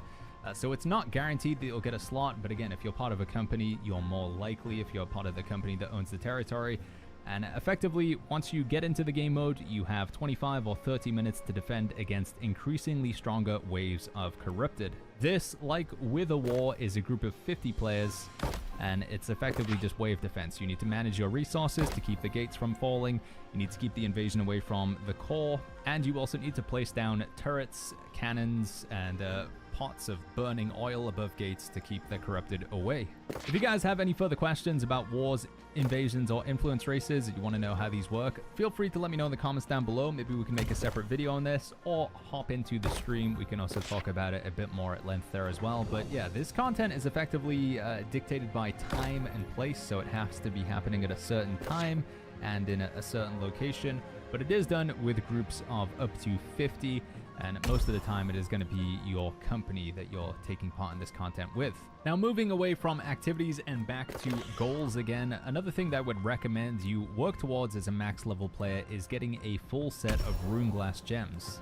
Now, this isn't strongly recommended, and it's certainly not a must-do activity. I was even debating putting this in the optional section, but rune glass gems are effectively like the next tier up from normal gems. So you get these rune glass cases. You can make these at, I think it's actually at the rune glass sort of forging station. This is something that's changing from time of recording to when you guys will see the video. But yeah, effectively, you have a gem in your inventory, you have the rune glass case in your inventory, and you can combine the two together and you can put the gem inside of the case. So if I go all the way down to the section, you can see that I can take my diamond and the rune glass case of freezing, and I can make a rune glass of frozen diamond. And it does the normal diamond stuff, 12% damage and outgoing healing while at full health.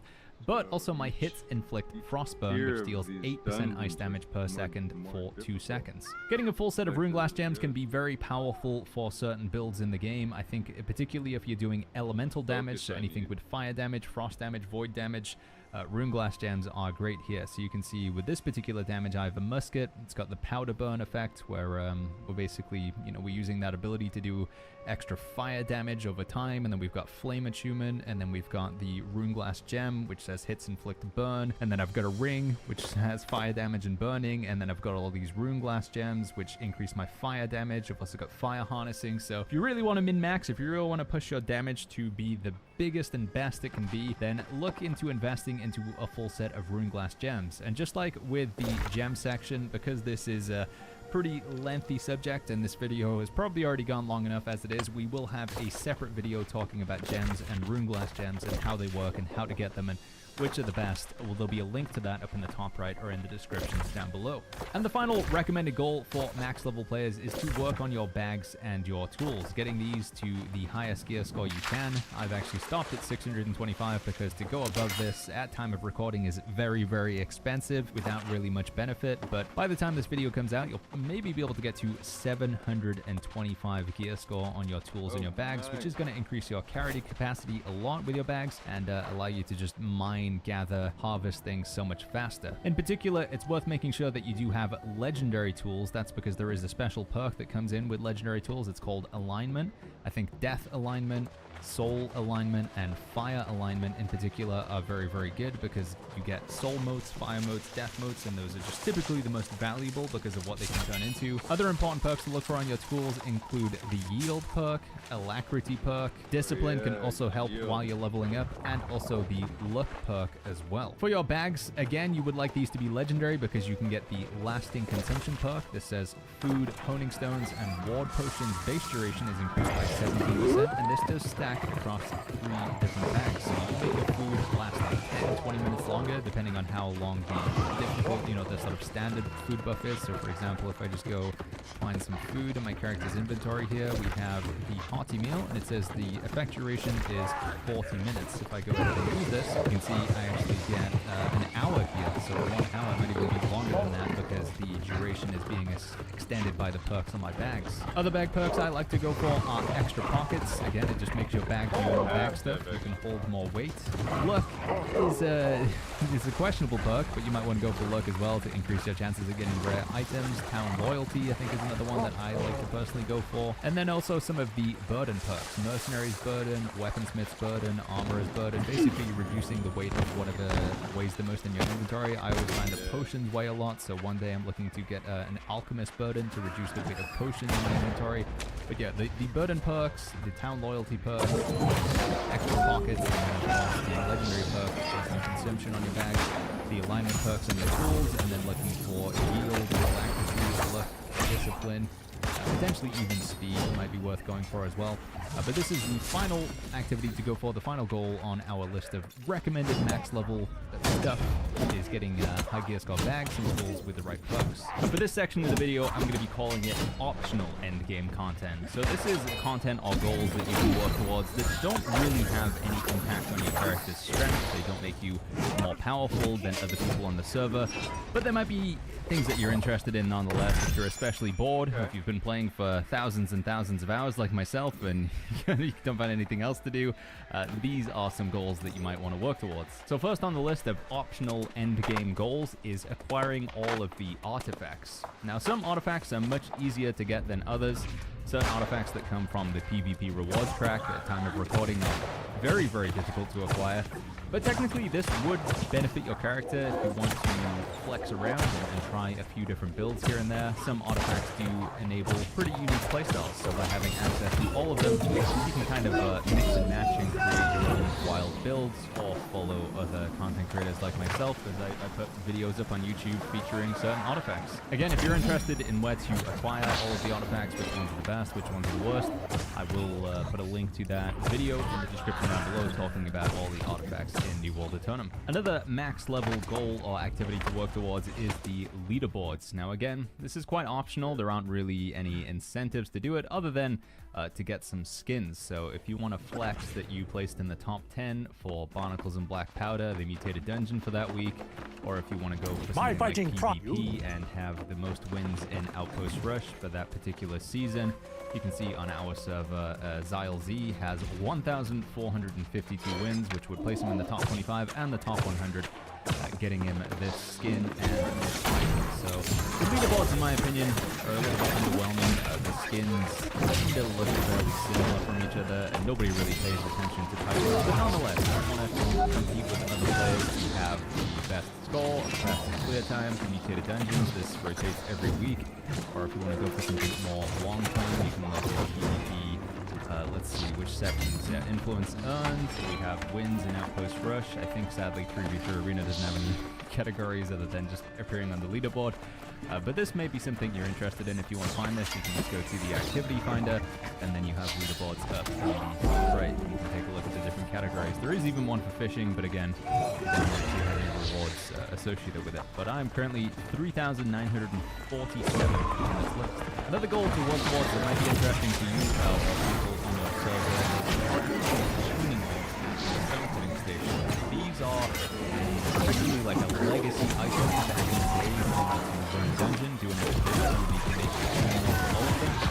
There are still some remnants of this in the form of the Siren, Militia, and Protector's tuning. In order to make them, you need a chisel, you need Faction Bender, Rinstone, which you can make a Stomping Table, and Energy Core, which you can make it the Stomping Table, and then you'll need this Glowing Swamp Moss, Firefox, and Fancy Shell. Now these materials are a bit awkward to come by. They only drop in very specific locations, so the Siren Tuning Orb, the requirement of the Fancy Shell, you can only get Fancy Shell from a specific area of the map, and that is this area over here. So the Siren Stand, Forecasting Drift, the Spire of Melkamine, if I'm saying that right, this is where you get the Fancy Shell. And the reason why you would want to make the keys is so you can unlock a certain type of content known as trials. These are like 15-minute time trials where you basically have to kill a boss. If you can kill it in time, you get some rewards. At time of recording, the rewards aren't very good, but there may be a chance that Amazon buff these rewards as New World Eternum rolls around. One thing that is worthwhile doing when you kill these, or it's worthwhile knowing, is within the first 2 or 3 kills, you will get an artifact from the Siren, the Protector, Confinement Ring, and other things. But again, if you want to do the content, you need to physically go to the end, and you need to have a team mob, and you need to have a group of at least 3 players, ideally 5. But yeah, it's a lesser known piece of content in the game, especially when you will return. I don't think too many people are going to know about it. So if you want to get in early and have these tuning orbs, you can effectively sell them to other players. Even though it's fine on pickup, you can be like, hey, I've got this tuning orb, I'll open up the Siren fight. All you need to do is be nearby, but if you know, and you can charge them a fee for basically being in your group. And there will be benefits to it because again, there are artifacts. It's very easy to get an artifact from these bosses. Making your character cool and unique is another goal that most max level players spend a good amount of time on. So my skin that I'm wearing here, this abomination to Lewis over here, which is a very unique look, and then we have Yankton Rock looking like a, I don't know, a homeless sort of lumberjack. Distinctly making your character look different from everything else is certainly, I would say, a worthwhile time expenditure. Now, how do you actually go about doing this? Like, how do you spend time on making your character look cool? Well, obviously you can just go to the store, spend some money and buy some skins off here, but you can also earn transmog tokens in the game. So once per week, you can unlock this transmog token purse. You get these from opening elite chests. These are chests in dungeons that are sort of big chests that you can only open once every 24 hours. And inside them, there is a transmog token. Now, what do you do with these transmog tokens? You take them to Steinlands. These are located next to outfitting stations in every settlement.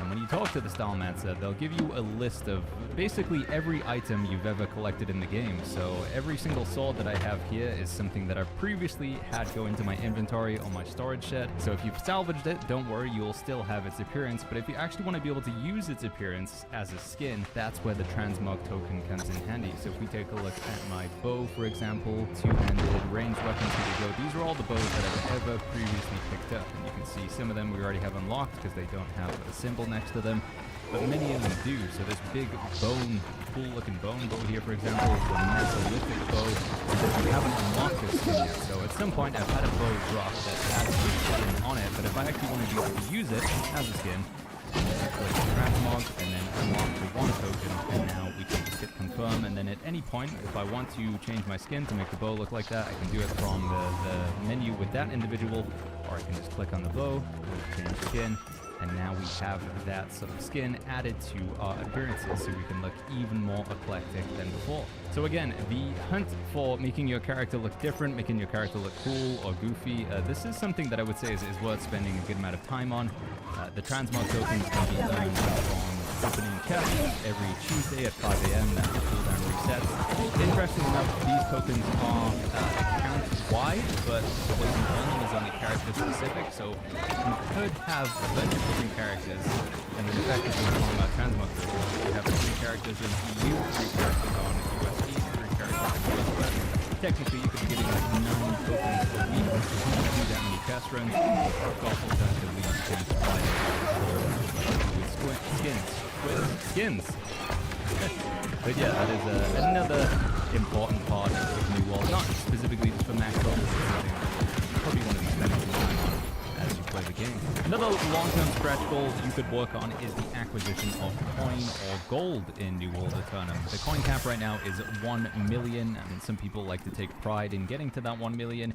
Some people even go above and beyond and get to 5 million in the company treasury. You can actually make your own personal company, basically, and deposit up to 5 million gold in here. So if you want to be a multi-millionaire in New World Eternum, that might be something you consider. The way that you go about making coin in the game is manifold. You can do it by trading, selling to other players. You can do it by playing the market, basically, buying low and selling high. You can do it just through doing dailies every day, like closing some corrupted breaches, running your mutated expeditions for the bonus gold, completing some outpost rush. You know, there are many different ways to make coin. I think if you're interested in how to become rich in New World Eternum, we'll likely have a video on how to make coin, how to make gold as a separate video.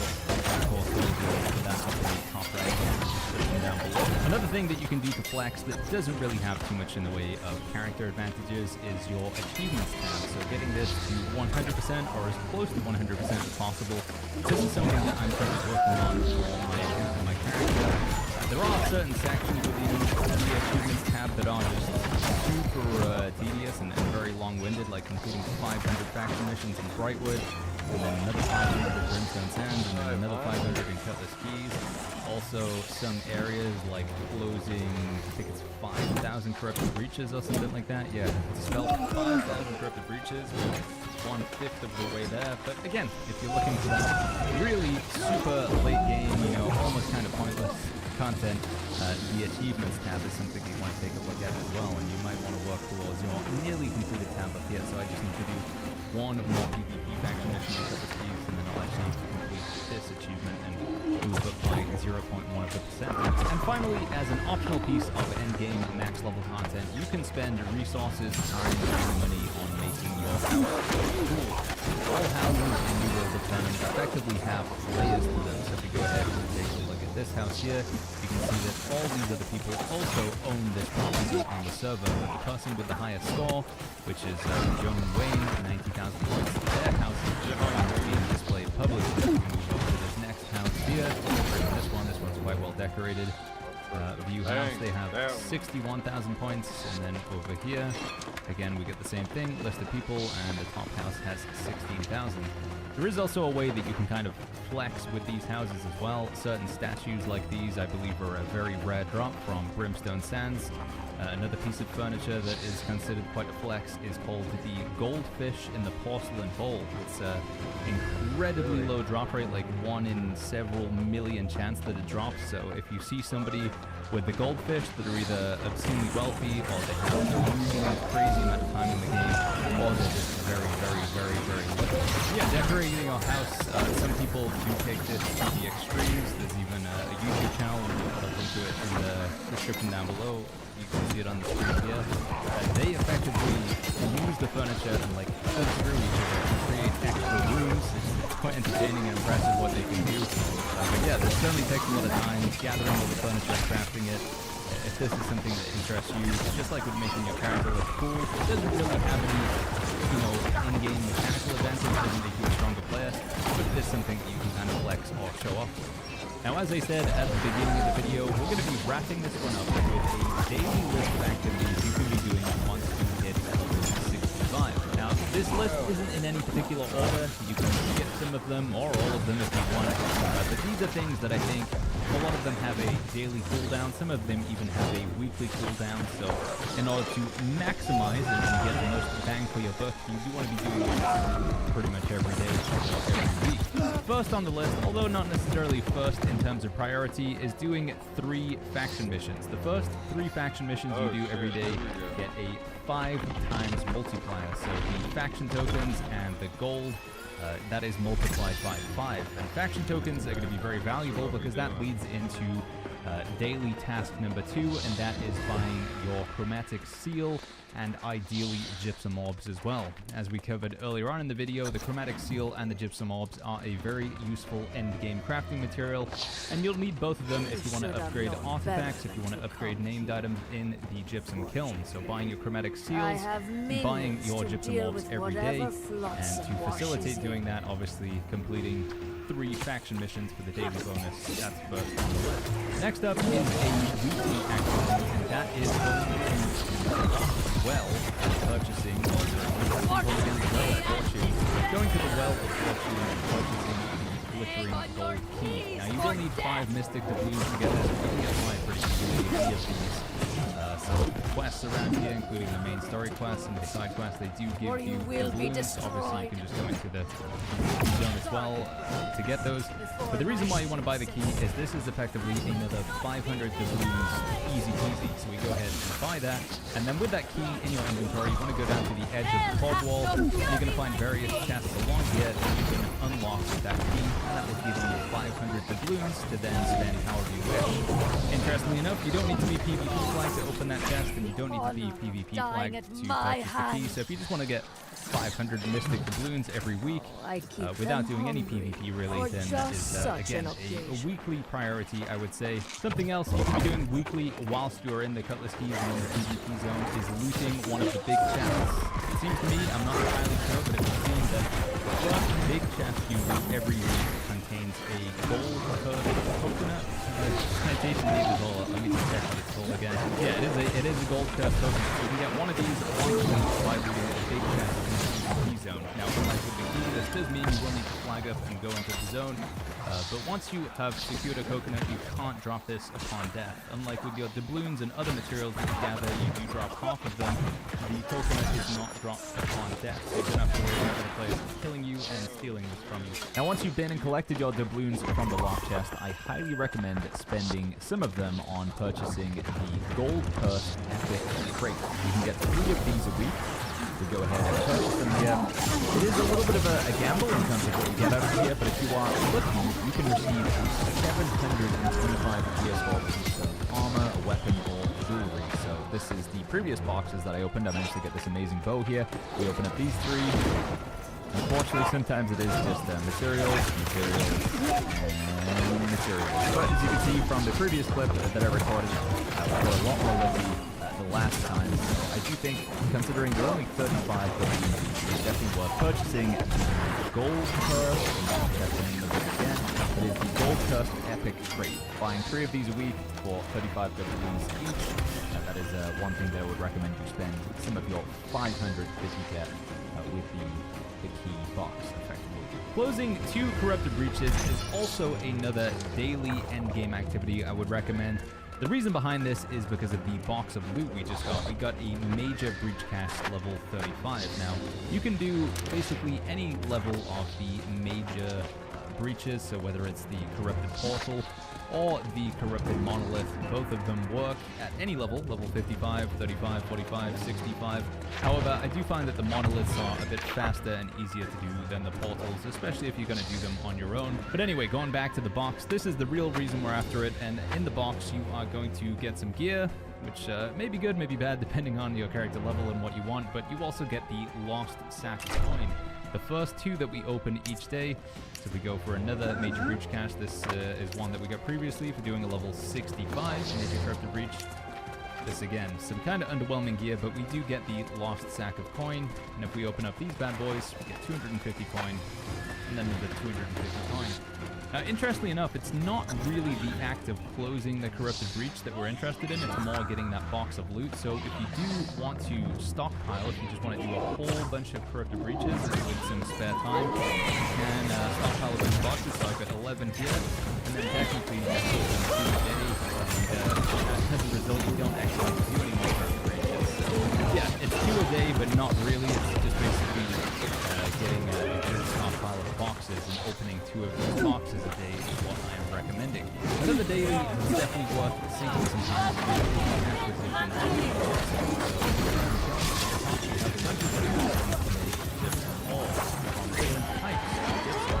Sapphire gypsum, boxes,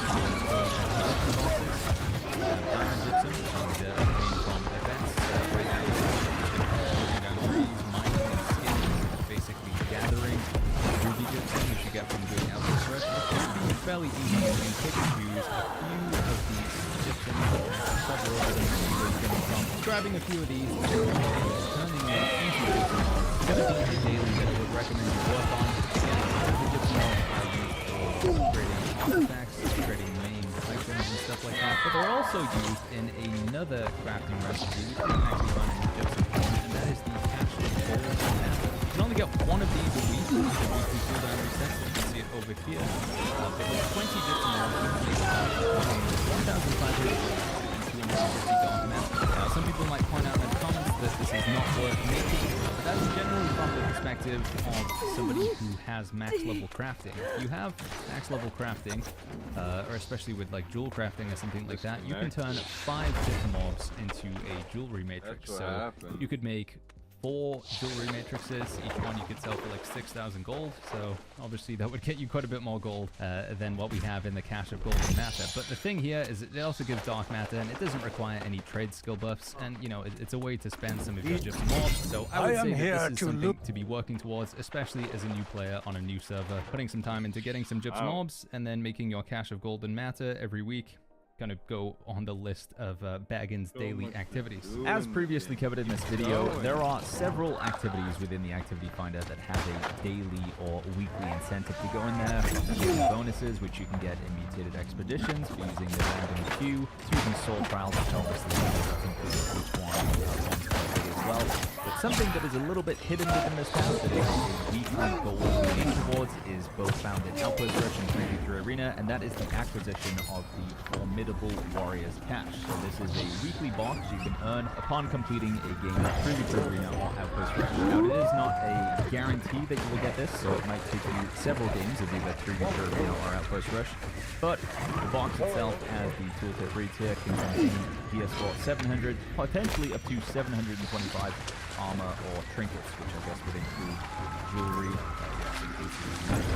And then we can get light, medium, and heavy armor on the box as well. So anything that gives you the chance of 725 gear score armor, or any gear in general, I think is worthwhile. Again, it is not a guarantee. From what we understand, the way that you would acquire it, it is based on your performance. So the better that you play, the more likely it is that you receive the box. However, there is a cap on the chance of receiving it. So assuming you played as best as you possibly can, you would have a 5% chance of receiving it at the end of a game of Outpost Rush, and you would have a 2.5% chance of receiving it from 3v3 Arena.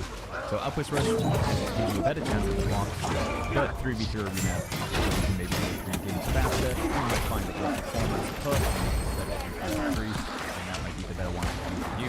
Also, 3v3 Arena and Outpost Rush do contribute towards your PvP rewards track, which, as we covered earlier in the video, is also very important. So I do think that queuing a few of these per day, or certainly a few per week, is going to be worthwhile for the box and the PvP rewards track progression. Another important weekly that isn't really displayed, at least at time of recording, can be found in the Raid Hive of Gorgons. So obviously this is going to be something to aim to queue towards as an endgame activity, because it gives you 725 gear score, weapons, armor, and jewelry. But something that you don't see in this menu at time of recording is a crafting material known as the Gorgon's Eye.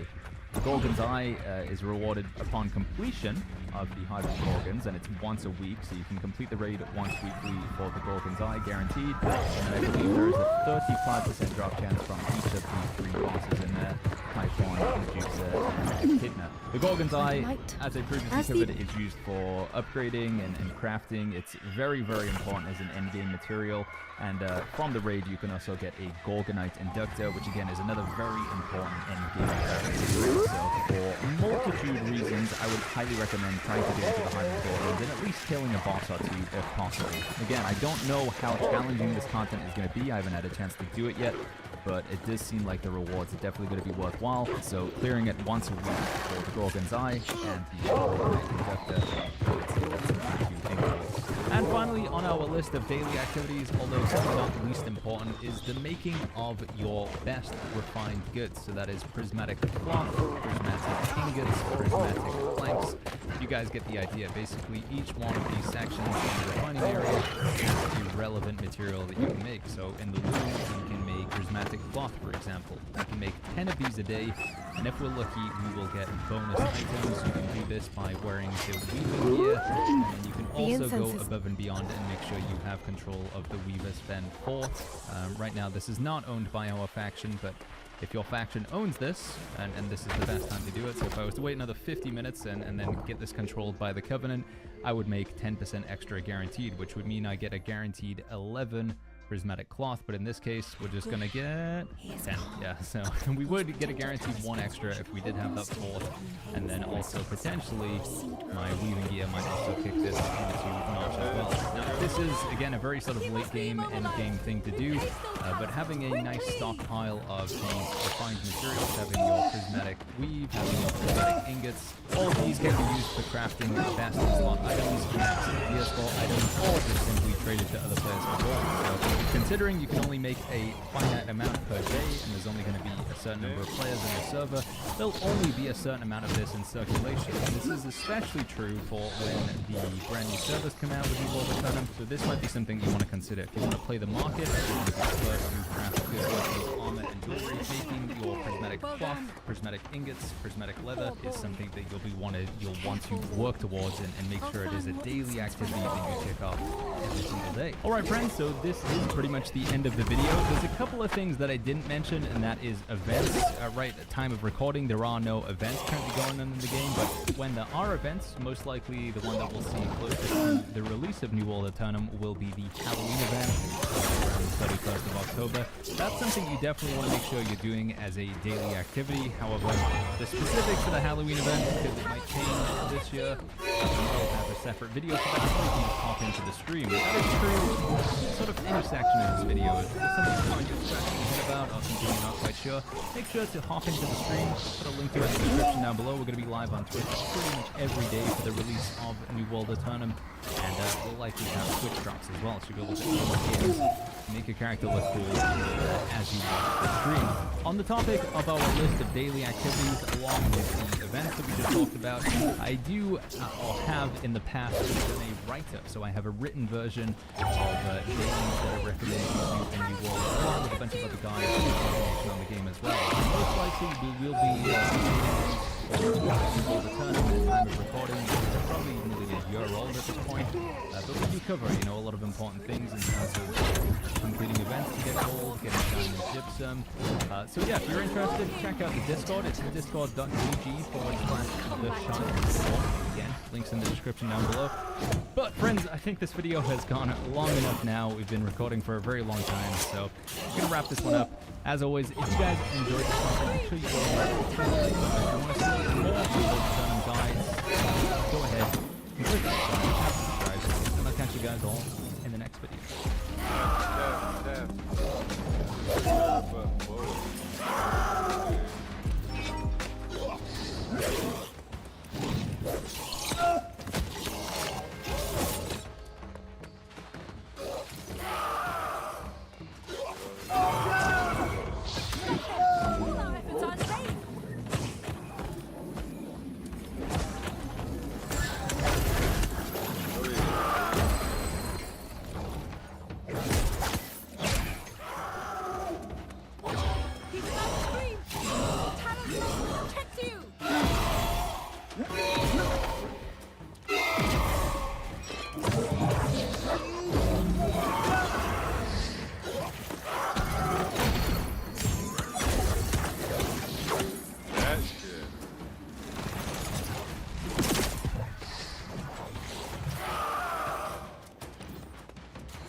I think we've done all we can with this method. Get out of it.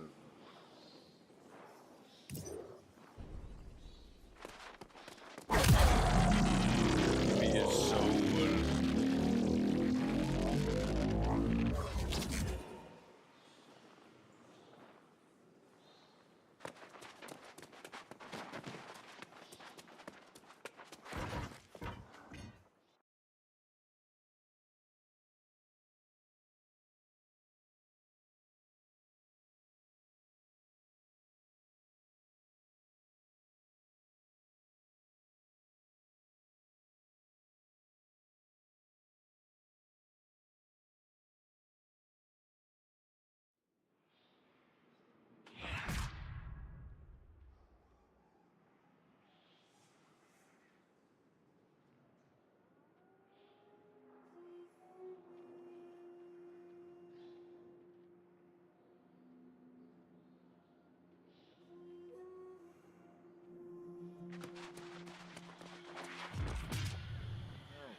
Incredible.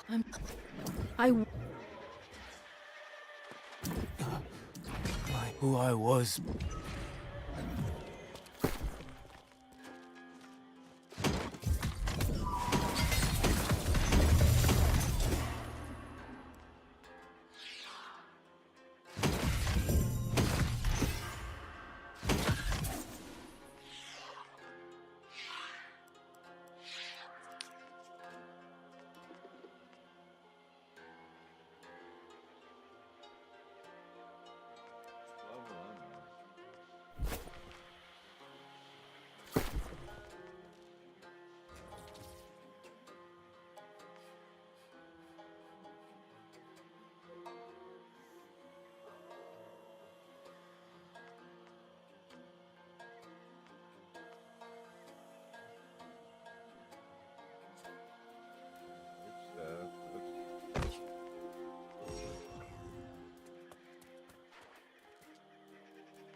You can say that you 10 toes down support the Houthis.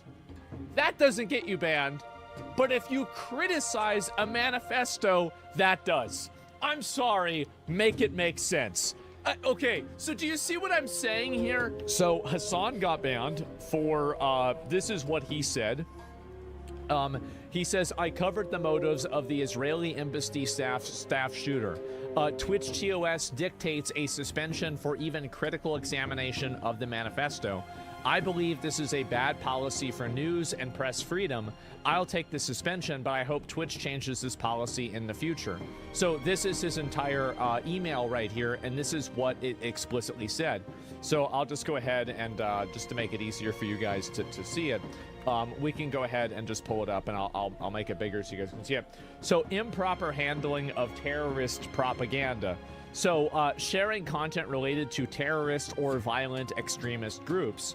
Examples of violative conduct include, but they're not limited to, showing a violent extremist manifesto on stream while denouncing it. So that means that you can get suspended even if you say something is a bad thing just by showing it. Just by the nature of showing it, you can get suspended by doing this, right? He didn't even denounce it, right? Well, like what I'm saying is that even if you do denounce it, you would still get suspended. I'm gonna be honest, I think that's stupid. I do. I think you should be able to look at stuff and say that it's bad. Because, again, obviously, you know, this is not necessarily what he would do, but I try to be fair. I know it sounds crazy, but I try to be fair with this kind of stuff. And it was weird that he denounced January 6th, but he promoted Hamas as the only organization that's helping Palestine. I don't know if he said that or not. I didn't see him saying that. But anyway, and I hope not, because it's certainly not true. But either way, let's go back. Hassan denied it for 1 minute, defended it for 5 minutes. Right. And this is the thing, is that whenever Hassan says that he critically analyzed this manifesto, I don't believe him. And the reason why I don't believe him is because he interviewed a Houthi terrorist, and he said it was a Yemeni teenager. He said he wasn't a Houthi. He said it was journalism. And then he's like, we love you. And he's doing a hand heart. And he's like, you would do what Luffy is doing, and we support you, right? And so whenever somebody has a history of lying, I'm going to assume that the next time they say something, they're also lying, right? And so anyway, call him Tim Houthi. Well, I don't know if they called him that or not, but regardless, you're misunderstanding it. Bad take. It's not about denouncing it, but him showing it. You're not. That's not what I'm saying. Listen to what I'm saying before typing out whatever your argument is against something that I'm not saying. Listen to what I'm saying. I am not saying that he didn't denounce it, but what I am saying is that I don't believe that he denounced it, based off of the fact that he lied about the Houthi thing. He did. And I remember whenever that happened, I defended him. Everybody remembers, like historically, I defended Hassan interviewing the Houthi person because I thought that he was interviewing them in a journalistic way. I later on watched the entire tape. I found out that was not true, and I reversed my stance on it because of that reality. So when I see Hassan, who previously had said that he was just simply interviewing a Yemeni teenager, and he totally misrepresented the situation, and now I see it happening again, and he's saying, oh, well, I was just talking about the motives of the Israeli embassy staff shooter. Guys, I don't believe that. I don't. I'm not going to just believe that right off the bat. Am I crazy for thinking this? I'm not going to immediately believe this is what's happening. Yeah, how many points on the graph? Yeah, exactly. And so, like, no. And I'm not saying that he's lying either, but I'm not going to assume that he's telling the truth. This is like a conspiracy thing, right? But Hassan, if he takes days off, it's often on Sundays. So he basically gets a... So let me get this straight. So he gets a suspension on his day that he was going to take off. And and now he's going to come back. This gets a lot more people talking about him. It promotes him a lot more. And this is like, they banned him on Sunday, right? Exactly. Like, again, I'm not a conspiracy Andy, but if I was, I would be very upset right now. And so anyway, it's a ban for optics. Well, what I'm saying is that it actually creates the worse optics. Because when everybody starts discussing the fact that he got unbanned, and then all of these clips start circulating around again of him saying X, Y, or Z thing, this is just another point where Twitch, like in my opinion, I think Twitch either should have suspended him for longer, or they should have not suspended him at all. One or the other. Because a 24-hour suspension, all that's going to do is because, like, and this is the other issue too, is that a 24-hour suspension, he's gotten like 5 of these, right? And Twitch has a like kind of like a punishment pyramid, right? Where it's like you do, you know, it's a warning, a day, 3 days, 7 days, 2 weeks, a month, and then perma, right? That's generally the way it works. And so when you see a person that it doesn't follow that paradigm, well, this becomes a problem now, right? And so it's an escalation. And so when you have the same thing happen to one person, it looks obviously biased. So again, it's his 6th ban after breaking a TOS so many times. It should have been a month or a trauma. I mean, honestly, if he gets a 24-hour suspension, in my opinion, I think a 24-hour suspension will make this entire situation look a lot worse. And the reason why is because they will show that this is a person who was, you know, like, there are so many points on the graph for him promoting and supporting terrorism. Just straight up, flat out, plain English. There are too many examples of this happening. And the one thing that he does end up getting banned for is reading the manifesto of somebody else. Come on. I don't know why Twitch would do this. I think it was stupid for Twitch to ban him, especially if it was for a day, because now Twitch is basically confirming, hey, by the way, he is actually doing terrorist propaganda and he's discussing it. Like, what people are going to see and what the media is going to see is Hassan banned and improper handling of terrorist propaganda. That's what people are going to see. And that's what the headlines are going to be and everything like that. And you know what? Let's actually look it up right now. Hassan banned. Let's read what people are typing. And let's see here, after sick comment, and this is, again, lefty influencer Hassan Piker kicked off Twitch after sick comments. Hassan banned after violating terrorist content policy. And so, and this is the thing, right? Is so now you have all of these articles that are being written that Hassan violated the terrorist content policy. Now, are these articles going to explain and contextualize what that policy is? Sure, maybe they will, but it won't matter. Because at that point, everybody will have already seen that he got banned for violating a terrorist policy. And after all of the other things that he's done that has been promotional of terrorists, I don't see how anybody can disagree with that. But how does that happen? VTubers get banned for the first time offense for 1 to 2 weeks if they show hips. Hassan's on a 6 ban and he doesn't even get 3 days. Really now? Well, that's because he's getting, in my opinion, I think that it's very obvious that Hassan gets preferential treatment from Twitch. I think it's very obvious. They're baking him a cake. They're singing him happy birthday. Dan Clancy's saying he's one of his favorite streamers. Hassan openly supports terrorism multiple times. Nothing ever happens. I mean, how many points on the graph do you need until you can draw a line? And this is also, keep in mind, and just keep this in mind too, Erob banned 30 days. So Erob got banned for 30 days, and this was from yesterday. My ban is for 30 days. So Erob was banned for 30 days, and they blast Twitch over Erob's ban because he said that he was going to threaten to beat up a viewer at TwitchCon.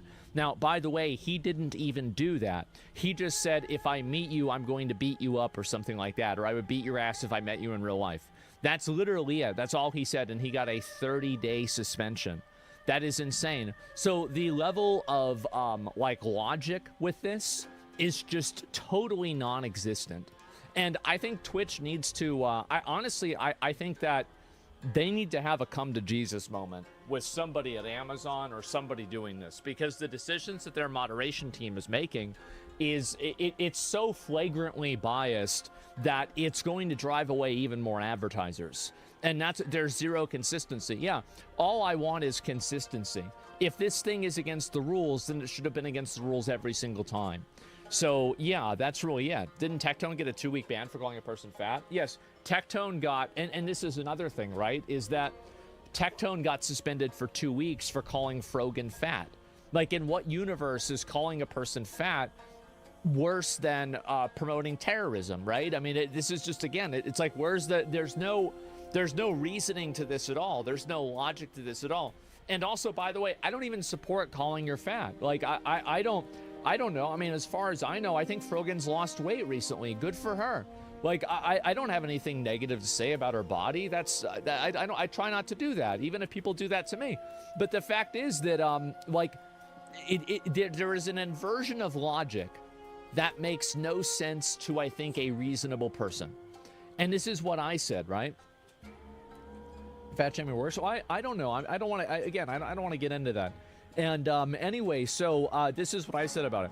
I said 24-hour suspensions serve no purpose and act more often as a reward than punishment through the extra attention they create.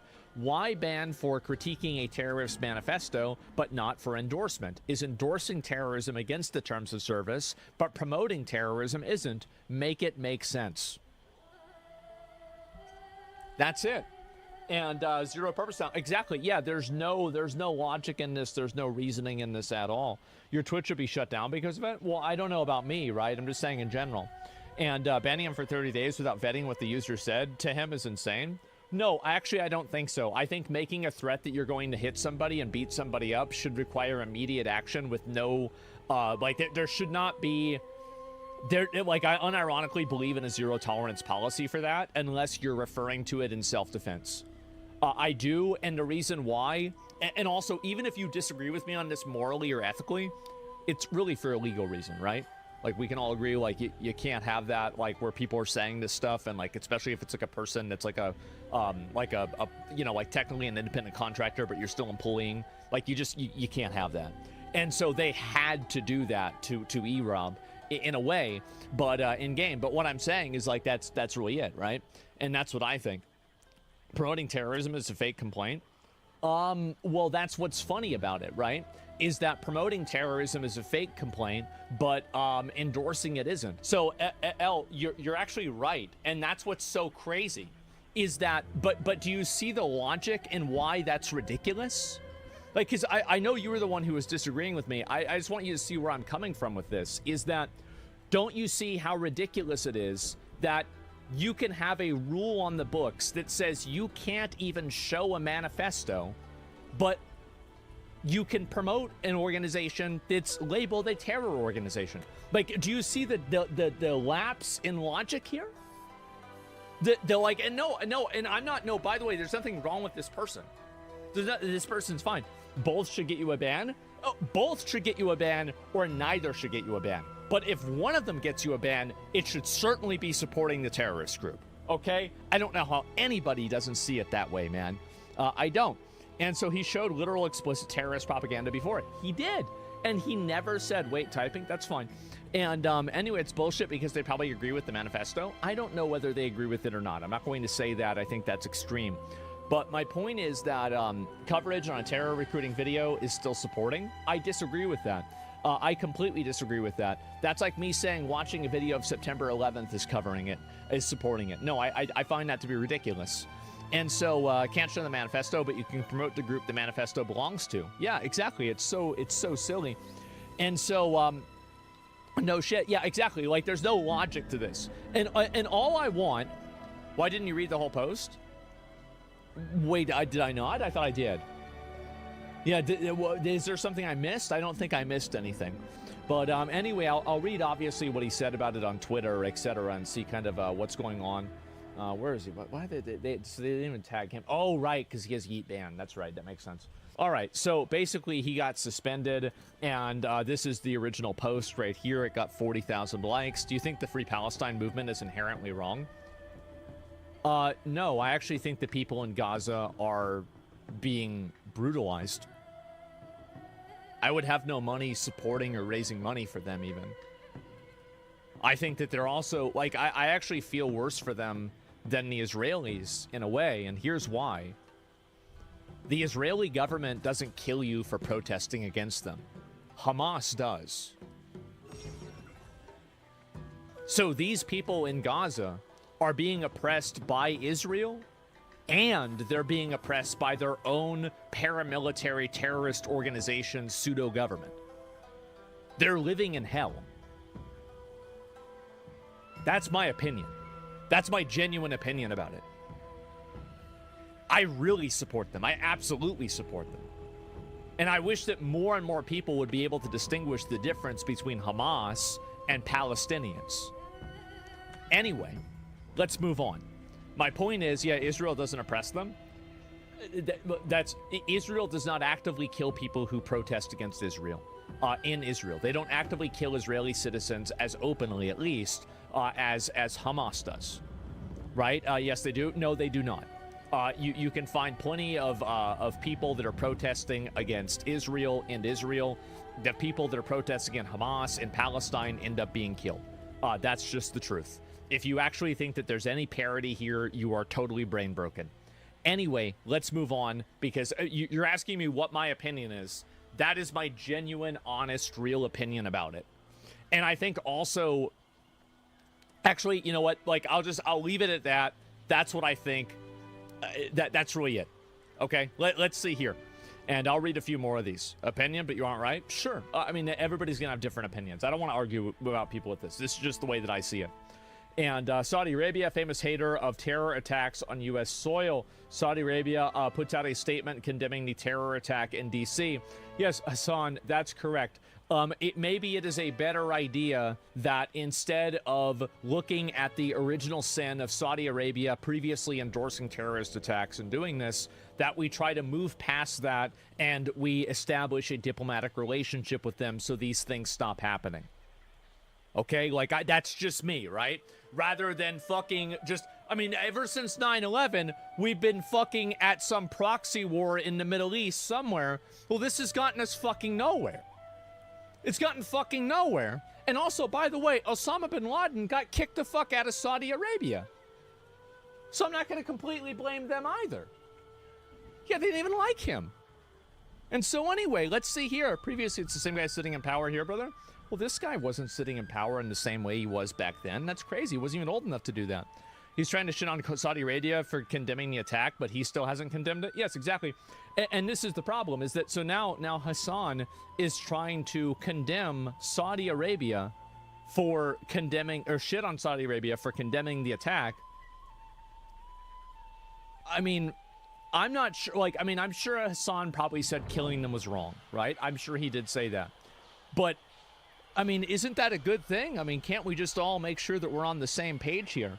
Yeah, it's so weird. And Classic, yeah, surely he did. Well, listen, guys. I know this might sound crazy, okay? But I try not to just make shit up about people without being certain about it. I know. There's other people out there that do that a lot. But I actually try to make sure that I don't just randomly make shit up.